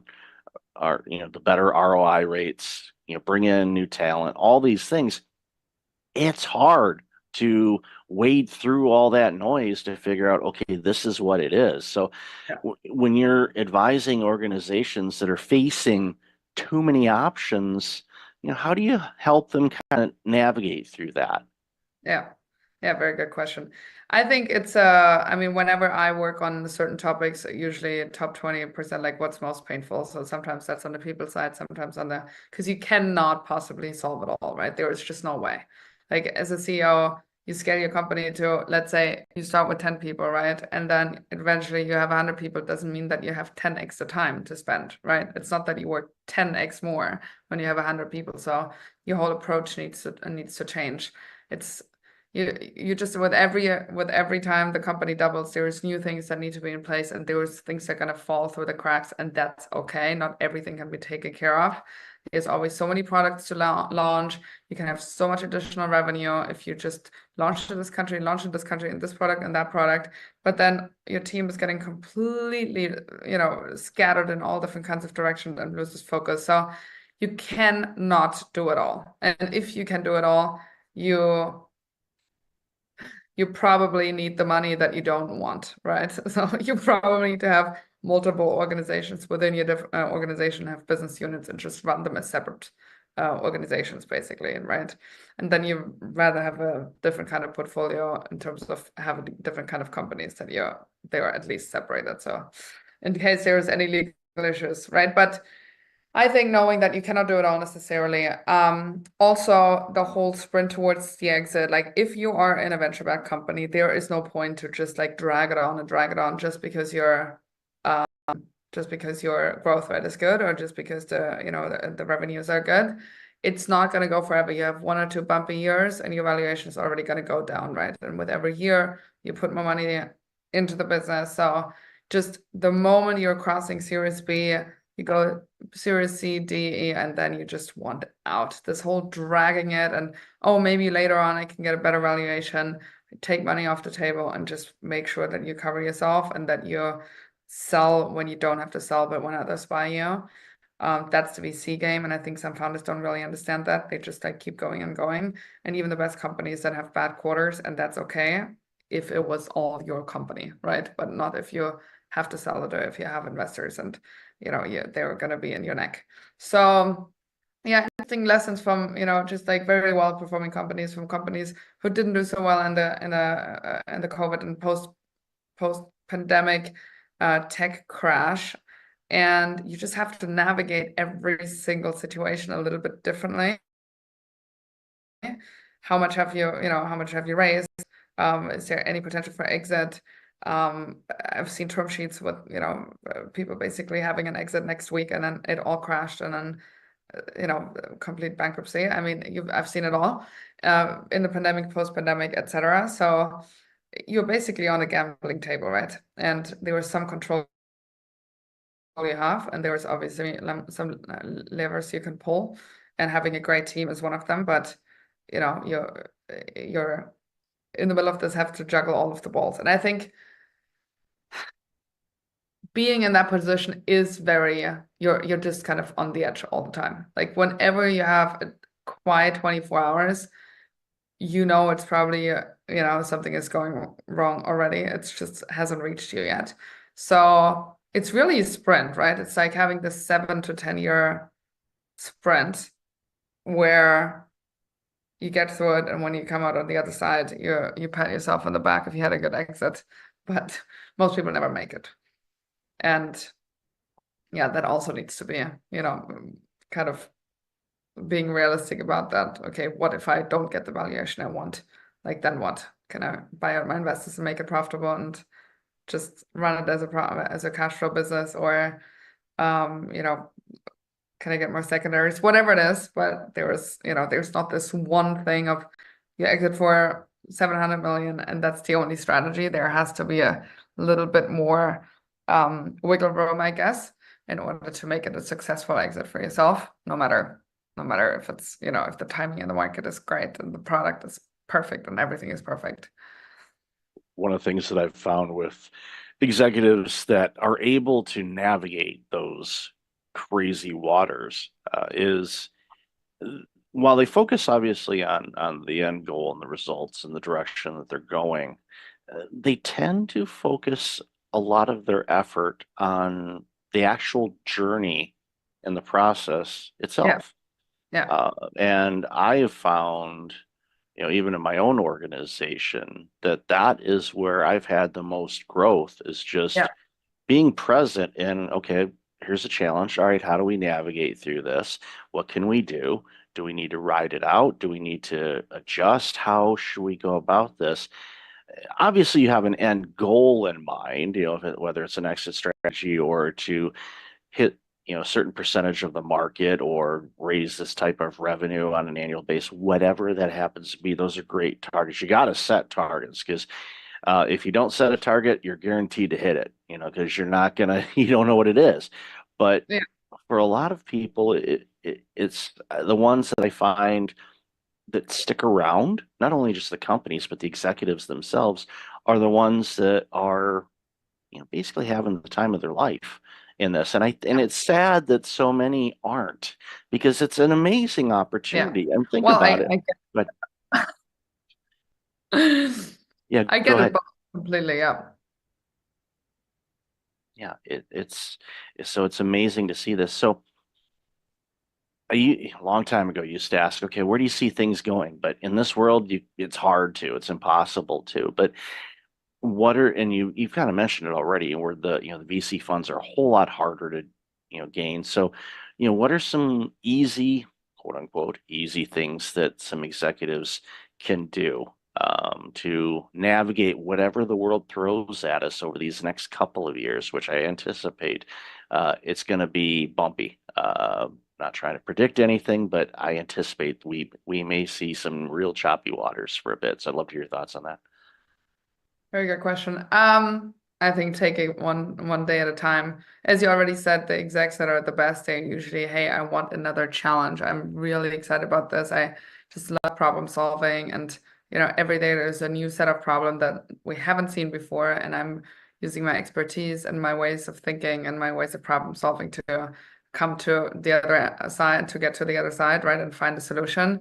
And if you approach it that way, then every day is a new challenge, and every day you find new solutions to that.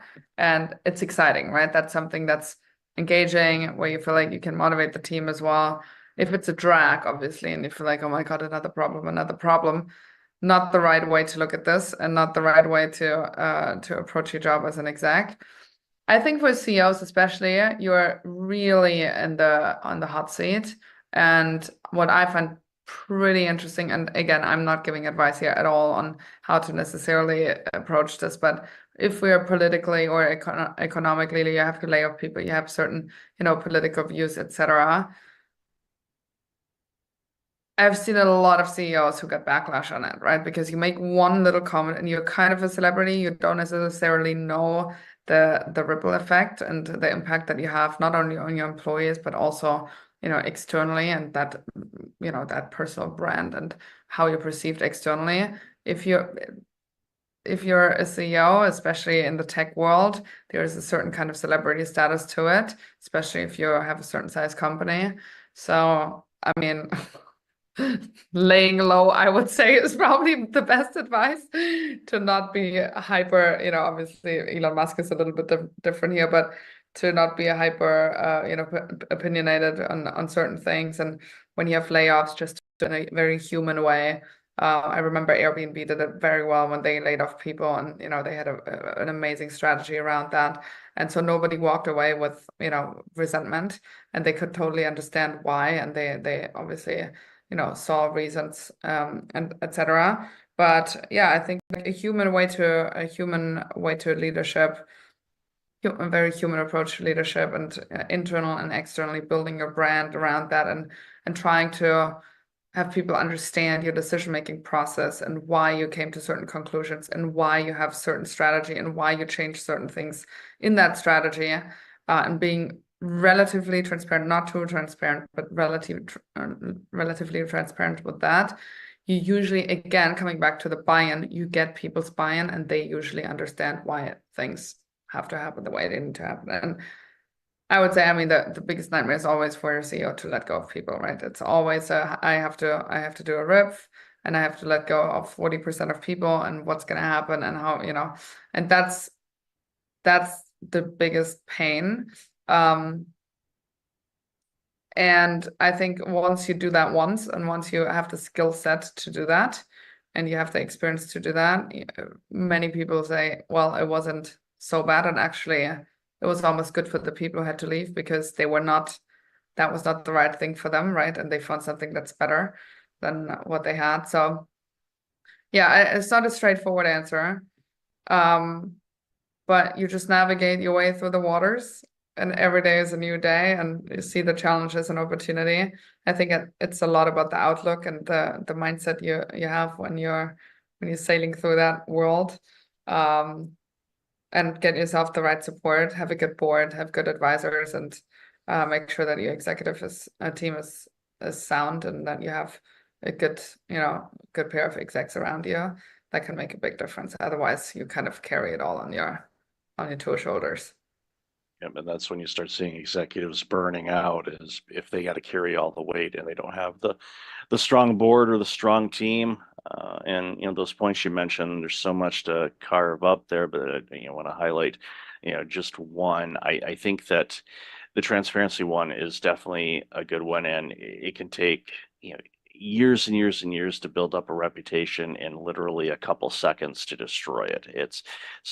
Laying low, especially in a very public type of world that we're in right now with social media and stuff, is not easy, but you have to, I highly suggest it. And, I love that you mentioned Elon Musk. If he has a filter, it's not installed, which at least, if you understand that about him, then you get it. And sometimes you're like, oh, I totally agree with what he said, or it's like, okay, wow, that he needed a little more tact than that. And that's just who he is. And if you understand that, I think that goes a long, long way to figuring all this out. So, Katie, I've loved this conversation. Love the work you're doing. So let's share where people can find you and follow what you're doing.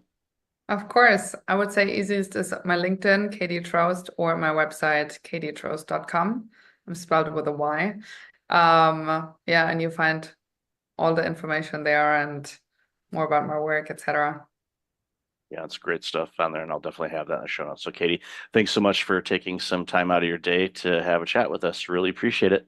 Thanks for having me.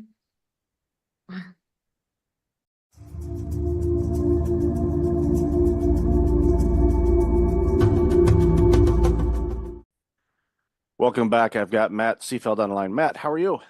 I'm doing great, Michael. Thanks for having me on today. Oh, thanks for being on the show. Really looking forward to this conversation. And even in the pre-show, we talked about all kinds of different things, and it's going to be a really good chat for the audience. So why don't you share a little bit about you, and then we're going to jump into this important conversation.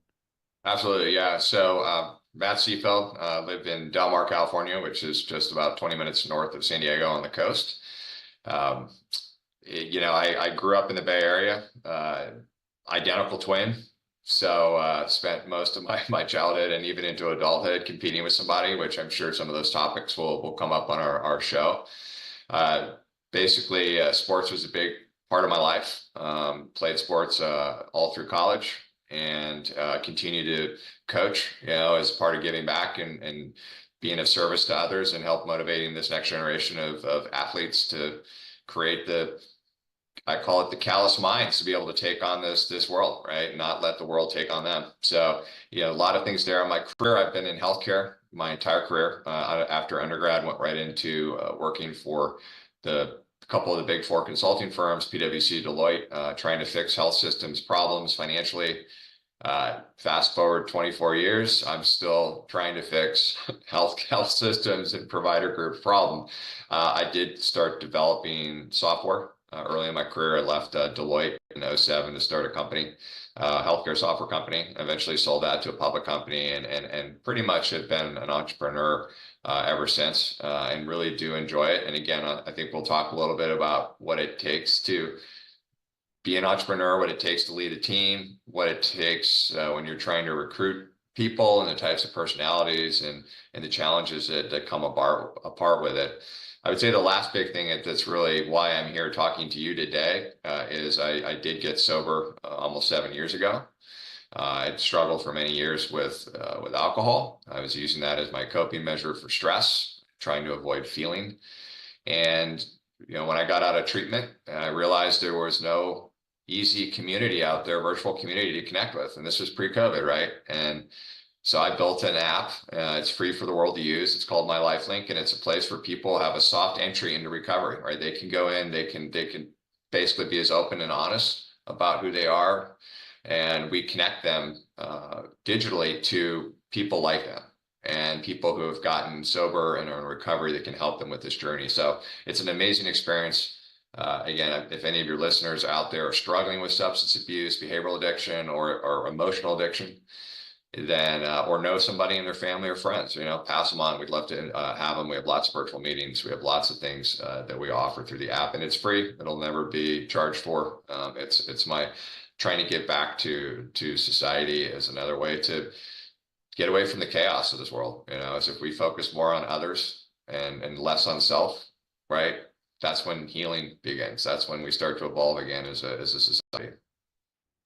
That's amazing. I'll definitely have the link to the app in the show notes for sure. And I highly encourage those that are struggling with any type of addiction to check it out for sure. So let's bounce back to the healthcare side of things. I worked in healthcare administration, the primary care setting for almost 15 years. And every year was trying to fix healthcare. And my colleagues that are still in that industry, and I've been out of that for several years now, are still trying to fix it. It's a weird thing. And I have my guesses as to why it's so challenging to quote unquote fix it. And I think you kind of alluded to it a bit.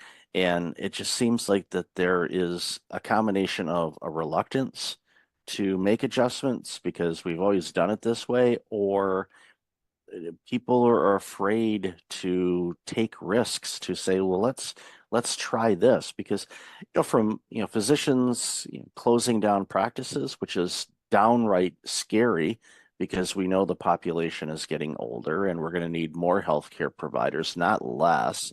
So it's frightening to see that there's so many practitioners that are closing up shop or just saying enough of this. I'm going to go work at Target. Nothing against working at Target, but when you're a medical provider and you've gone to school for as long as you have, and you're able to help humanity with their healthcare challenges and needs, and all of a sudden you just say, well, can't do it anymore, I'm walking away from it. Society loses on that. So I'd love to hear your thoughts on that. Yeah. I mean, you already touched on two of the big ones, right? We've always done this, right? There's an apathy in healthcare, and I see it whether you're a large academic medical center or you're a 3-doc shop, right? It's the physicians have put so much trust in the administration side to just get it done. And that worked well. That worked well years ago when reimbursements were decent, cost of delivering care was less. But today, right, what has inflation done to supply and labor costs to deliver the service? It's skyrocketed. And I don't know of anyone who's getting more money from insurance companies, right? So you have pressure on margin now without you doing anything wrong. It's simple, right? I was actually got a knee surgery in November of last year, and I'm sitting on the OR table. The anesthesiologist is about to do his thing. And I said, hold on a second. And I said, hey, do you know to the doctor, my orthopedic surgeon, do you know what the allowable is for my meniscus surgery you're about to do? Do you know what you're going to get from Blue Cross? And he's like, I don't know. I said, $1,400. So that's pretty good for a 20-minute procedure, right? And I said, who's after me? What type of patient? He goes, Medicare. I said, what are you going to get from that? It's like, I don't know. I said, probably $800. And then I went one step further and I said, do you know how many people and touches on the administration side it's going to take for you to get paid for my claim? And he's like, no. I said, do you think you should know that as a business owner? It's like, yes. So there's your problem. So the problem that I see now, and I've been pitching this for 20 years, right? And it's always been a kind of a nice to have concept, but now it's a required to have, is the fact that unlike Henry Ford figured this out in the early 1900s, and healthcare still hasn't gotten there, right? It's this principle of people, right? And it's how do you get a workforce in place that will move heaven and earth to do the right things for the jobs that they're in, right? Revenue cycle is a nasty business, right? High turnover, low wages, not a lot of motivation going on there. So when you start to think about touches to get outcomes, I mean, we looked at like our company, we have a services business as one part of our company. And I looked at all of the outstanding account receivable. Those are claims that are just sitting out there waiting to get paid. We had already touched those 27,000 times at $5.27 a touch. Is that a problem? Of course it's a problem. So I really think the only way for healthcare to get back on track, and this is still probably not good enough. I think healthcare is going to have a massive change over the next 5 to 10 years, probably some more government intervention there. We've got to reduce touches and humans to get payment for services that are already much more expensive to deliver, right? It's as simple as that, right? It's getting people in the right organization, and it's measuring them and holding them accountable.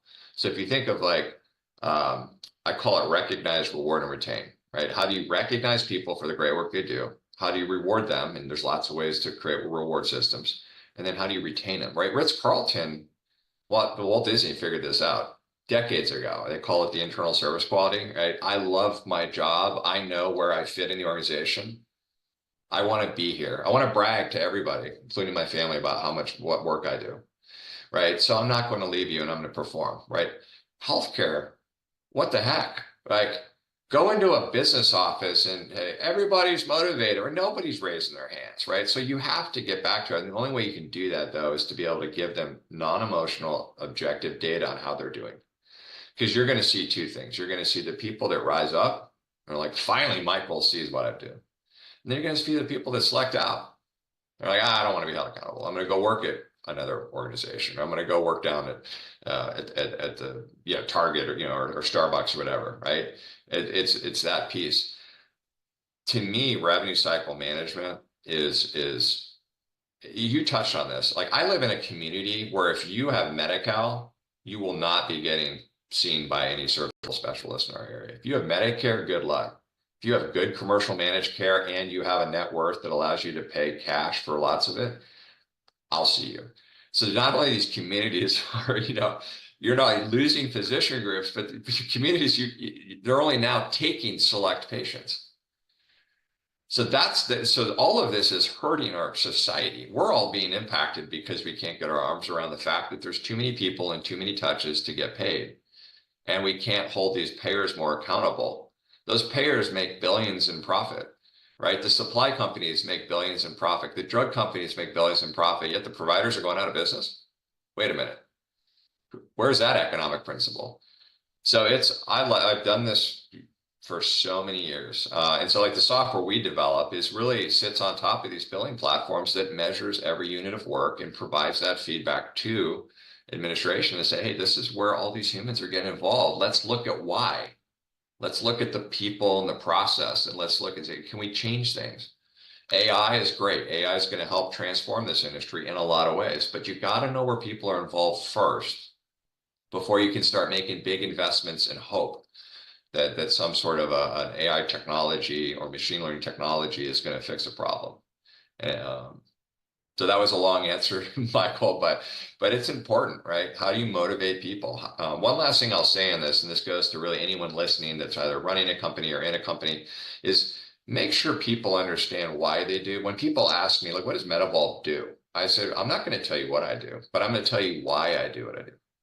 Why is because this society needs access to great healthcare services. And if we can't drive margin for these practices, and they go out of business, or they're forced to sell to a hospital, or they're forced to sell to private equity, it hurts the community. So why I do what I do with my software is to give some of that dollar wallet share back to our provider groups. Same thing in an organization. We have about 170 people, and I did a company meeting last Tuesday. And as I'm talking to these folks, I said, ask yourself, do you really know what your role is and why you're in the role and what your role is doing for our overall mission? And do you want to be in that? See, a lot of times people are upset in the workplace, not because they're an unmotivated individual, because they were never asked those questions. Like, they just got hired. Like, oh, I'm going to hire you, and you're a biller, or you're a charge entry, you're a coder, you're going to be in call center. But do you want to do that? Right? Do you understand every time you answer a call, you have an opportunity to create a great experience for a patient? Right. So we need to be better at leaders to make sure that everyone that works in an organization understands where they fit, why they fit there. And then we got to ask them, is this something that you want to do? Or are there other things that you'd like to do in the organization where you would be more empowered to do these? Yeah, it's important to figure out, and for individuals as well, because And there's this theme of blaming the companies for everything, but as employees, we have to take ownership in our own experiences and what we want and get clear as to what we want. And if it's okay if you don't know, but one of the things that I'm thankful that I did at an early age, wherever I worked, was to get as much of an understanding of how the entire operation worked. One, for opportunities, in case I want to get promoted or work in a different division or department or whatnot, but also to what you said, figure out myself, okay, what's my piece of this puzzle? If I don't do my job, what happens? And it was a work ethic that I had, thank my parents and grandparents and great grandparents for that, type of belief in, when you go to work, it doesn't have to be torture. You can have fun with it, but just have an understanding of what your role does for the greater good. And if you see opportunities to make things better, offer them up, or if you have the autonomy to do so, implement it. And all of a sudden, you're making the jobs easier for your colleagues, making a better experience for your customers, and it goes a long way. So don't just depend on the employer to do it, but go to the employer too. This is a two-way street, and you want to make sure that you bring out your best as an individual, because I've said this for years. It's harder to not work than it is to work. And a lot of people are like, what do you mean by that? It's like, if you're not motivated, you're not driven, you're just, punching in and just taking up 8 hours and going out. Those are the longest 8 hours of your life. If you're going in and you can gamify what you do, you can have a song bouncing in your head, whatever you need to kind of get you bouncing a little bit and a little bit more motivated and disciplined. You got to be disciplined too. You'll be shocked how quickly that clock goes, because you're in the zone, and you can do that every day. And when you have that mentality about it, I see it time and time again, because I work with people that are burned out, and I'll go into a company and I'll see two people doing the same job, same generation, age, gender, pretty much the same across the board. One of them burned out like you wouldn't believe. The other one is on top of the world and doing the same job, same workload. All the ingredients are the same. And like, okay, what's different here? Well, the individual and how they approach life, their mindset, their energy levels, what they're eating, external factors, and mostly internal factors, their mindset around things. And it impacts so many businesses, because we come to work with a bunch of baggage, and we get mad at our company when it's, in many cases, has nothing to do with the company. But so love your thoughts. Yeah, it's interesting. Yeah, you picked on a couple of themes that I love. And it kind of ties back to Maslow's hierarchy of needs, which I talk a lot about when I speak at healthcare conferences. Is that this, and I don't want to make it about a generational thing, but the newer generations, right? They operate different than the older generations, right? I was born in the 70s, and so kind of my mentality is different than, say, where my sons are, right? I got a 13-year-old and a 9-year-old. But you think about what's being lost, I think, in society is the top of that pyramid, which is self-actualization. I think that we've lost, not everybody, but I think the majority of folks, if you were to ask them, like, do you have a goal that you're willing to become so obsessed with that you'll do everything possible, every action possible to achieve it, knowing that you may not achieve it, but that's a heck of a journey along the way. It's just self-discovery. I think that applies to the workplace, and I think it applies outside of the workplace. Is that if I'm going to invest 8 hours a day going to a job, what do I want to just click a button? I mean, do you really just want to sit there, or do you want to be proud of the work that you do? Again, this goes back to, do I know where I fit in the organization? Is this where I should be? Is this the best use of me? Right? Is that if we can get some more folks back to this principle of self-actualization, and then you hit on discipline, right? Motivation is great, but motivation without discipline doesn't get you anywhere, right? And I love that you brought that up and made that connection, because I think people miss that. Like, I'm so motivated to lose weight. I'm so motivated to be a pro ball player. I'm so motivated to, really? But are you disciplined, meaning that you're going to do everything? You're going to be hyper obsessed with it. Obsession is often a term that people don't like, right? It's like, well, he's obsessed. But obsession is actually what it takes to be an achiever, right? I see that in sports, right? I have coached baseball, right? All these kids, I want to play in the pros. I want to be Manny Machado. I want to, do these. That's great. That's a great outcome. You don't control outcomes in life. Well, what do you mean? I said, well, you control actions. You never control outcomes. That doesn't make sense. No, it does make sense. You can say you want to be something or you want to achieve something. But again, this goes back to how obsessed are you willing to be? What actions are you willing to take every day? So you want to play pro ball, you come to practice twice a week and that's it. You're probably not playing pro ball.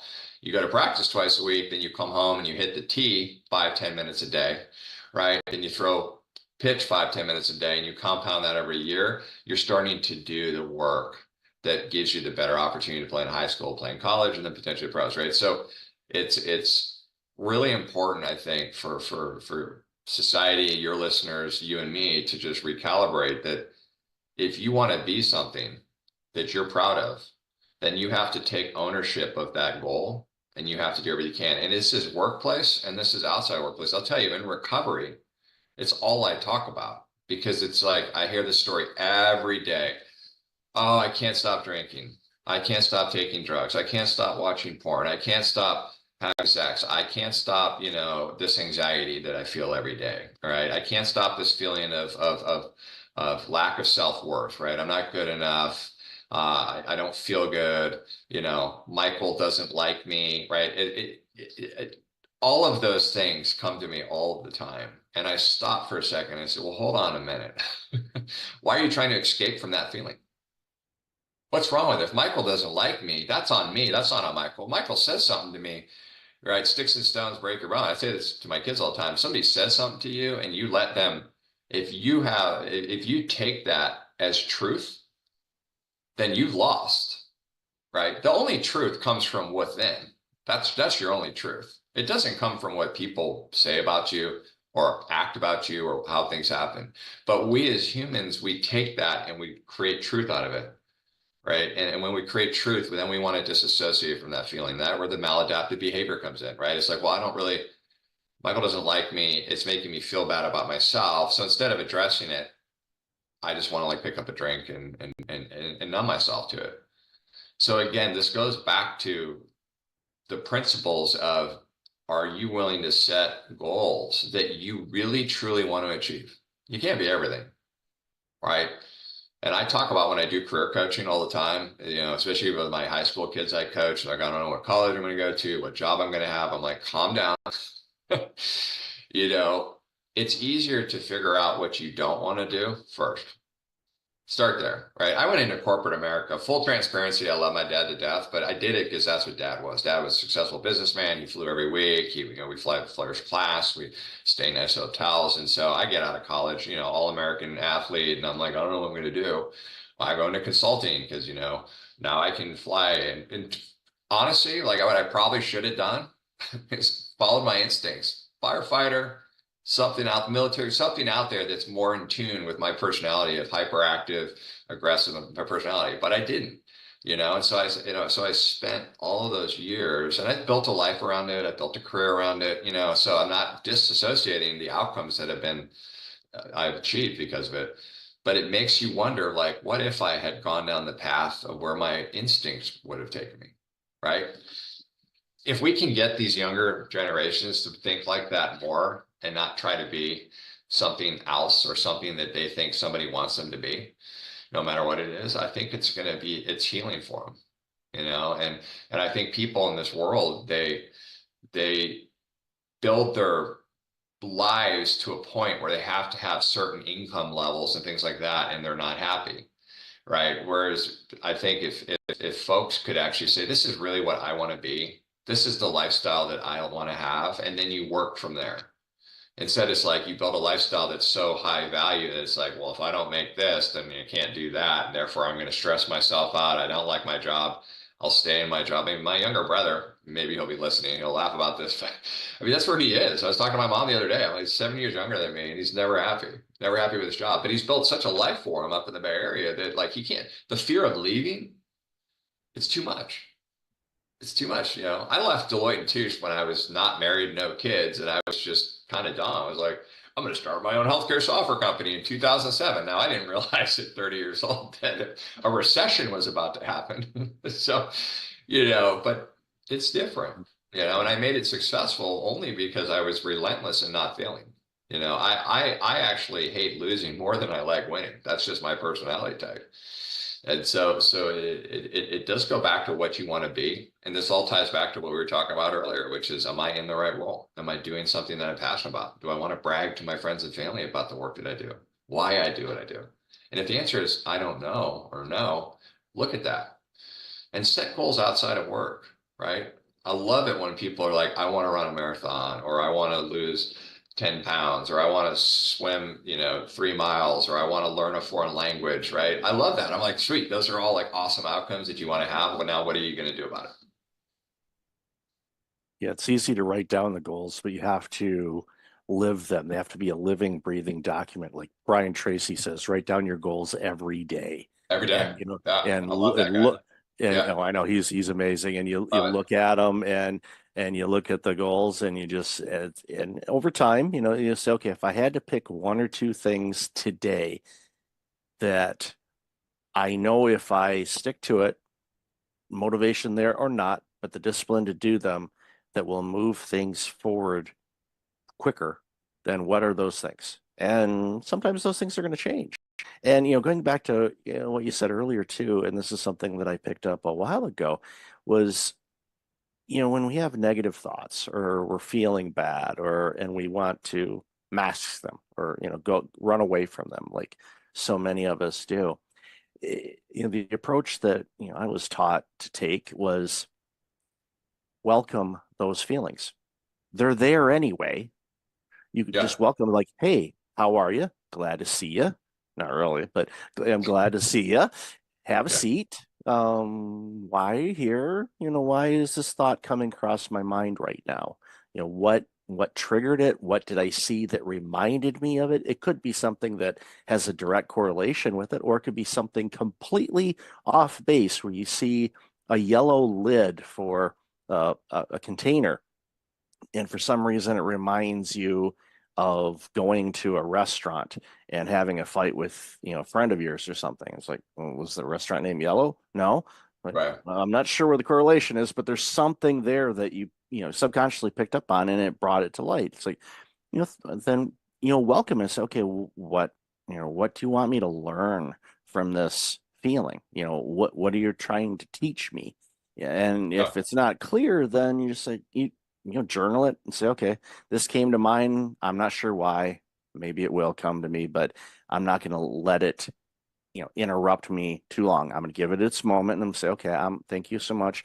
I'm focusing on this now, and go that. And again, these techniques vary for people. Whatever helps that you can, change your mindset, or your thought pattern, your focus back to what you were working on. Even if it's simple breathing exercises, just to kind of center yourself.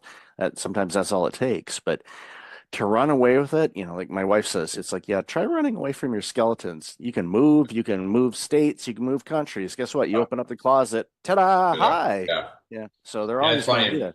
I love you brought that up. Yeah, in recovery, they always say, if you can move, but if nothing changes, nothing's going to change, right?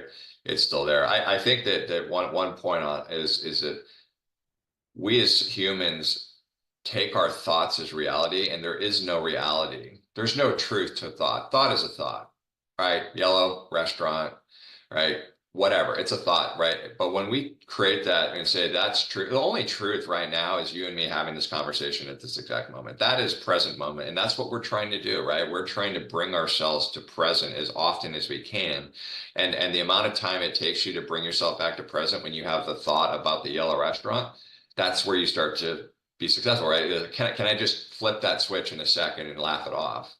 Right? We talk about this too shall pass, right? How does somebody stay sober 30 days, 45 days, 60 days? It's like, oh my God, I'm having triggers. I got to drink. Give it 2 minutes and see what happens.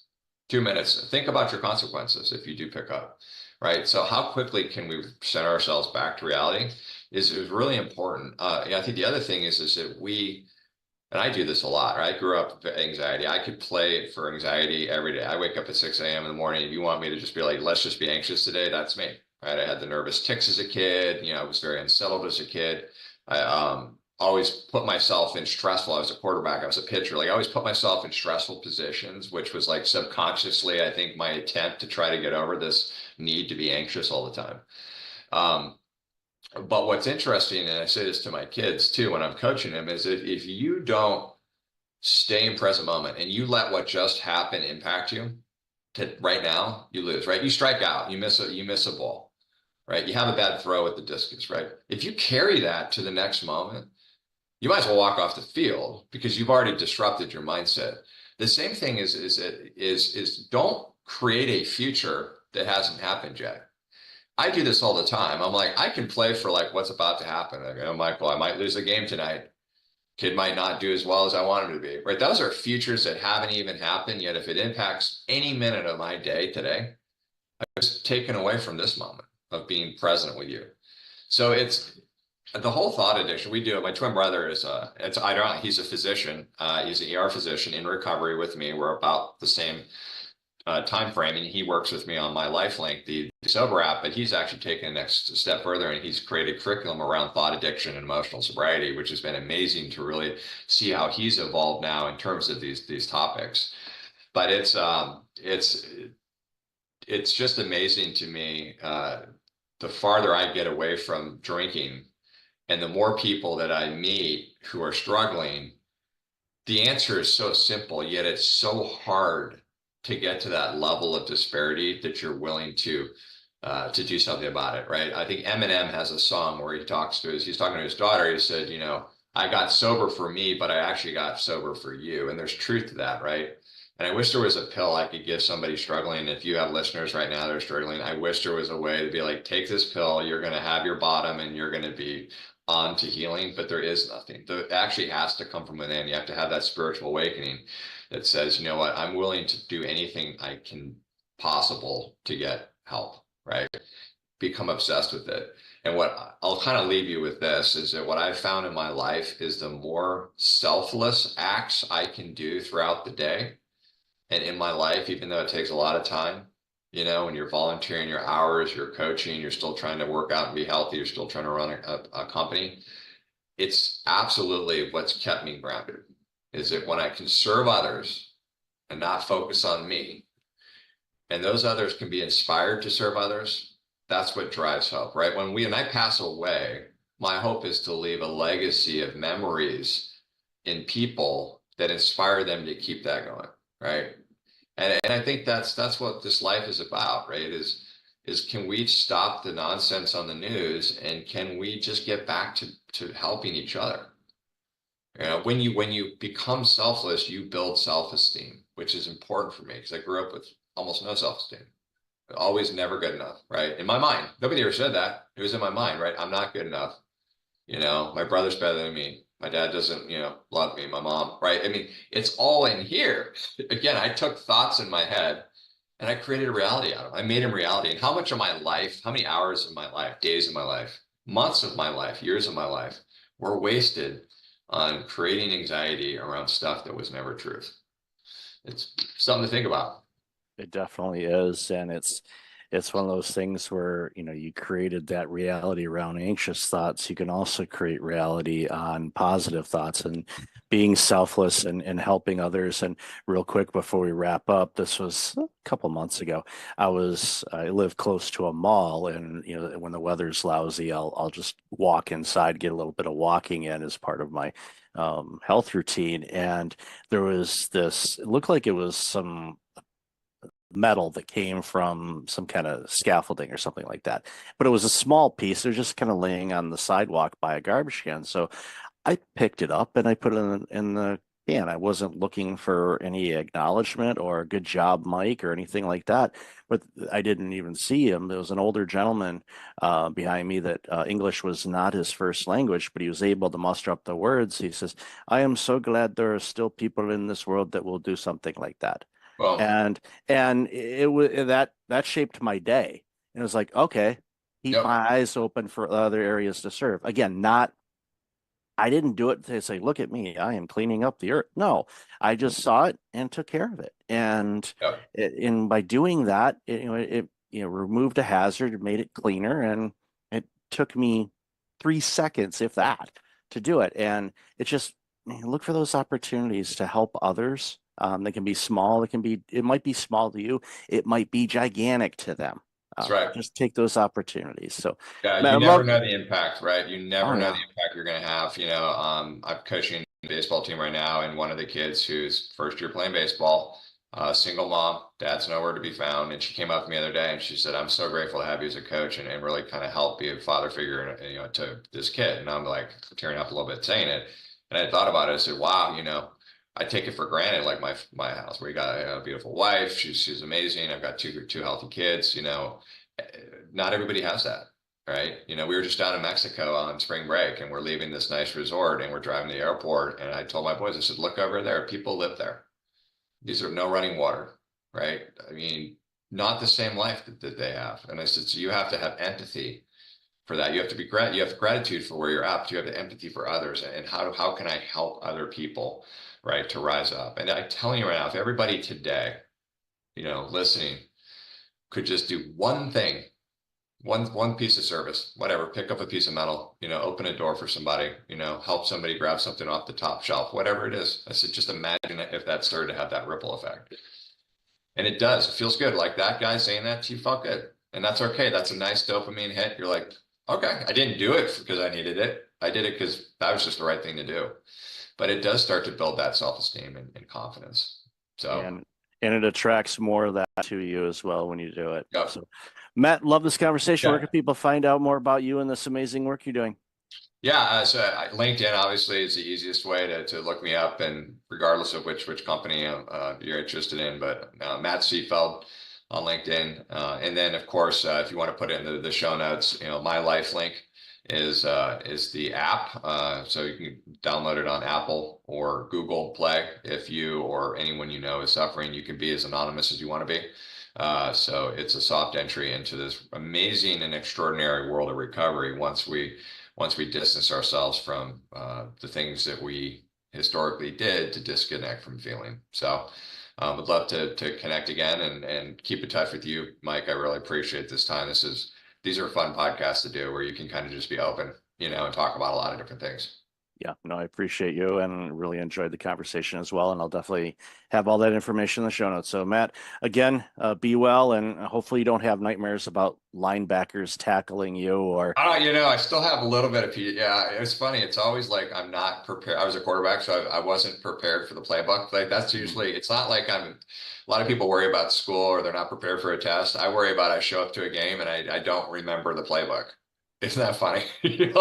So I still have that. Or pitching, Manny's up at the plate and he hits the ball and the ball leaves Petco Park and lands in Balboa Park. So I know we've seen a few of that. Yeah. Yep. Awesome. Well, thanks again, Matt. Really appreciate it. You too. Take care. Welcome back. I've got Bruce Piasecki on the line. Bruce, how are you? Very fine, Michael. Glad that you're here.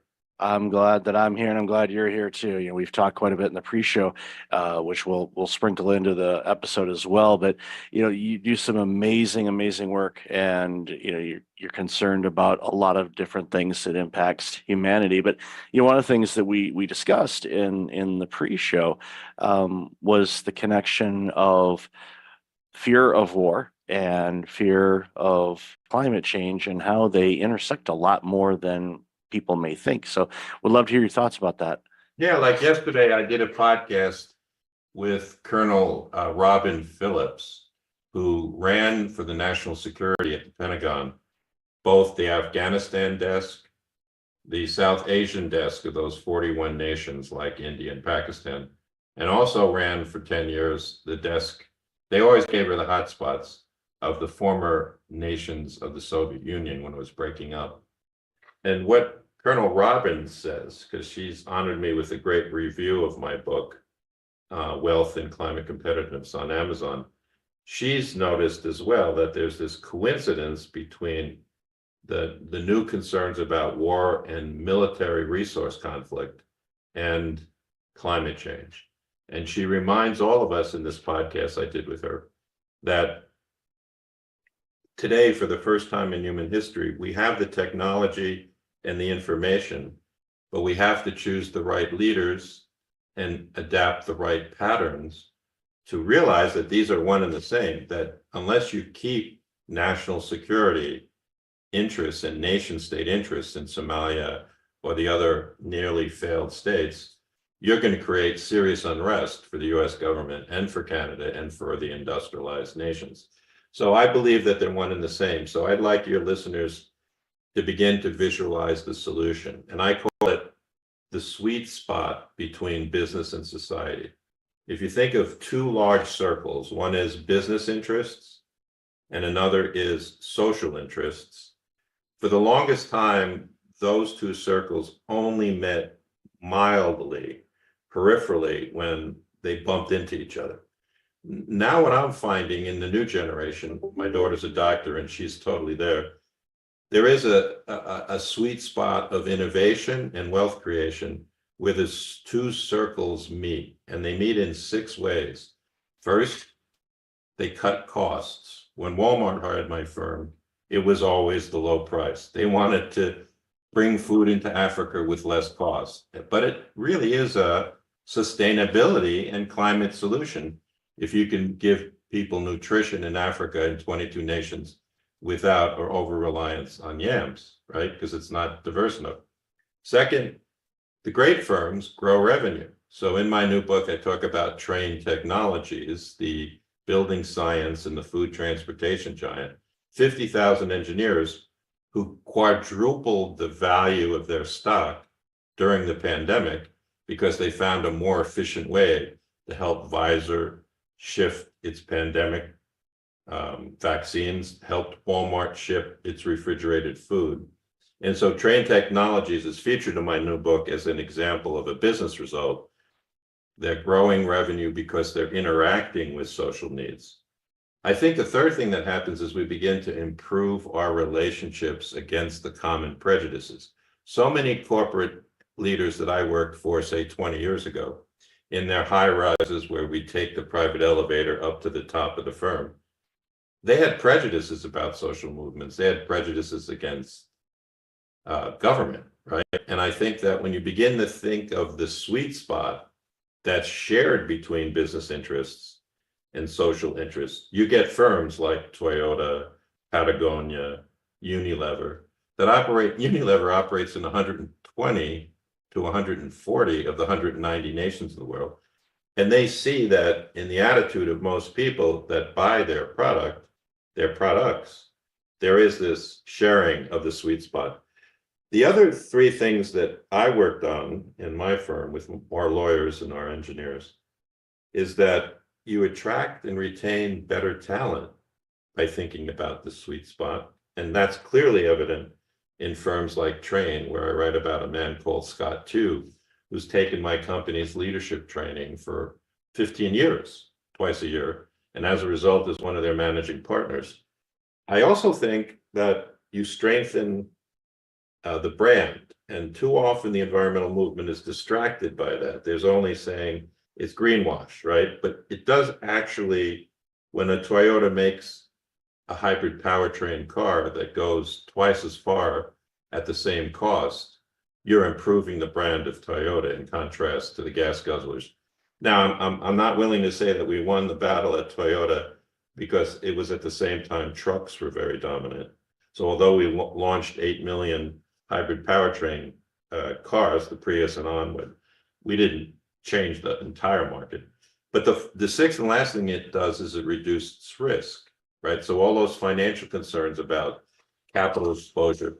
So cut costs, grow revenue, reduce risk, strengthen brand, improve social relationships, and attract talent. That's what we focused our company on for 40 years. And you recognized early on, how intertwined everything is. And when you get all of those pillars, as I like to look at them, working together, you create this system and this organization that is doing amazing work. It's addressing needs. It's fulfilling. You know, it's an organization, you go in there and like, okay, what, you have this opportunity to be creative because you're bringing in the best talent, because you're doing creative things to make a positive impact on the world, improving profitability. You can have both worlds or all worlds. I think you made a key point, Mike, so I'd like to build on it. I was trained as a classical financial literacy person, but you're talking about how today's generation and most people find satisfaction in purpose. And purpose at a firm is doing what you exactly described. So I go back in my work, my New York Times bestseller is called Doing More with Less, where I discovered this by writing about Ben Franklin. If you think about that American guy 300 years ago, he's neither Republican nor Democrat. He is creative in his force, and he thinks about social capital, not just financial literacy like I did. So, for example, he thinks about the bifocal because he notices he needs a bifocal to read better. It's self-interest, but he made it available to the people of Philadelphia.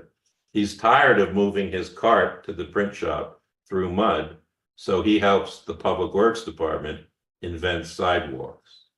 Once again, self-interest, but Philly becomes a mega place in America, early days, because of that.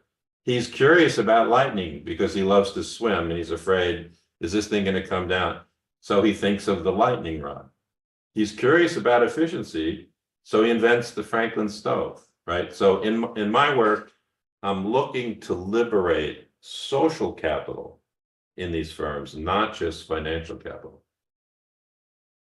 And it benefits both. And we know when we analyze, and I've talked with people that do this for a living, the different generations and their motivators and what they want to bring to the table. And Gen Z, and we'll see what Gen Alpha comes up with, and the millennials, there's variances, but they want to do amazing work, but they want it to have a meaning to it because they get fulfilled from it. And not, obviously, the financial aspect of being compensated is a component of it. But I learned a long, long time ago, you can give your team raises, but they'll forget about it in a short order. Purpose. Yeah. Yeah. They view so this is really where these new books of mine go. We want to create a competitive spirit in people in their relationship to their family and their friends and their firms, but that it be based on creative force rather than destructive, litigious force. So let me say this, I've come to conclude after running a capitalist organization for 40 years. Now, I'm happy to say, Michael, I could speak more freely about it because after having worked for a fifth of the Fortune 500, I haven't worked for these giants for the last 2 years. It was 41 years and now I'm retired. I do run a leadership workshop that's financed by some of these firms. But the fundamental of my newest book is that capitalism can become social response capitalism if it's about the smart realignment of money, people, and rules. Without a doubt, you made reference just now to how the people in a firm you learned want to be purposeful. So you have to realign for that, right? I use in a new piece I wrote for the American Association of Colleges, my daughter as an example. So my daughter's 28 years old. She's now a doctor in rehabilitation, brain and spinal injury. And I'm very proud of her. So is my wife.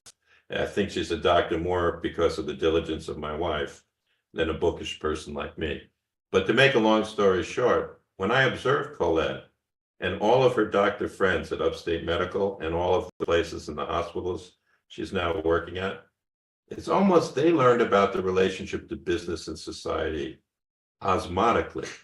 They didn't have to be told about it in graduate school, or they didn't have to be forced into it by policy. They live in a world in where there's so many people in the population, and they already are discerning that they have to play a role in reducing climate and pollution and making machines more efficient. To them, so I wrote about this in a piece about the beauty of global education. because she learned it osmotically. She didn't learn it by becoming a master's of environmental management. She learned it through medical school by bouncing across other intelligent, service-oriented people from around the world. So I've come to conclude that we are in a race to save the environment and save the planet, but I'm of the school that we're getting there. After 41 years of practice, I feel, Michael, we're getting there. Yeah, and I think, the competitive spirit of, we'll use racing, for example, but yes, we're all competing, but we're all competing together because we have a same goal. And being open, and you mentioned, your daughter, and observing and in conversations with people all over the globe, you get different perspectives. And that shows to me, not knowing her at all, that she is, open-minded, curious, exploratory, wanting to see different things instead of getting into a rut, for example, and just saying this is the only way that we can do it, when we know there's countless ways that we can approach things. But I think that it speaks volumes to her and the role that Your colleagues, there were hundreds like her in medical school. That's what blew me away. When I was pre-med 45 years ago at Cornell, it was all about becoming a doctor and focusing in your office and not about all these social issues. I think you hit the nail on the head again, that I've been curious. The word curiosity is also related to the word creative force. Now that I sold my corporation 3 years ago, my wife and I created a foundation where we give awards to under 40-year-olds that are writing about business and society. We've given many out now, and they're awarded at the New York State Writers Institute in front of 500 other authors. And we decided to call it Creative Force Foundation, because there is a difference between selfish, self-aggrandizing, competitive force, where you always feel like you have to win, and creative force, where you're watching the currents move in the direction of social needs. And so I don't believe that there will always be, Michael, speculative capitalists who are trying to get the 40% yield in two years, right? But my work is about the giants and the mid-sized firms and the leaders that are advancing history. They're almost like surfing at the top of the wave, as opposed to falling into the wave. So I do think that my new book, Wealth and Climate Competitiveness, constructs a new narrative. So I want to talk about one of the concepts in the book as well. I've already mentioned to you, Michael, that money, people, and rules is the way we capitalists organize our staffs and the way we compete, often in a cooperative way, right, through partnerships, right? But I think the thing that I found myself surprising myself, Michael, in writing this new book, is I tried to think, what kind of 700-year-old tale exists out there that's going to prepare people of all different generations to think this way that we're talking about more easily. And I decided there's a whole chapter, a whole passage in the end of the book about Robin Hood and redistribution of wealth. Now, if you begin to think about Robin Hood, he's really celebrated in the British tales across the last 700 years as a social hero, as opposed to a criminal. It's taken society a while to accept the notion that a Nelson Mandela was heroic rather than a person in prison in South Africa. And so in the book, I write about why redistribution of wealth is a social good. I'm not talking about overtaxing the rich or draconian rules. I'm just talking about how there's things happening in the investment community at places like Calvert Investment or Trillium or my pension funds, where every day 10,000 clicks are redistributing wealth to more efficient companies like Toyota or Train. And that adjustment of capitalism is the social good. All right. So it's almost like an invisible Robin Hood. It's not Robin Hood. It's instead the merry pranksters exist in capitalism, and they're beginning to click the change. So my book is a reflection about that hope and that optimism in a time where it is easier for people to despair. Yeah, it's very easy for people to go down the negative rabbit hole. If you look for it, you're going to find it. But working with organizations like you have, you know, okay, these are the ones that are they're going to ignore the naysayers.